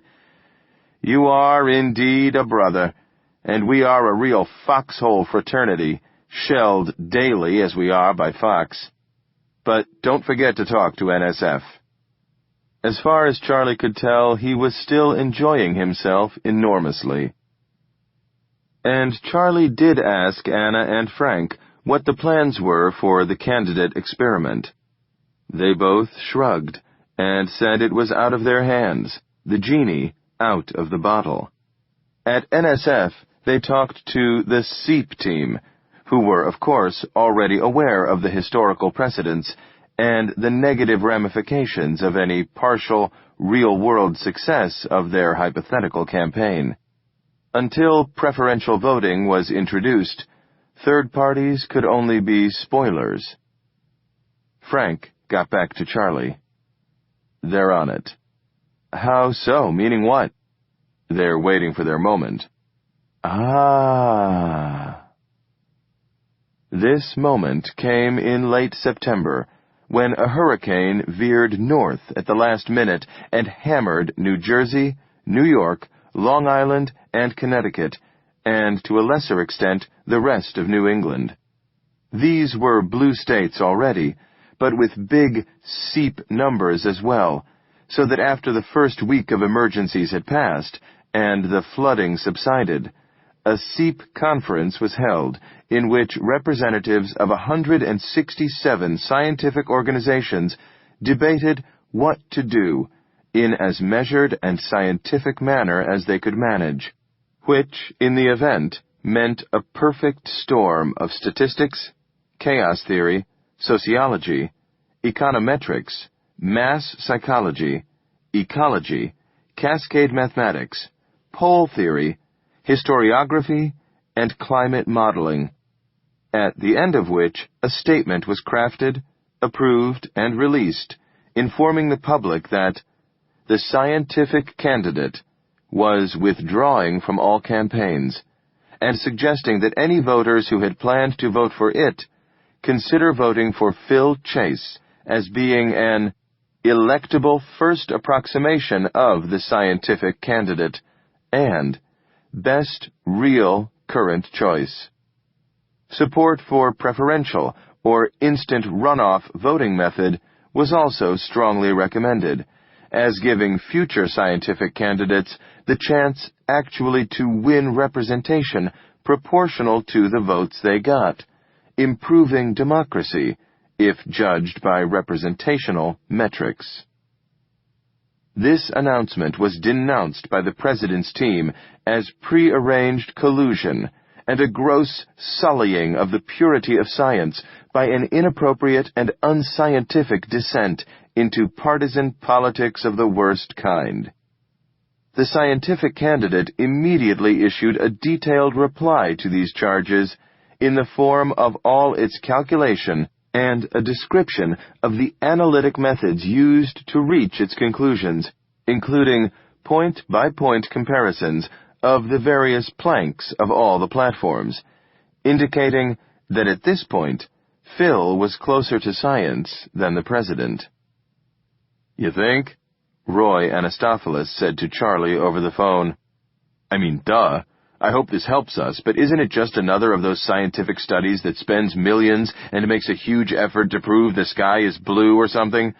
Of course, Phil is more scientific. He's running against a man aligned with rapture enthusiasts, people who are getting ready to take off and fly up to heaven." "Calm down, Roy. This is a good thing. This is connect the dots." In public, Phil welcomed the new endorsement, and he welcomed the voters attending to it, promising to do his best to adopt the planks of the scientific platform into his own. Chase promises to see what he can do. "Try me and see," Phil said. "Given the situation, it makes perfect sense. The president isn't going to do anything. He and his oil and guns crowd will just try to find an island somewhere to skip to when they're done raiding the world. They'll leave us in the wreckage and build themselves bubble fortresses. That's been their sick plan all along. Building a good world for our kids is our plan, and it's scientific as can be, but only if you understand science as a way of being together, an ethical system, and not just a method for seeing the world. What this political endorsement underlines is that science contains in it a plan for dealing with the world that we find ourselves in, a plan which aims to reduce human suffering and increase the quality of life on Earth for everyone. In other words, science is a kind of politics already, and I'm proud to be endorsed by the scientific community because its goals match the values of justice and fairness that we all were taught are the most important part of social life and government. So welcome aboard, and I appreciate the help, because there's a lot to do."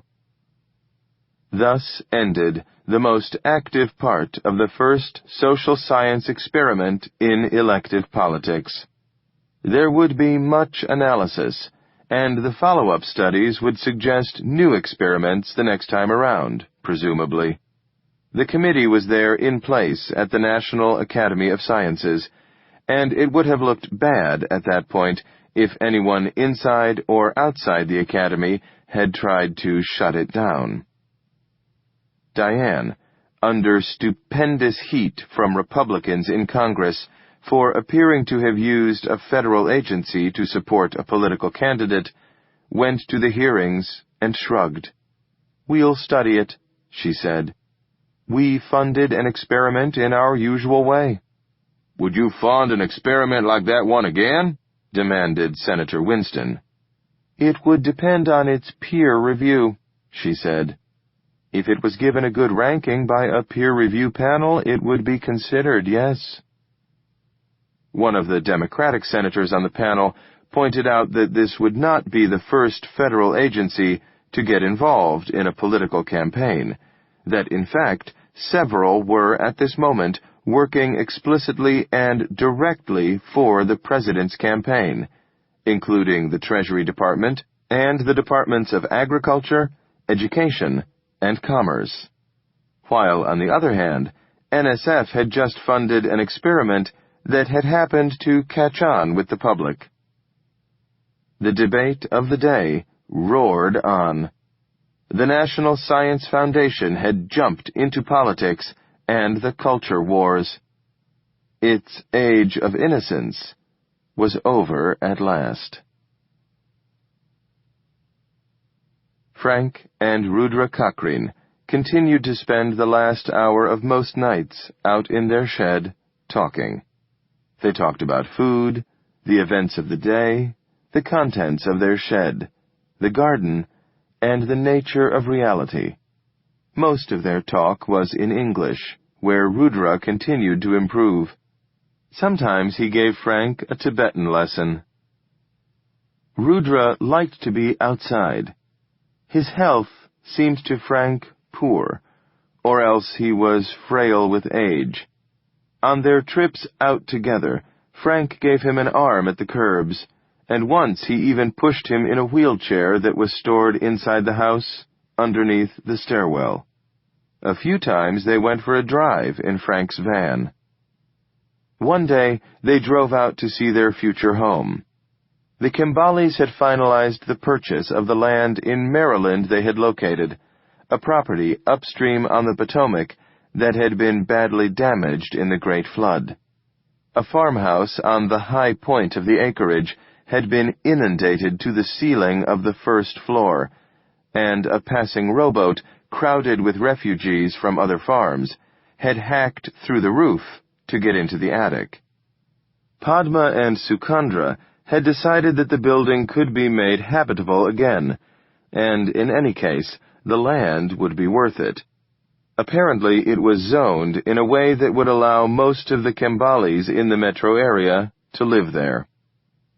So Frank drove out the George Washington Parkway to the Beltway, Rudra peering out from the passenger seat with a lively eye, talking in Tibetan. Frank tried to identify what words he could, but it didn't add up to much. Malam, highway. Sgan, hill. Sidonpo, tree. It occurred to him that maybe this was what conversation always was. Two people talking to themselves in different languages, mostly in order to clarify themselves to themselves. Or else just filling the silence, singing, oop, oop. He tried to resist this theory, so Edgardo-esque, by asking specific questions. How old are you? 81. Where were you born? Near Drepung. Do you remember any of your past lives? I remember many lives. Lives before this life? Rudra looked down at the river as they crossed on the Beltway. Yes. Not interrupted by any deaths? Many deaths. Yes, but I mean your own deaths? Rudra shrugged. This does not seem to be the body I used to inhabit. Out on the farm, Rudra insisted on trudging slowly up to the land's high point, a low ridge at the eastern edge of the property, just past the ruined farmhouse. They looked around. So you'll make this your new Kembalung? Same Kembalung, Rudra said. Kembalung is not a place. He waved his arm at the scene. A name for a way. He wiggled his hand forwards like a fish, as if indicating passage through time. A movable feast, Frank suggested. Yes. Milarepa said this, that Kembalung moves from age to age. He said it will go north. Not until now have we seen what he meant, but here it is. But Washington isn't very north of Kembalung. From Kembalung, go north, keep going, over top of world, and down the other side. Here you are. Frank laughed. "So now this is Kembalung?" Rudra nodded. He said something in Tibetan that Frank didn't understand. "What's that?" "The first Kembalung was recently found, north of Kunlun Mountains. Ruins located, recently, under Desert Mountain in Taklamakan." "They found the original? How old was the site?" "Very old." "Yes, but did they say a date, by chance?" Rudra frowned. 8th century in your calendar." "Wow, I bet you'd like to go see that." Rudra shook his head. "Stones." "I see. You like this better," indicating the broad sweep of grass and mud under their gaze. "Sure. More lively. Live living." "That's true. So, a great circle route, and Shambhala comes to us." "Good way to put it." Slowly they walked down to the riverbank, a broad swath of mud curving around the ridge and then away to the southeast. The curve, Frank thought, might be another reason the land had been for sale. The natural snake slither of riverine erosion would perhaps eat away this mudbank, and then the devastated grass above it. Possibly a well-placed wall could stabilize the bank at certain critical points. "I'll have to ask General Rack out for your homecoming party," Frank said as he observed it. "He'll have suggestions for a wall." "More dikes. Very good idea." On their way back to the van, they passed under a stand of trees, and Frank parked Rudra under one to take a quick survey of the grove. 2 sycamores, a truly giant oak, even a stand of pines. "This looks good," he said to Rudra as he came walking back over the grass. "Those are really good trees. You could build in several of them." "Like your treehouse." "Yes, but you could do it here. Bigger and lower." "Good idea." Many remote underwater vehicles were cruising the North Atlantic, sending back data that quickly became front-page news about the status of the stalled Gulf Stream.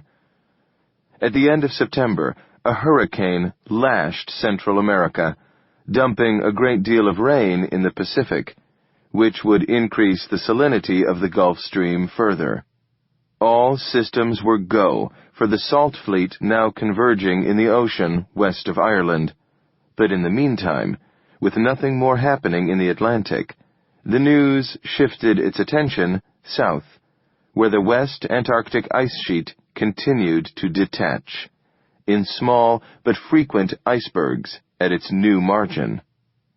The big fragment was adrift in the Antarctic Ocean, a tabular berg as big as Germany, and thicker than any ice shelf had ever been, so that it had in fact raised sea level by several inches. Tuvalu was being evacuated. Further ramifications of this event were almost too large to be grasped. Through October, it remained just one more bit of bad news among the rest. Sea level rise, oh my, but what could anyone do? Frank sat in a room at NSF with Kenzo and Edgardo, looking at data in from NOAA. He had some ideas about sea level rise mitigation, in fact. But now, the topic of the hour switched back to the International North Atlantic Current Mitigation Project. Data coming back from the RUVs, white whales, ships, and buoys scattered throughout the Atlantic were encouraging. It was becoming apparent, Kenzo said, that the predictions made by some that a stall in the thermohaline circulation would create negative feedbacks to its continuance had been correct. with the heat of the Gulf Stream not reaching the far North Atlantic, there had been a resulting southward movement of the Hadley circulation in the atmosphere. This meant a southerly shift in the Atlantic's intertropical convergence zone. Normally, the convergence zone was a high precipitation zone, and so with its shift south, the rain had diminished in the mid-latitudes where it used to fall, so that the salinity of the balked mass at the north end of the stall had been rising. Even the fresh-water cap north of Iceland was not as fresh as it had been back in the spring. So conditions were ripe. Everything was shaping up well for their intervention.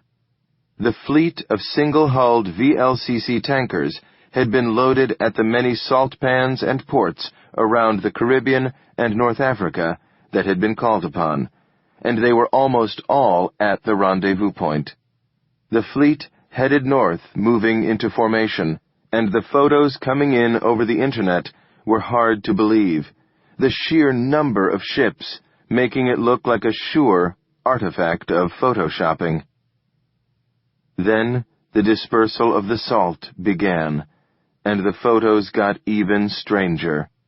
It was scheduled to last 2 weeks, the last of October and the 1st of November, and halfway through it, 3 days before the presidential election, Frank got a call from Diane. "Hey, do you want to go out and see the salting in person?" "You bet I do." "There's an empty seat you can have, but you'll have to get ready fast." "I'm ready now." "Good for you. Meet me at Dulles at 9. Oop! A voyage to the high North Atlantic to see the Salt Fleet with Diane. Their trip to Manhattan came to mind, and since then, of course, he and Diane had spent 1,000,000 hours together, both at work and in the gym. So when they sat down that night in adjoining seats on Icelandic Air's plane, and Diane put her head on his shoulder and fell asleep even before it took off, it felt very natural, like part of the rest of their interaction.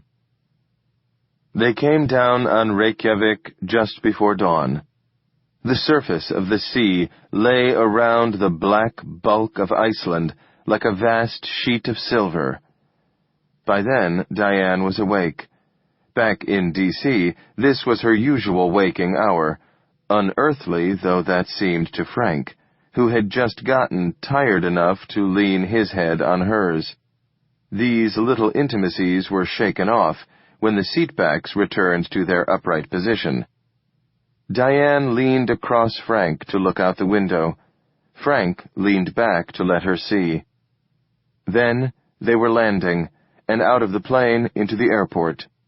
Neither of them had checked luggage, and they weren't there long before it was time to join a group of passengers trammed out to a big helicopter.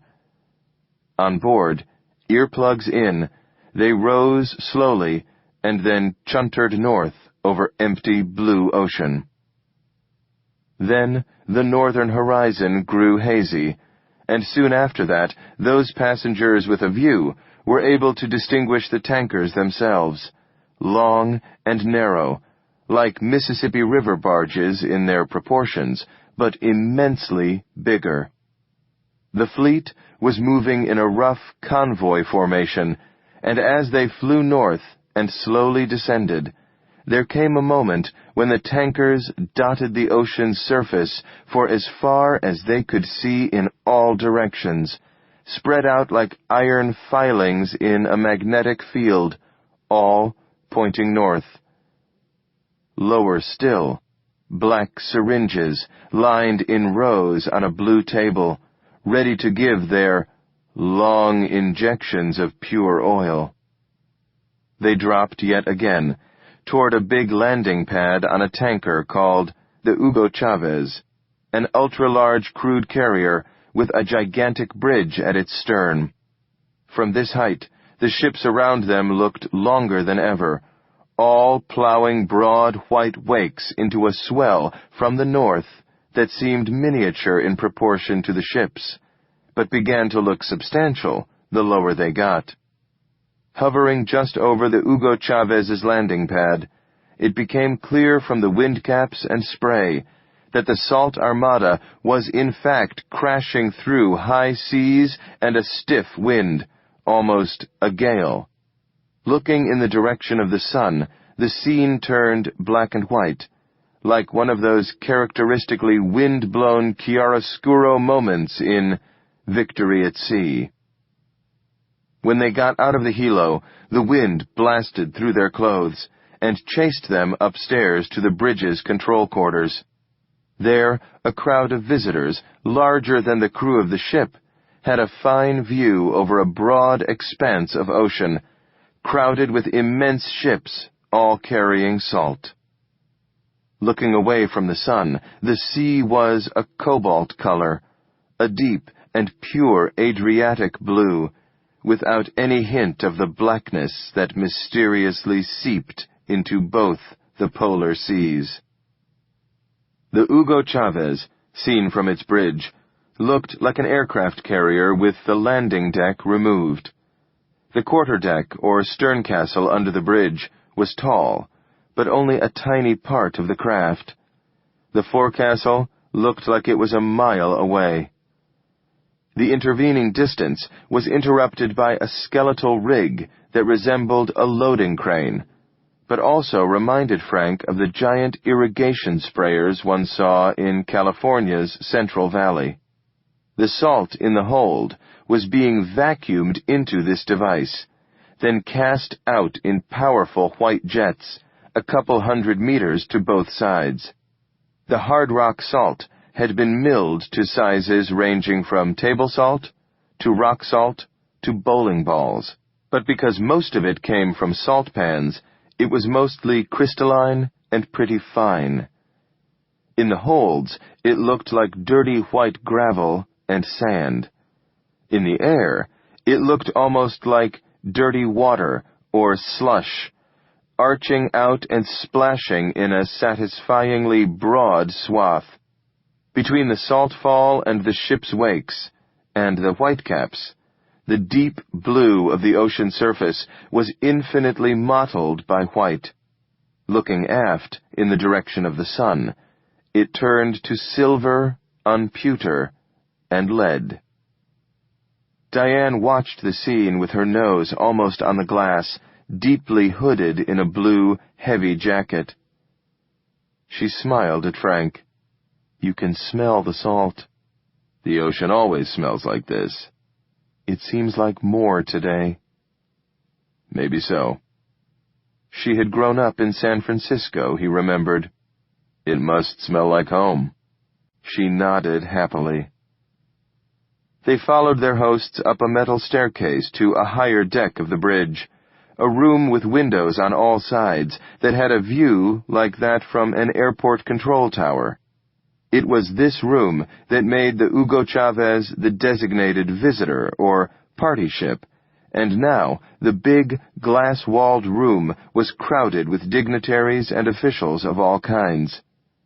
Here, they could best view the long ships on all sides of them, all the way out to the horizon, where more ships were visible only at fore and stern, or by the white jets of salt. Each ship cast 2 long, curving jets out to the sides from its bow, like the spouts of right whales, and every element was repeated so symmetrically that it seemed as if they had fallen into an M.C. Escher world. The tankers flanking theirs seemed nearer than they really were because of their great size. They were completely steady in the long swells. The air around the ships was filled with a white haze that drifted down the wake for a kilometer or so before sinking away. Diane pointed out that the diesel exhaust stayed in the air, while the salt mist did not. "They look so dirty. I wonder if we couldn't go back to sails again someday and just let everything go slower by sea." "Labor costs," Frank suggested. "Uncertainty. Maybe even danger." "Would they be more dangerous?" I bet you could make them so big and solid they wouldn't be any more dangerous than these." "These were reckoned pretty dangerous." "I don't hear of many accidents, given that there are thousands of them out all the time." They moved from one set of big windows to the next, taking in the views. "It's like the San Joaquin Valley," Frank said. "There are these huge irrigation rigs that roll around spraying stuff." Diane nodded. "I wonder if this will work." "Me too. If it doesn't..." "I know. It would be hard to talk people into trying anything else." "True." Around and around the bridge they walked. Everyone else was doing the same, in a circulation like that at any other party. Blue sky, blue sea, the horizon ticked by tiny wavelets, as in a pattern on wallpaper, and then the fleet, each ship haloed by a wind-tossed cloud of white mist. Frank and Diane caught each other by the shoulder to point things out, just as they would have in optimodal. A bird, a fin in the distance. Then another group arrived in the room, and soon they were escorted to Diane, the Secretary-General of the UN, Germany's environmental minister, who was the head of their Green Party and a friend of Diane's from earlier times. Lastly, the Prime Minister of Great Britain, who had done a kind of Winston Churchill during their hard winter, and who now shook Diane's hand and said, "So this is the face that launched 1,000 ships," looking very pleased with himself. Frank couldn't be sure Diane caught the reference. She was already smiling, and distracted by the introduction of others in the new group. They all chatted as they circled the room, and after a while, Diane and Frank stood in a big circle, listening to the others, their upper arms just barely touching as they stood side by side. After another hour of this, during which nothing varied outside except a shift west in the angle of the sun, it was declared time to go. One didn't want the helicopters to get too far from Reykjavik, and there were other visitors waiting in Iceland for their turns to visit. And the truth was, they had seen what there was to see. The ship's crew therefore halted the Hugo Chávez's prodigious launching of salt, and they braved the chilly blast downstairs and got back in their helo. Up it soared, higher and higher. Again, the astonishing sight of 1,000 tankers on the huge, burnished plate spreading below them, an astonishing sight, instantly grasped as unprecedented, the first major act of planetary engineering ever attempted, and by God, it looked like it. But then the helo pilot ascended higher and higher, higher and higher, until they could see a much bigger stretch of ocean, water extending as far as the eye could see, for hundreds of miles in all directions, and all of it blank, except for their now tiny column of ships, looking like a line of toys. And then, ants. In a world so vast, could anything humans do make a difference? Diane thought so. "We should celebrate," she said, smiling her little smile. "Do you want to go out to dinner when we get back?" "Sure. That would be great." Election Day saw winter return to Washington in force. It was icy everywhere, in places black ice, so that even though everything seemed to have congealed to a state of slow motion, cars still suddenly took to flight like hockey pucks, gliding majestically over the roads and looking stately until they hit something. Sirens dopplered hither and yon, defining the space of the city that was otherwise invisible in its trees. Again, there were scheduled brownouts, and the wood smoke of 1,000,000 fireplace fires rose with the diesel smoke of 1,000,000 generators, their gray and brown strands weaving in the northwest wind. The polls were open, however, and the voters lined up all bundled in their winter best, a best that was much better than it had been the year before. The story of the day became the story of the impact of the cold on the vote, and which party's faithful would brave it most successfully, and which would benefit most from this clear harbinger of another long winter. The first exit polls showed a tight race, and as no one believed in exit polls anymore anyway, anything was possible. It felt like Christmas. And in fact, it was the Buddhist holiday celebrating Dorje Totrengtsel, as it turned out. To celebrate it and perform a dedication ceremony for their new home in the country, the Kembalis had scheduled a big party for that very day. Possibly some of those they invited did not make it, because of the meteorological or political complications, but a couple hundred of them did. They gathered in a big crowd under a large, unwalled pavilion tent, set up next to the old farmhouse, still empty and in need of renovation.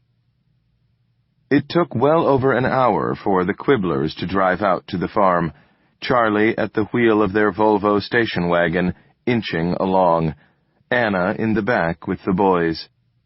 Joe declaimed a long monologue remarking on the snowy view and his displeasure that they were not stopping to investigate it. "Look! Stop! Look! Stop the car!" When they got to the farm, they found Frank was just arriving himself.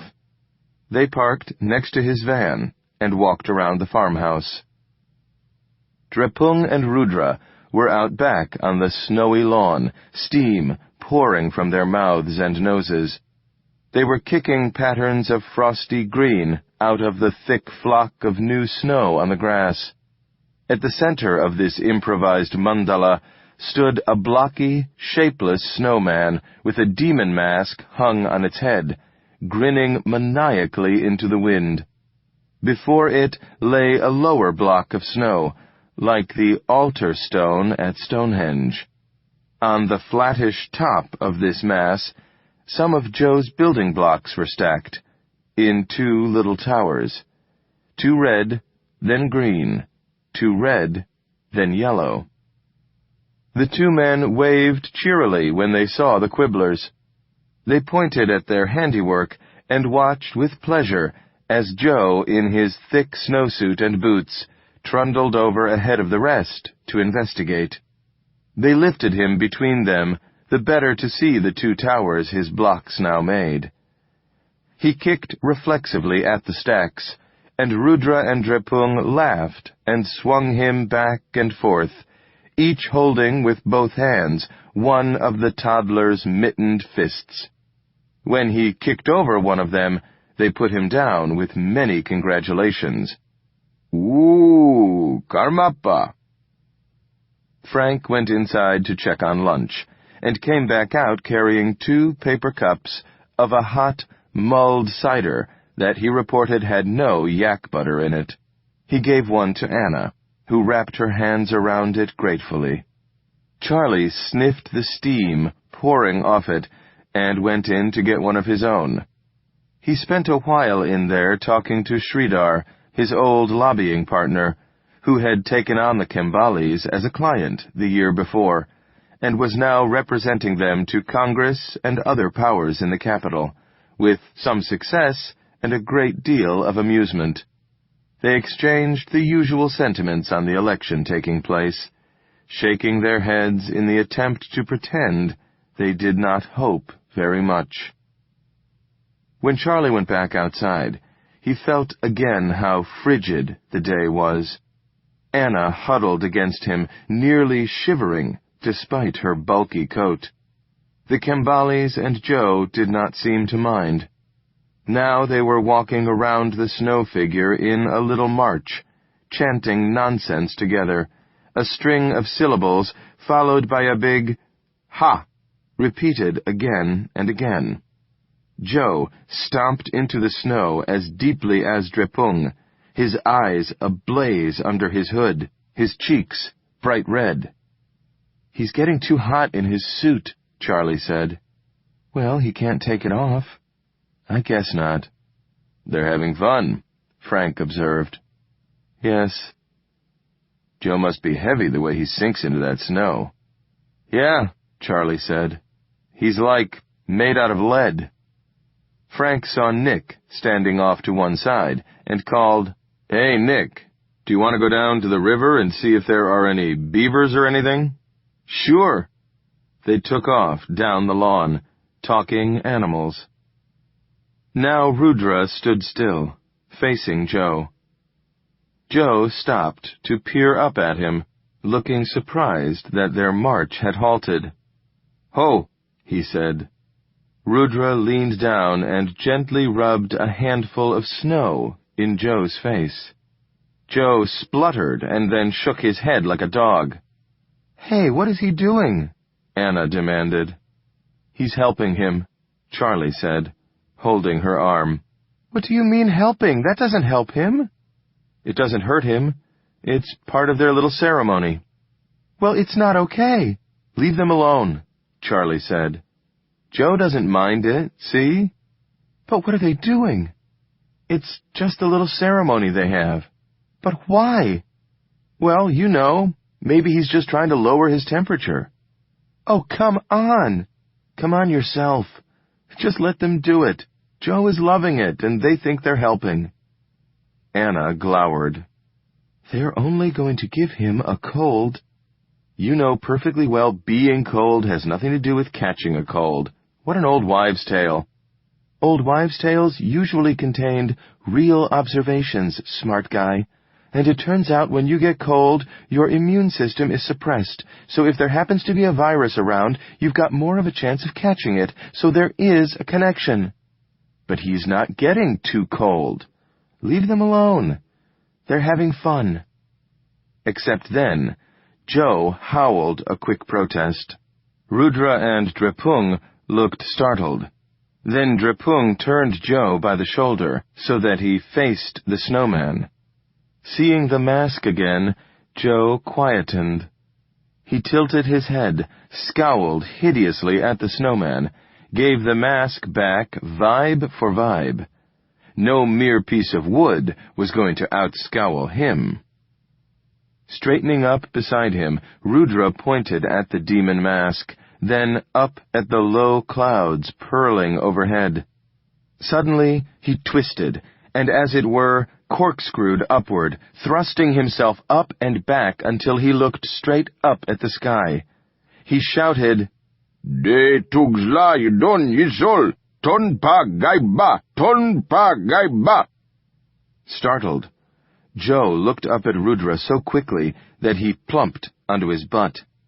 Rudra leaned over him and shouted, "Gaiba!" with a sudden ferocity. Joe scrambled away, then jumped up to trundle down the slope of the lawn as fast as he could. "Hey!" Anna cried. Charlie held her arm again.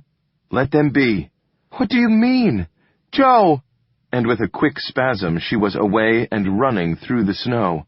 "Joe! Joe!"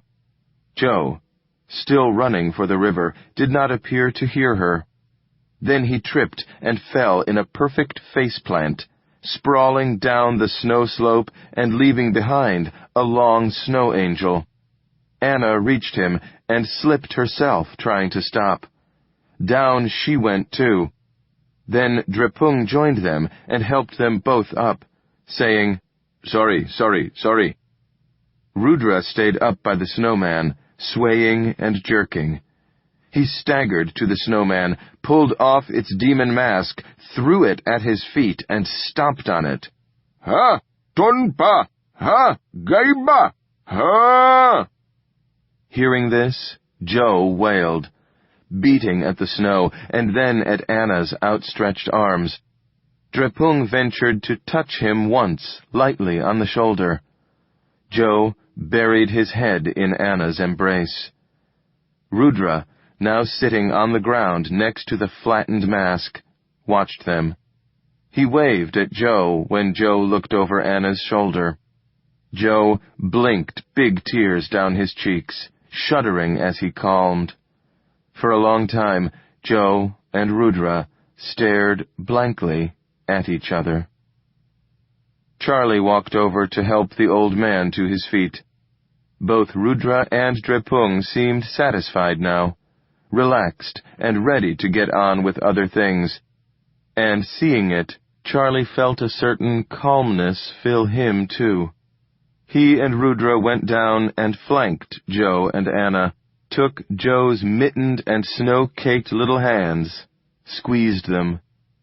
Joe looked around at the farmhouse and the tent filling with guests, the expanse of snow falling down to the river.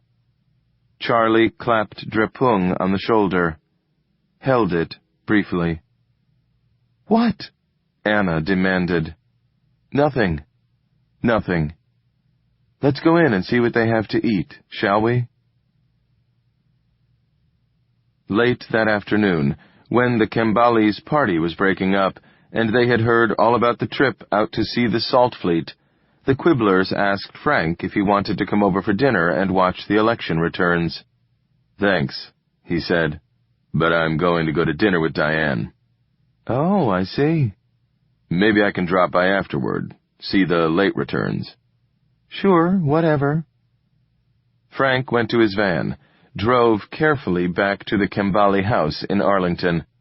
Out in the cold garden shed, he changed clothes, trying to think what would look nice. He was going out to dinner with his boss, who would not be his boss for much longer, so that different kinds of hypothetical possibilities might then open. It was interesting, no matter how uneasy he felt whenever he thought of Caroline. Then, one of the kitchen girls called out to the shed from the house door. "Phone call."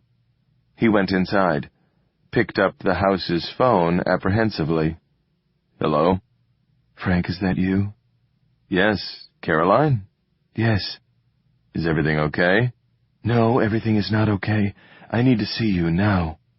"Well, but I've got something. I'm really sorry." "Frank, please. I think he found out about me taking those discs, so I've only got a little time. I've got to initiate Plan B or else. I need your help." "You're leaving him?"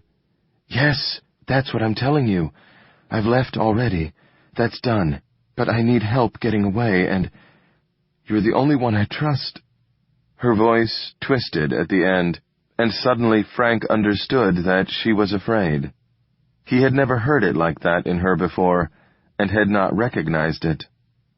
Frank clutched the phone hard. "Where are you?" "I'm in Chevy Chase. I'll meet you at your tree." "Okay. It'll take me half an hour or so. Maybe longer with the ice on the roads." "Okay, good. Good. Thanks. I love you, Frank." She hung up. Frank groaned. He stared at the embassy's phone in his hand. "Shit," he said. That someone as bold and competent as her should be afraid. "I love you too," he whispered. His stomach had shrunk to the size of a baseball. What would this husband of hers do? He picked up the phone and called Diane's cell phone number. Maybe she was bugged too. She was doing the same kind of thing Frank was, wasn't she? "Hello, Diane. It's Frank. Listen, I'm really sorry about this, but something has come up here, and I just have to help out. It's a kind of emergency. So I need to, can we take a rain check and do our dinner tomorrow or whenever you can?" Very short pause. "Sure, of course, no problem." "Thanks. I'm really sorry about this. See, there's this..." But he hadn't thought anything up, a stupid mistake, and he was going to say something at the embassy, when she heard the pause and cut him off. "No, it's fine, don't worry. We'll do it another time." Thanks, Diane. I appreciate it. How about tomorrow, then? No, tomorrow won't work. My daughter is coming in. Here. Oh, wait. I don't see my calendar. Tell you what, let's just say soon. Okay, soon. Thanks. Sorry. No problem. End of call. He put the receiver down, stood there. Fuck. He drove over to Van Ness, parked in one of his old spots on Brandywine, walked east into the forest. Slowly he approached his tree, coming to it on the remains of Ross Drive. He saw no one. But then there she was, stepping out from behind a thick oak between Site 21 and his tree. He went to her and they hugged hard, clinging tightly to each other. She pulled back and looked at him. Even in the dark he could see that her nose was red, her eyes red-rimmed. She sniffed, shook her head. Sorry, it's been a very bad day. She handed him another paper sleeve of CDs. Here, this is more of their shit. It's a new super black, working between Homeland Security and DOD, another strategic support branch. Frank took the discs, put them in his jacket pocket. What happened? We had a fight. I mean, that used to happen a lot, but this time it was, I don't know, bad. Scary. I'm sick of feeling this way. Really, being around him, it's bad for me. I know better. I can't stand it anymore. He didn't find something out. He didn't say anything directly, but I think he did, yes. I don't know. If he found out about me taking the election program... She shuddered, thinking about it. Then, it might explain some things. I mean, he chipped me again, since I last saw you. New kinds that he thought I didn't know about. They hop on you. When I found them, I left them in until today, but I took them out, and then I used his code to get what I could about this superblack onto disk. I don't know how much it'll tell anyone. Then I left. Are you sure you found all the chips? Yes. The bastard. He is so... He spies and spies and spies. So, I mean, can you be sure you found everything he's doing? Yes. I ran all the diagnostics and I saw what he had on me. Now I'm out of there. He'll never see me again. The bitter twist to her mouth was one Frank had not seen before, but it was familiar in his own muscles from certain moments of his own breakup with Marta. The wars of the heart, so bitter and pointless. Where will you go? He said. I have a plan B. It's got an ID all set up, a place, even a job. It's not too far away, but far enough I won't run into him. I'll be able to see you? Of course, once I get settled. That's why I set it up this way. If I were on my own, I'd go, I don't know, Tibet or something, the other end of the earth. Frank shook his head. I want you closer than that. I know. They hugged harder. In the darkness of the park it was almost quiet. The sound of the creek, the hum of the city. Two against the world. Frank felt her body, her heat, the pulse in her neck. The scent of her hair filled him. Don't disappear, he thought. Stay where I can find you. Stay where I can be with you. Frank felt her shudder. It was cold again, not as cold as in the depths of last winter, but well below freezing. The creek rang with the tinkling, bell-like sound it took on when all its eddies were frozen over. Caroline's body was quivering under his hands, shivering with cold, or tension, or both. He held her, tried to calm her with his hands, but he too was shivering. Downstream on the path, he saw a brief movement. Black into black. Involuntarily, he pulled her to him and around to the other side of the oak next to them. "What?" "Look," he said very quietly. "Are you sure you aren't still chipped somehow?" "I don't think so. Why?" "Because I think there's someone watching us." "Oh, my God." "Don't try to look. Here, I've got the scanner you gave me." He thought it over, images of one scenario, then another. Would he have other people helping him? "Not for this," she said. "I don't think so, anyway. Not unless he figured out that I copied the vote program." "Shit. Let's check you right here, okay?" "Sure." He pulled the wand from his pocket, so much like an airport security device. Barcodes in the body. He ran it over her. When he had it against the top of her back, it beeped. "Shit," she said under her breath. She whipped off her jacket, laid it on the ground, ran the wand over it. It beeped again. "God damn it." "At least it isn't in your skin." "Yeah, well." "You checked before you left your place?" "Yes, I did, and there wasn't anything. I wonder if there's something about me leaving the house. A tick, they call these, set to jump when motion sensors go off. Something stuck to the door lintel or someplace. God damn him."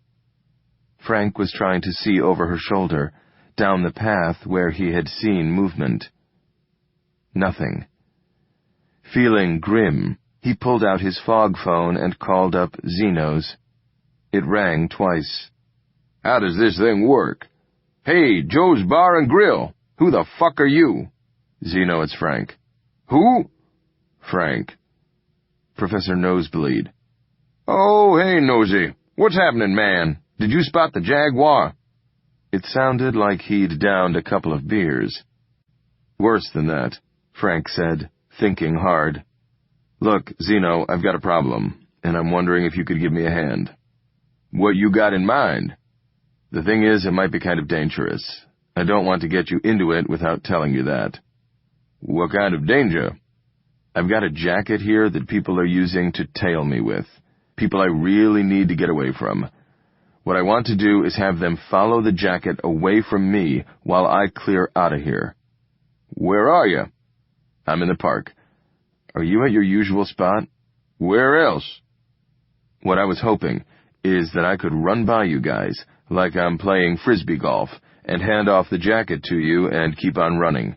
Then, if one of you would hustle the jacket out to Connecticut and leave it in the laundromat next to Delhi Daba, I could turn the tables on these people, pick them up when they follow the jacket, and then tail them back to where they came from." "Shit, Noseman, it sounds like you must be some kind of a spook after all. So you've been out here hiding among us, is that it?" "Sort of, sure." "Oh, I knew it must have been something." "So, are you up for it?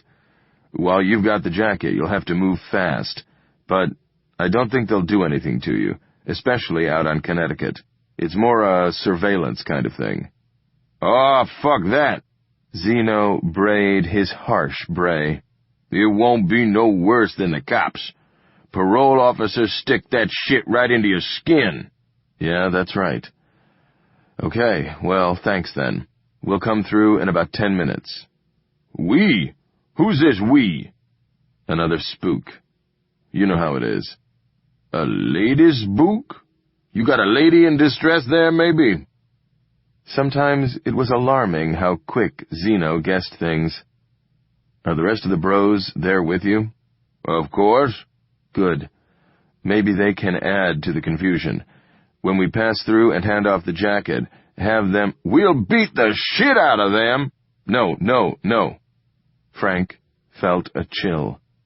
"They could be armed. You don't want to fuck with that. Maybe just go off in 2 or 3 groups. Give you some cover, create some confusion." "Yeah, sure. We'll deal with it." "Okay, thanks. See you soon. We'll come in from the creek side and just pass right on through." Frank pushed the end button. He looked at the chip wand. Could this wand be chipped itself? I don't know. I guess so. We'll leave it here. You said in the elevator you were training for a triathlon, right? Yes. Is your husband a runner? What? No. Okay. He took her by the arm and led her off the path, up into the trees. Let's run. We'll go past my park friends and give them your jacket, then take off on the ridge trail north. He won't be able to keep up with us, and after a while, he won't know where you are. Okay. Off they ran, Caroline fast on Frank's heels. He ran up Ross to Site 22, then turned up the trail that ran to the nature center, hurrying the pace so that they would gain some time. Behind him he heard the faint crackle of the pursuit.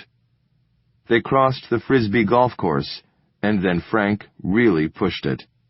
At a certain point, her husband wouldn't be able to keep up. Once you were winded, the will counted for nothing. You had to slow down. As animals, he and Caroline were stronger, and out here, they were animals. Down the narrow fairway of Hole 5, leading her between the trees to the left so they wouldn't be seen. Running almost as hard as he could, Caroline right behind. Then he was in Site 21, and the bros were all standing around, wide-eyed and agog at the sight of them. Even in the midst of his adrenaline rush, Frank saw that he would never hear the end of this. He gestured to Caroline, helped her out of her jacket. Hi, guys. He met Zeno's eye. Now, more than ever, Zeno looked impressive, like Lee Marvin in his moment of truth. Thanks, Frank said, tossing the jacket at him in their usual aggro style. Where do you want me to go again? Delhi Daba. Drop the jacket in the laundromat next door and get the fuck out of there. Sure thing. The rest of you wait a second and then wander off. Stick together, though. Yeah, man. We'll beat the fuck out of him. Just keep moving. Thanks, boys. And with that, Frank took Caroline by the hand, and they were off again into the dark. Running down the Hole 7 fairway, he pulled off his down jacket, then passed it back to her. Here, put this on. No, I'm okay. No, you're not. You were shivering already. What about you? We run the course out here in T-shirts all the time. I'm used to it. Besides, you've got to keep on going after this, right? Whereas I can go home. Are you sure this isn't chipped too? Yes. I've owned it for 20 years, and no one else has been anywhere near it. Okay, thanks. She pulled it on as they jogged, and then they started running at full speed again. You okay? Frank said over his shoulder. Yeah, fine. You? I'm good, Frank said. And he was. His spirits were rising as he got on the ridge path and led her north on it. Frozen mud underfoot, frigid air rushing past him. There was no way anyone without chips to aid them could track them for long when they were moving like this. He passed Hole 8 and turned up Cross Trail 7, and soon they were out onto Brandywine and rising to Connecticut. Just short of the avenue, where there was still some darkness to huddle in, he stopped her, held her. As they hugged, he felt for the Acheulean hand axe, there in his jacket pocket against her side. What is that? She asked. My lucky charm. Pretty heavy for a lucky charm. Yeah, it's a rock. I like rocks. They stood there, arms around each other, poorly lit by a distant streetlight. Her face twisted with distress. Why couldn't it be simple? Her look seemed to say. Why couldn't they just be here? But it wasn't simple. The Van Ness Metro is just down there, Frank said, pointing south on Connecticut. Thanks. And where will you go? I've got a place set up. Then, "Listen, I heard what you said to those guys, but don't you stick around and mess with him," she said, waving to the east. "He's dangerous. He really is. And we don't want him to know you had anything to do with this." "I know," Frank said. They hugged again. Briefly, they kissed. He liked the feel of her in his jacket. "Here," she said. "You should take your jacket back. I'm going to get in the metro, and then I'll be into my little underground railroad setup, and I won't need it. I'll be fine." "You're sure?" "Yes." "Okay." He took the jacket from her, put it on, put the hand axe back in its pocket. "Where will you go?" "I'll contact you as soon as I can," she said. "We'll set up a system." "But—" "I'll let you know. Just let me go. I have to go." "Okay," Frank said, frustrated. Then she was off. Watching her turn the corner and disappear, he felt a sudden stab of fear. God damn this guy, he thought. He walked north to Delhi Dhaba and passed it, glanced into the laundromat next door. It was almost empty, only a couple of young women folding clothes together at the tables, no doubt UDC undergrads. Caroline's black ski jacket was already there, hanging from the open door of a dryer. No sight of Zeno or any of the rest of the bros. Frank walked down to the corner and stood at the bus stop, then sat on the bench in its little shelter, consciously working to slow his breathing and pulse. 10 minutes passed. Then 3 men in black leather jackets approached the laundromat, hands in their pockets. One, a tall, heavy-set blond man, appeared to be checking a very heavy watch. He looked at the other men, gestured inside the laundromat. One turned and settled at the door, looking up and down Connecticut. The others went in. Frank sat there, looking across the street away from them. The man guarding the door registered him along with the 3 others waiting at the bus stop. Then he turned his attention to the various people walking up and down the sidewalks. The 2 men reappeared in the doorway, the blond man holding Caroline's jacket. That was him, then. Frank's teeth clenched. The 3 men conferred. They all surveyed the street, and the blond man appeared to check his watch again. He looked up, toward Frank, said something to the others. They began to walk down the sidewalk towards him. Shocked at this turn of events, Frank got up and hustled around the corner of Davenport. As soon as the buildings at the corner blocked their view of him, he bolted, running hard east toward the park. Looking back once, he saw that they were there on Davenport, also running, chasing him down.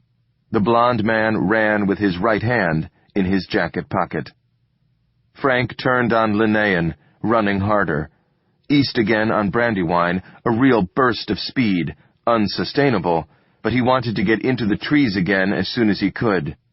As he pounded along, gasping, he thought about the man spotting him by way of his wrist device, and decided that his down jacket must be compromised now, too. Caroline had worn it. She had been chipped with a tick. These ticks were probably not used alone, but in little swarms. She could have had some in her hair. Who knew? But if one or more had fallen or migrated from, say, her hair onto his jacket, he would be chipped himself. That had to be it. Or maybe he had just been chipped all along. He flew down the slope to Site 21, found it still empty, the neglected fire still flickering. Off with his jacket, off with his shirt. The frigid air hit him, and he growled. He took the hand axe out of the jacket and put it into his pants pocket. He ran up into the mass of trees west of the site, stopped and rubbed his hands over his neck, gently and then roughly, felt nothing. He ran his hands through his hair again, leaning forward and down, pulling at his locks and shaking his head like a wet dog, tearing at his scalp. Best he could do. Now he had to move again, just in case. He circled around the site and ducked behind one of the big flood windrows, crouched, and got a view of the picnic table, between two branches. He heard them before he saw them, all three men crashing down Ross into the site. They stopped when they saw his jacket and shirt, turned quickly, and looked around them, surveying their surroundings like a team that had done it before. Frank felt the tousled hair rise on the back of his neck. His teeth were clenched. The blond man's hair caught a gleam of firelight. He picked up the jacket, hefted it, then the shirt. Now came the test. Was there still a tick on Frank? The three men turned in circles, looking outward, and as they did, the blond man checked his wrist. Frank stayed frozen in place, waiting for a sign. The blond man's chest rose and fell, rose and fell. He was winded. Frank tried to imagine his thoughts, then fell squeamishly away. He didn't want to know what went on in a mind like that. Plots, counterplots, chipping people, spying on his own wife, out here in Rock Creek Park in the middle of the night, chasing people down. It was an ugly thing to contemplate. Frank felt the frozen air as if he were clothed in an invisible shirt made of his own heat. Outside that, it was obviously cold, but inside his shell, he seemed okay, at least for now. When he moved, he pushed through the shell, out into the chill. Up on Ross came the sound of people walking, then Zeno's nicotine voice. Frank shifted down, pulled his phone from his pocket, and punched the repeat call function. "Hey, Blood, what's up?" "Zeno, they're back at your picnic table," Frank whispered. "They've got guns." "Oh, ho." "Don't go down there." "Don't you worry. Do you need help?" "No." "We'll deploy anyway." "Ha! Too bad you can't call the Jaguar out on these guys, eh?" "Yeah," Frank said, and thought to add that he was going to be the Jaguar tonight. But Zeno wasn't listening. Frank could hear over the phone that he was telling the bros the situation. In the open air, their noise had abruptly died away. Then, "Hey, fuck that!" Andy exclaimed, carrying both over the phone and through the air. On the phone, Frank heard Zeno say, "Fucking A, Blood, here comes the cavalry." Then the forest filled with howls, the crash of people through the forest, and from down near the creek, bang, bang, bang. The men at the picnic tables had dropped out of sight, but their conference was brief. After about 5 seconds, they burst to their feet and ran away, south on Ross. Shrieks and howls in the darkness behind them. Frank took off after them. High howling marked where the bros were in their pursuit on Ross, and thunks and crashes made it clear rocks were being thrown. Frank darted from tree to windrow to tree, keeping above and abreast of the running men. When they came down the slope to Glover, 2 of them turned left, while the blond man turned right. Frank followed him, worrying briefly that the 2 others would come back and jump on the tail of any pursuit. Hopefully Zeno and the bros had already laid off. Nothing to be done about that now. He needed to concentrate on following the blond man. Stalking prey at night in the forest. How big the world got when you could taste blood. The frigid air cut through the radiance of his body heat, It drove into him, but it was only part of the chase, part of what made him utterly on point. All the hours he had spent out here filled him now. He knew where he was and what he needed to do. It all came down to pursuit. The trees lining Glover were thick, the ground covered with branches, leaves, patches of new snow. He had trailed feral animals along here before. A human would be both more aware and more oblivious. The blond man was striding rapidly up the road, stopping from time to time to look back. He appeared to be holding a pistol in his right hand. Frank froze when he looked around, then darted from tree to tree, moving only when the man's back was to him. Stay parallel to him, but always behind his peripheral vision. Be ready to freeze, stop, when his head turned. It was like a game, feet lightly thrusting forward, feeling their way to silent landings, over and over, on and on, freezing, to check the quarry from behind a trunk, one eye out, as in all the hide-and-seek games any child has ever played, but now performed with total concentration. On the hunt, yes, huge areas opening inside him. He could see in the dark.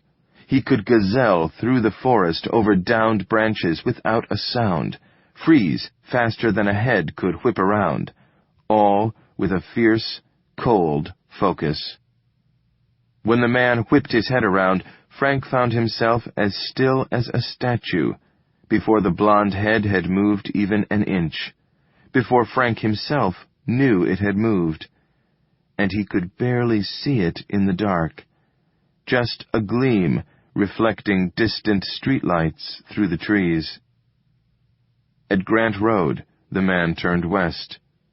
He walked out on the street to Davenport and west toward Connecticut. Now they were under streetlights again, and very few people were out at this hour, none visible at this moment.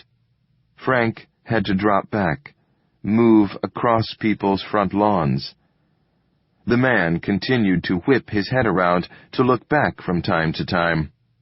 Frank lagged as far as he could, while still keeping him in sight.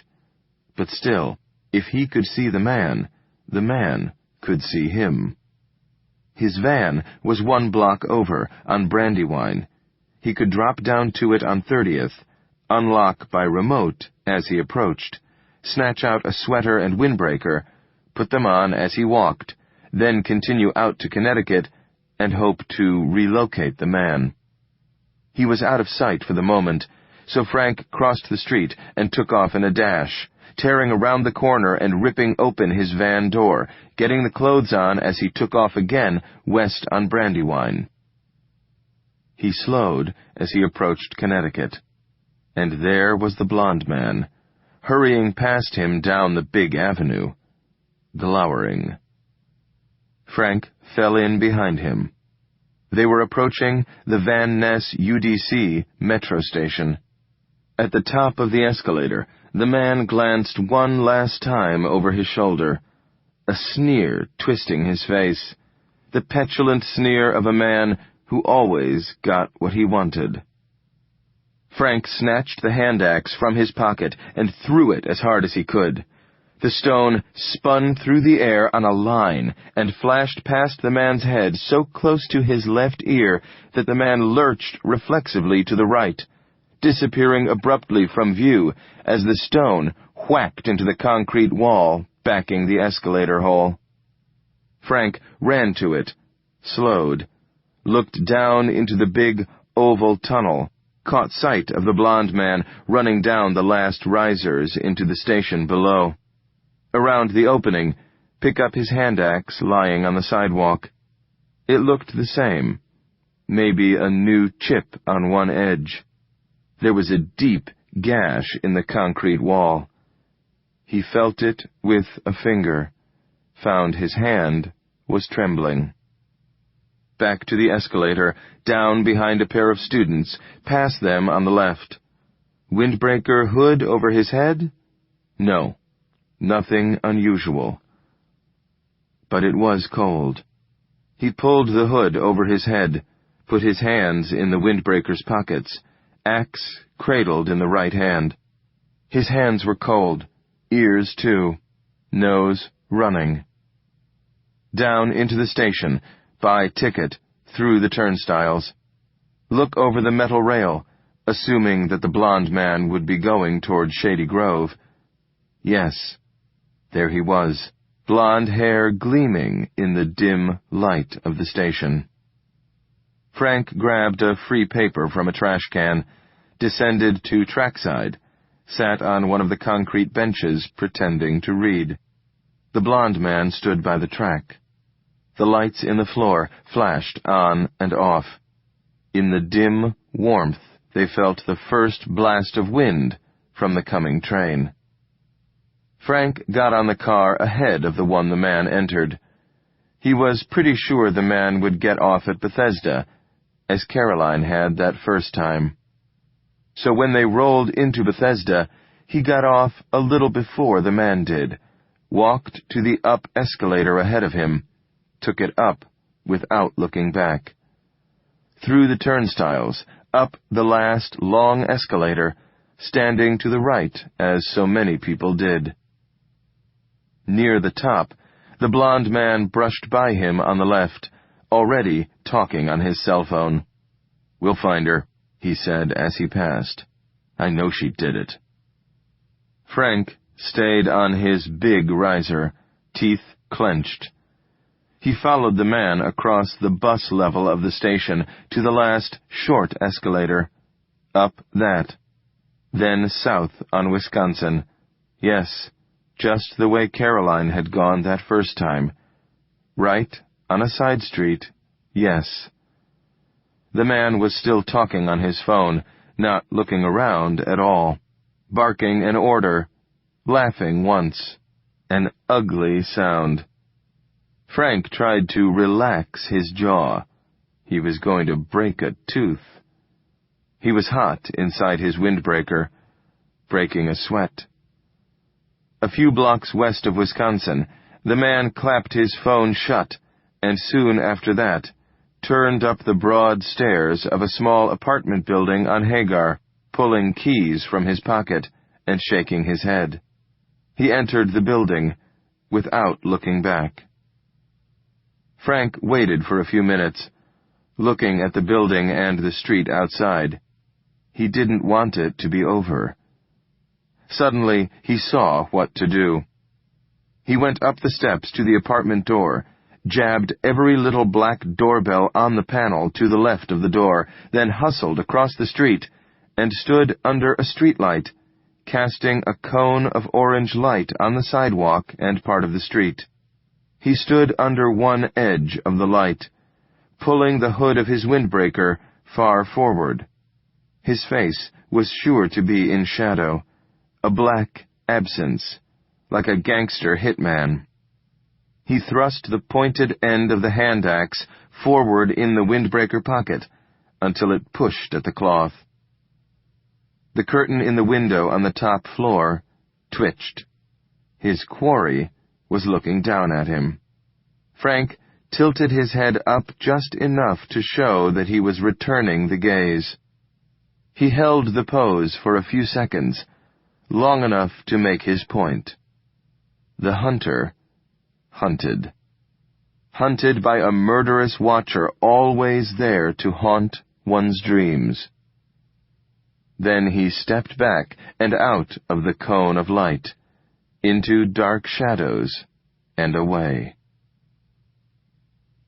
After that, Frank walked back out to Wisconsin. He started to shiver in his thin sweater and windbreaker.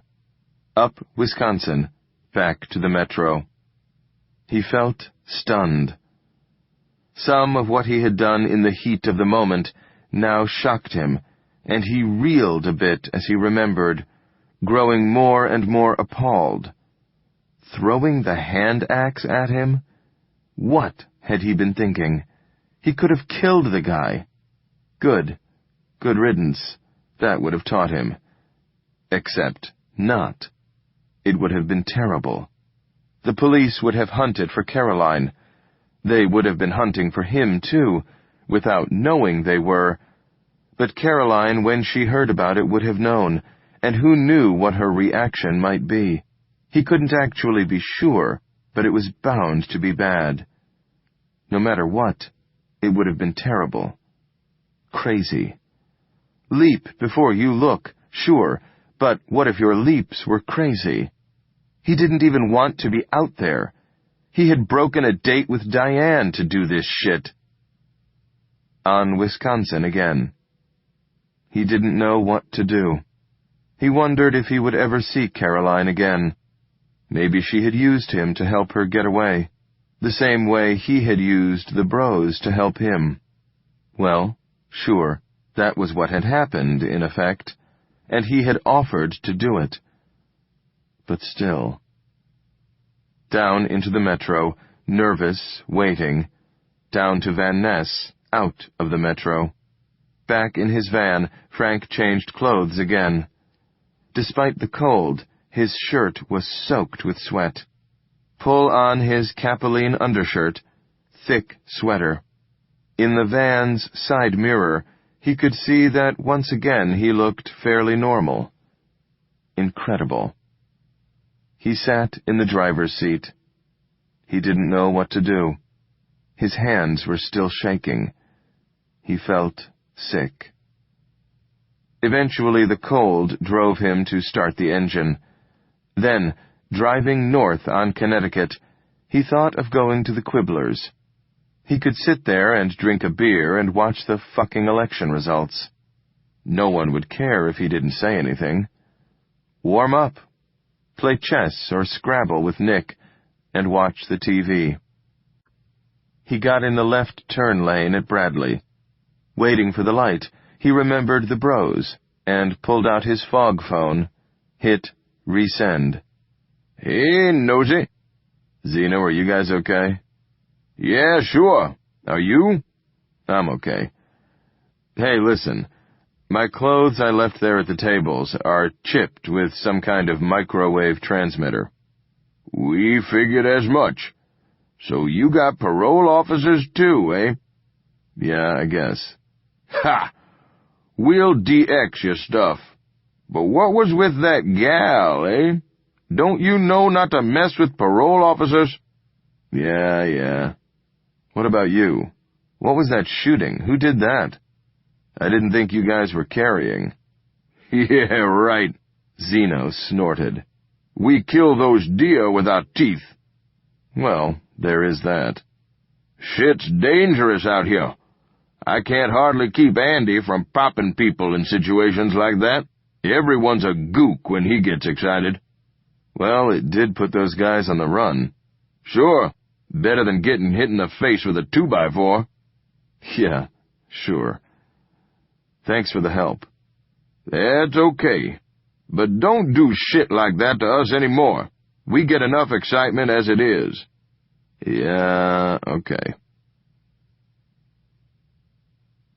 Charlie answered the doorbell and was happy to see Frank. Hey, Frank. Good to see you. Come on in. The Kimbalis came over on their way home, too, and the early returns are looking good. Pretty good. My fingers are crossed, Frank said. But as he took off his windbreaker, he looked unhopeful. Inside the entryway, he stopped as he saw people sitting in the living room by the fire. He went over and greeted Drepung and Sukandra and Padma, done with their own party, and then Charlie introduced him to Sridhar. Again, it seemed to Charlie that Frank was unusually subdued. No doubt many of his big programs at NSF were riding on the election results. Charlie went out to the kitchen to get drinks, and circulating as he did in the next hour, he only occasionally noticed Frank, talking or playing with Joe, or watching the TV. Results were coming in more quickly now. The voting in every state was tight. The results as predicted. The red states went to the president, the blue states to fill Chase. The exceptions tended to balance out, and it became clear that this time it was going to come down to the western states and whoever was delayed in reporting a winner due to the closeness of the results. Chase had a decent chance of winning the whole West Coast, and if some of the late reporting states went his way, the election too. It was all hanging in the balance. Charlie sat above Nick on the couch, watching the colored maps on the TV, talking sometimes on the phone with Roy. Joe was sitting on the floor, putting together the wooden train tracks and babbling to himself. Charlie watched him very curiously, not sure what he was seeing yet. Anna had taken Joe's temperature when they got home, curious at the effect of the snow, Charlie assumed. It had been 98.2. She had shaken her head, said nothing.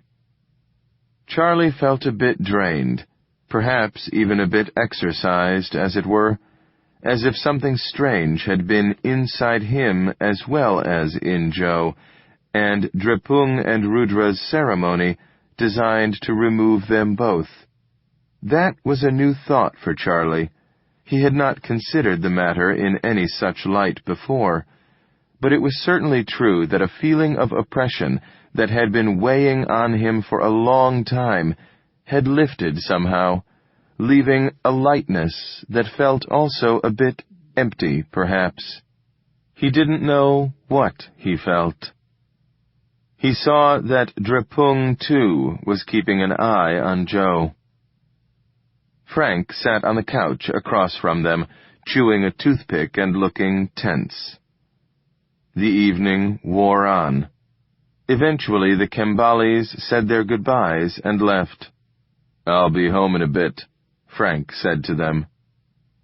When they were gone, Frank glanced at Charlie. "Mind if I stay and see it out?" "Not at all, as long as it doesn't go on for 3 months. Ha! It is looking close. I think California will put us over the top." "Maybe so." They watched on.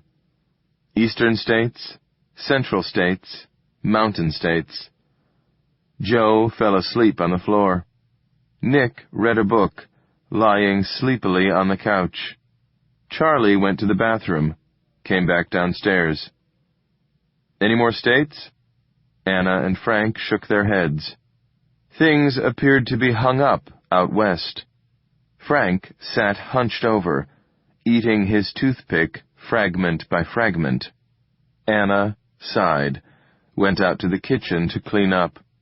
She did not like to hope for things, Charlie knew, because she feared the disappointment if her hopes were dashed. "You should hope anyway," Charlie had told her more than once. "We have to hope." "Hopes are just wishes we doubt will come true," she always replied. She preferred waiting, then dealing with whatever happened. Work on the moment. But of course, it was impossible not to hope, no matter what one resolved. Now she clattered dishes nervously in the kitchen, hoping, despite herself. Therefore, irritated. "I wonder what's up," Charlie said. Frank was never a big talker, but tonight the cat seemed to have got his tongue. Charlie always tried to fill silences made by other people. It was a bad habit, but he was helpless to stop it, as he never noticed it was happening until afterward. "Okay, here's what's going to happen," he said now. "All the West is going to go for the president except California and Oregon, but that'll be enough for Phil to win." "Maybe." They watched the numbers on the screens get bigger, barely attending to what they were saying. The minutes dragged by. Anna came back in and sat by Charlie, began falling asleep. Even before the boys had arrived, nothing had been able to keep her awake past her bedtime, and now she had 10 years of sleep deprivation to catch up on. Then Charlie clicked away from a commercial to find that NBC was declaring California had gone for Phil Chase, which gave him 275 electoral votes and made him the winner. They got to their feet, cheering. Anna woke up confused. What? Can it be? Can it be real? She made them click around and confirm it on the other channels, and they all confirmed it. Oh my God, she cried, and started to weep with joy. Charlie and Frank toasted with beer, got Nick a soda to toast with them. Joe woke up and climbed into Anna's lap as she channel surfed, being suddenly eager to soak in all the information that she could. How did this happen? There were claims of irregularities in Oregon voting machines, apparently, where the margin of victory was especially tight. But Oregon, like California, had voting machine safeguards in place, and the officials there were confident the result would be validated. Charlie gave Roy a call, and in the middle of the first ring, Roy came on singing, "Ding dong, the witch is dead, the witch is dead, the witch is dead, ding dong, the wicked witch is dead." Jesus, Roy, I could be a Republican staffer calling to congratulate you, and I wouldn't give a damn. The wicked witch is dead, and our boss is president. Yes, we're in for it now. Yes, we are. You're going to have to come back to work, Chucker. No more Mr. Mom for you. I don't know about that, Charlie said, glancing over at Joe, who was burbling happily at Anna as she leaned forward to hear the TV better. A traitorous thought sprang into his mind. That isn't my Joe. Get yourself down to the convention center and celebrate. Bring the whole family. I don't know, Charlie said. Should we go down to the headquarters and celebrate? No, Anna and Frank said together. Maybe I'll go down there later, Charlie told Roy. Later, what's with later? This is the moment. True, but it's a party that will last a while. All night, my friend. I wouldn't mind seeing you in the flesh. We need to confer big time now. Everyone in the office is going to get a new job. You realize that? Yes, Charlie said. Advisor to the president. Friend of the president. We're his friends, Charlie. Us and 20,000 other people. Yes, but no. We're in the goddamned White House. I guess we are. Jesus. Well, Phil will be great. If anyone can stay human in that job, he can. Oh, sure. He'll be human. He'll be all too human. He'll be more than human. That's right. So get your ass down here and party. Maybe I will. Charlie let him get back to it. The house suddenly seemed quiet. Joe was still playing cheerfully on the couch next to Anna. She got up, grinning now, and started to clean up. Frank got up to help her. This should help all your projects big time, Charlie said to him. Phil is really into them. That's good. We'll need it. He'll probably appoint Diane Chang to a second term at NSF. Huh, Frank said, looking over at him. Really? Yeah, I think so. I've heard that discussed. He likes what she's been doing, of course. How could you not? I hadn't thought of that. Frank picked up a plate, looking distracted. They finished cleaning up. I guess I'll be off, Frank said. Thanks for having me over. The drive back to Kembali House took a long time. Frank chose to drive down Wisconsin and cross the Potomac on the Key Bridge, the shortest route by far, but it was a mistake. The streets were packed with people, literally packed, so that cars had to inch along, nudging their way forward through a mass of celebrating humanity. The District of Columbia had voted 9-1 for Democratic candidates for many years, and now a good proportion of the 90% were in the streets partying, and cars be damned. Frank had seen this once, long before, when he had happened to visit an old girlfriend in D.C. on the 4th of July, and they had gone down to the mall to see the Beach Boys. The crowd that day was estimated at 700,000, and when the concert and fireworks were over, everyone had left at once. The metro being overwhelmed, Frank and his friend had walked up 17th and then Connecticut to her place near DuPont Circle, and the entire way they had strolled with the rest of the crowd right down the middle of the street, forcing the helpless cars among them to creep at a pedestrian pace. This was just like that, a sudden carnival bursting onto Wisconsin. It had the feel of that day in the cold snap when everyone had gone out on the frozen Potomac, the city surprised by joy. Frank watched through the windows of his van, feeling detached. No doubt it was good news. Parts of him knew it was very good news, but he could not feel it. He was still too disturbed by what had happened with Caroline and her husband. Inching forward, he gave Edgardo a call. When Edgardo picked up, Frank's ear was blasted by the sound of one of Astor Piazzolla's wild tangos, the bandoneon leading the charge with such scrunching dissonances that Frank's phone screeched. "Let me turn it down," he heard as he held the phone at arm's length. "Sure." "Okay, I'm back. Who is it?" "It's Frank." "Ha, Frank, how are you?" "I'm okay. So, what happened?" Edgardo laughed.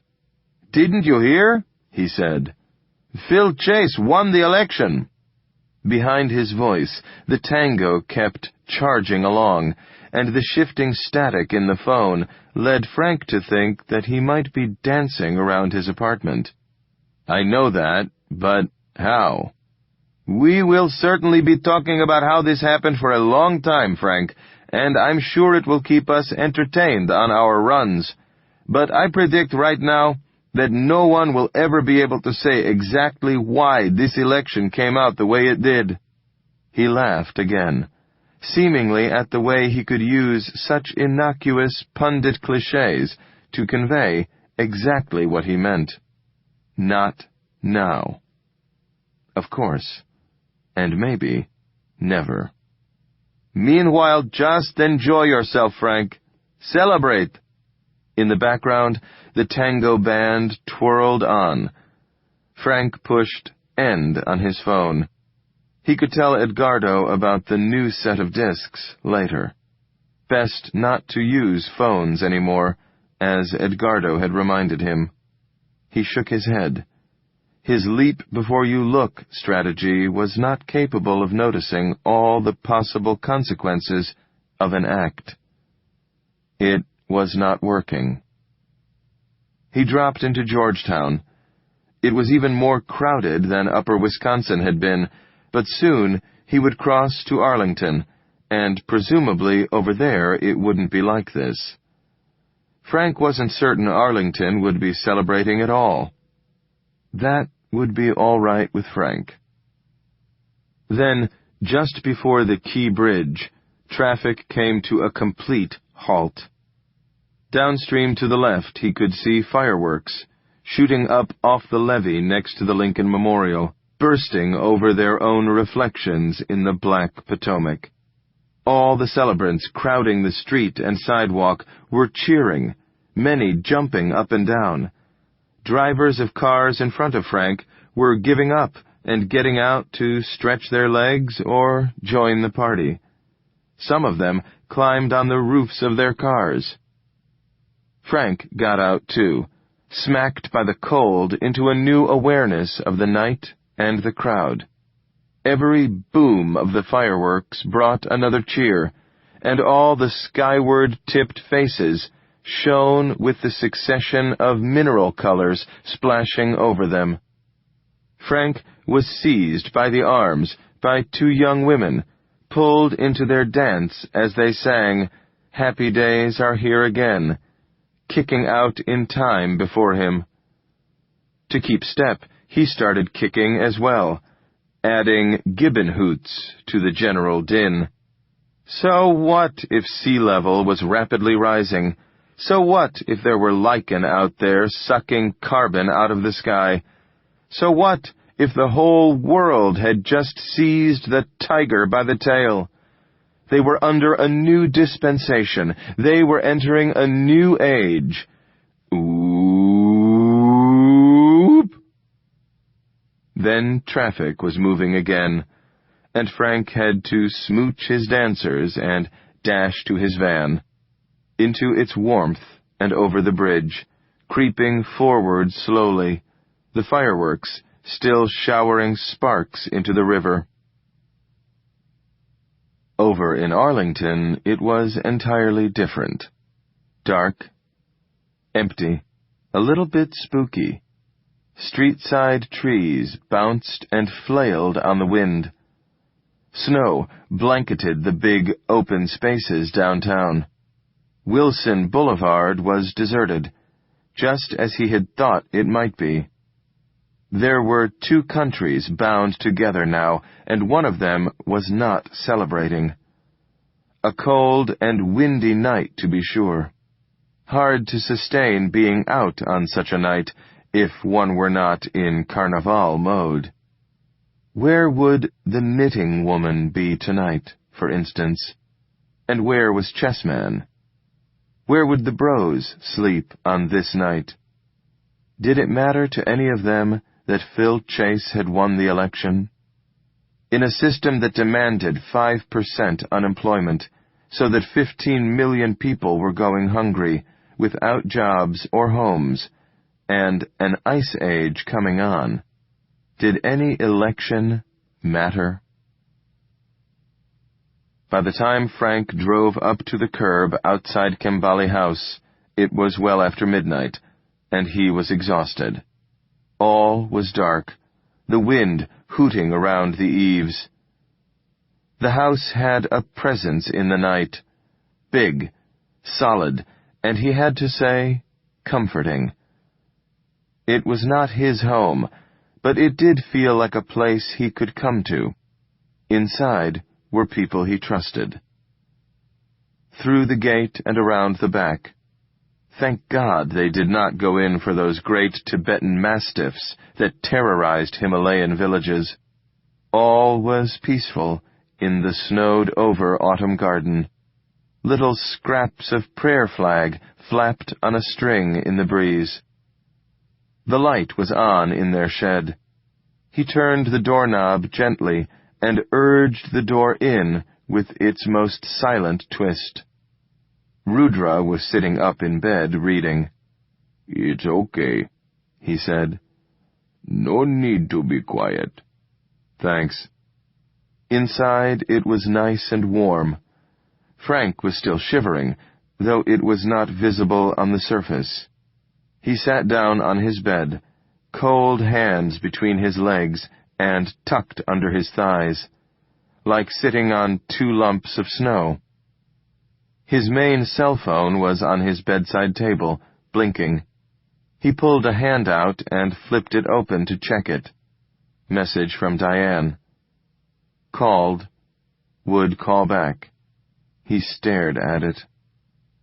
"You also got called tonight on phone in-house." "What? I did?" "Yes." "Did they leave a message?" "Kong say a woman call very late. Said, tell Frank she is okay. She will call again." "Oh. Okay." Frank sat there. He didn't know what to think. He could think this, he could think that. Could. Diane had called. Caroline had called. "Windy." "Sure is." "Good night." "I guess so." "You are not happy at election result?" "Yeah, sure. It's great, if it holds." "Good for Kembalong, I think." "Yes, probably so. Good for everyone. Except for 15 million of us, he didn't say. And your voyage out to the salt fleet went well? Oh, yeah, sure. Yeah, it was very interesting. We seeded the ocean, poured 500 million tons of salt in it. You put salt in ocean? That's right. Rudra grinned. Once again, the 1,000 wrinkles in his face reconfigured into their particular map of delight. How often he must have smiled. I know, Frank interrupted. Good idea. Rudra laughed his helpless, deep belly laugh. Salt to ocean. Oh, very good idea. Well, it was. We may have saved the world with that salt. Saved it from more winters like the last one, and this one too. Good. Rudra considered it. And yet you do not seem happy, my friend. No. Well, a deep, deep breath. I don't know. I'm cold. I'm afraid we're in for another bad winter, whether the salt works or not. I don't think any of the feral animals left will make it if that happens. You put out shelters? Yes. An image. I was in one of those myself when Drepung found me and brought me here. You told me that. It was filled with all kinds of different animals, all in there together. That must have looked strange. Yes. And they saw me, too. I sat right down by them. But they didn't like it. They didn't like me being there. Rudra shook his head regretfully. No, the animals don't love us anymore. Well, you can see why. Yes. They sat there, staring at the orange glow of the space heater. Rudra said, If winter is all that is troubling you, then you are okay, I think. Well, I don't know. The taste of blood. Frank gestured at his cell phone, put his cold hand back under his thigh, rocked forward and back, forward and back. Warm up. Warm up. Don't bleed inside. There's too many different things going on at once. I go from thing to thing, you know. Hour to hour. I see people, I do different things with them, and I don't feel like the same person with these different people. I don't know what I'm doing. I don't know what to do. If anyone were watching, they'd think I had some kind of mental disorder. I don't make any sense. But no one is watching. Except what if they are? Rudra shook his head. No one can see inside you. So no matter what they see, they don't know. Everyone only judges themselves. That's not good, Frank said. I need someone more generous than that. Ha ha! You are funny. I'm serious. A good thing to know, then. You are the judge. A place to start. Frank shuddered, rubbed his face. Cold hands, cold face, and dead behind the nose. I don't see how I can. I'm so different in these different situations. It's like living multiple lives. I mean, I just act the parts. People believe me, but I don't know what I feel. I don't know what I mean. Of course, this is always true. To some, you are like this, to others, like that. Sometimes a spirit comes down. Voices take over inside you. People take away what they see. They think that is all there is. And sometimes you want to fool them in just that way. But want to or not, you fool them, and they fool you. And on it goes, everyone in their own life, everyone fooling all the others. No, it is easy to live multiple lives. What is hard is to be a whole person.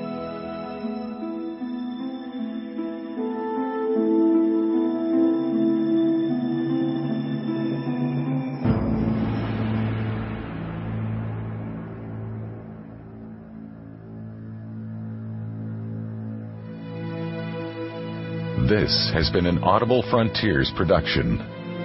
Executive producer Steve Feldberg. Supervising producer Mike Charzik. Producer Gail Hendricks. Music by Michael Whalen. Copyright 2004 by Kim Stanley Robinson. Audio recording copyright 2008 by Audible Inc.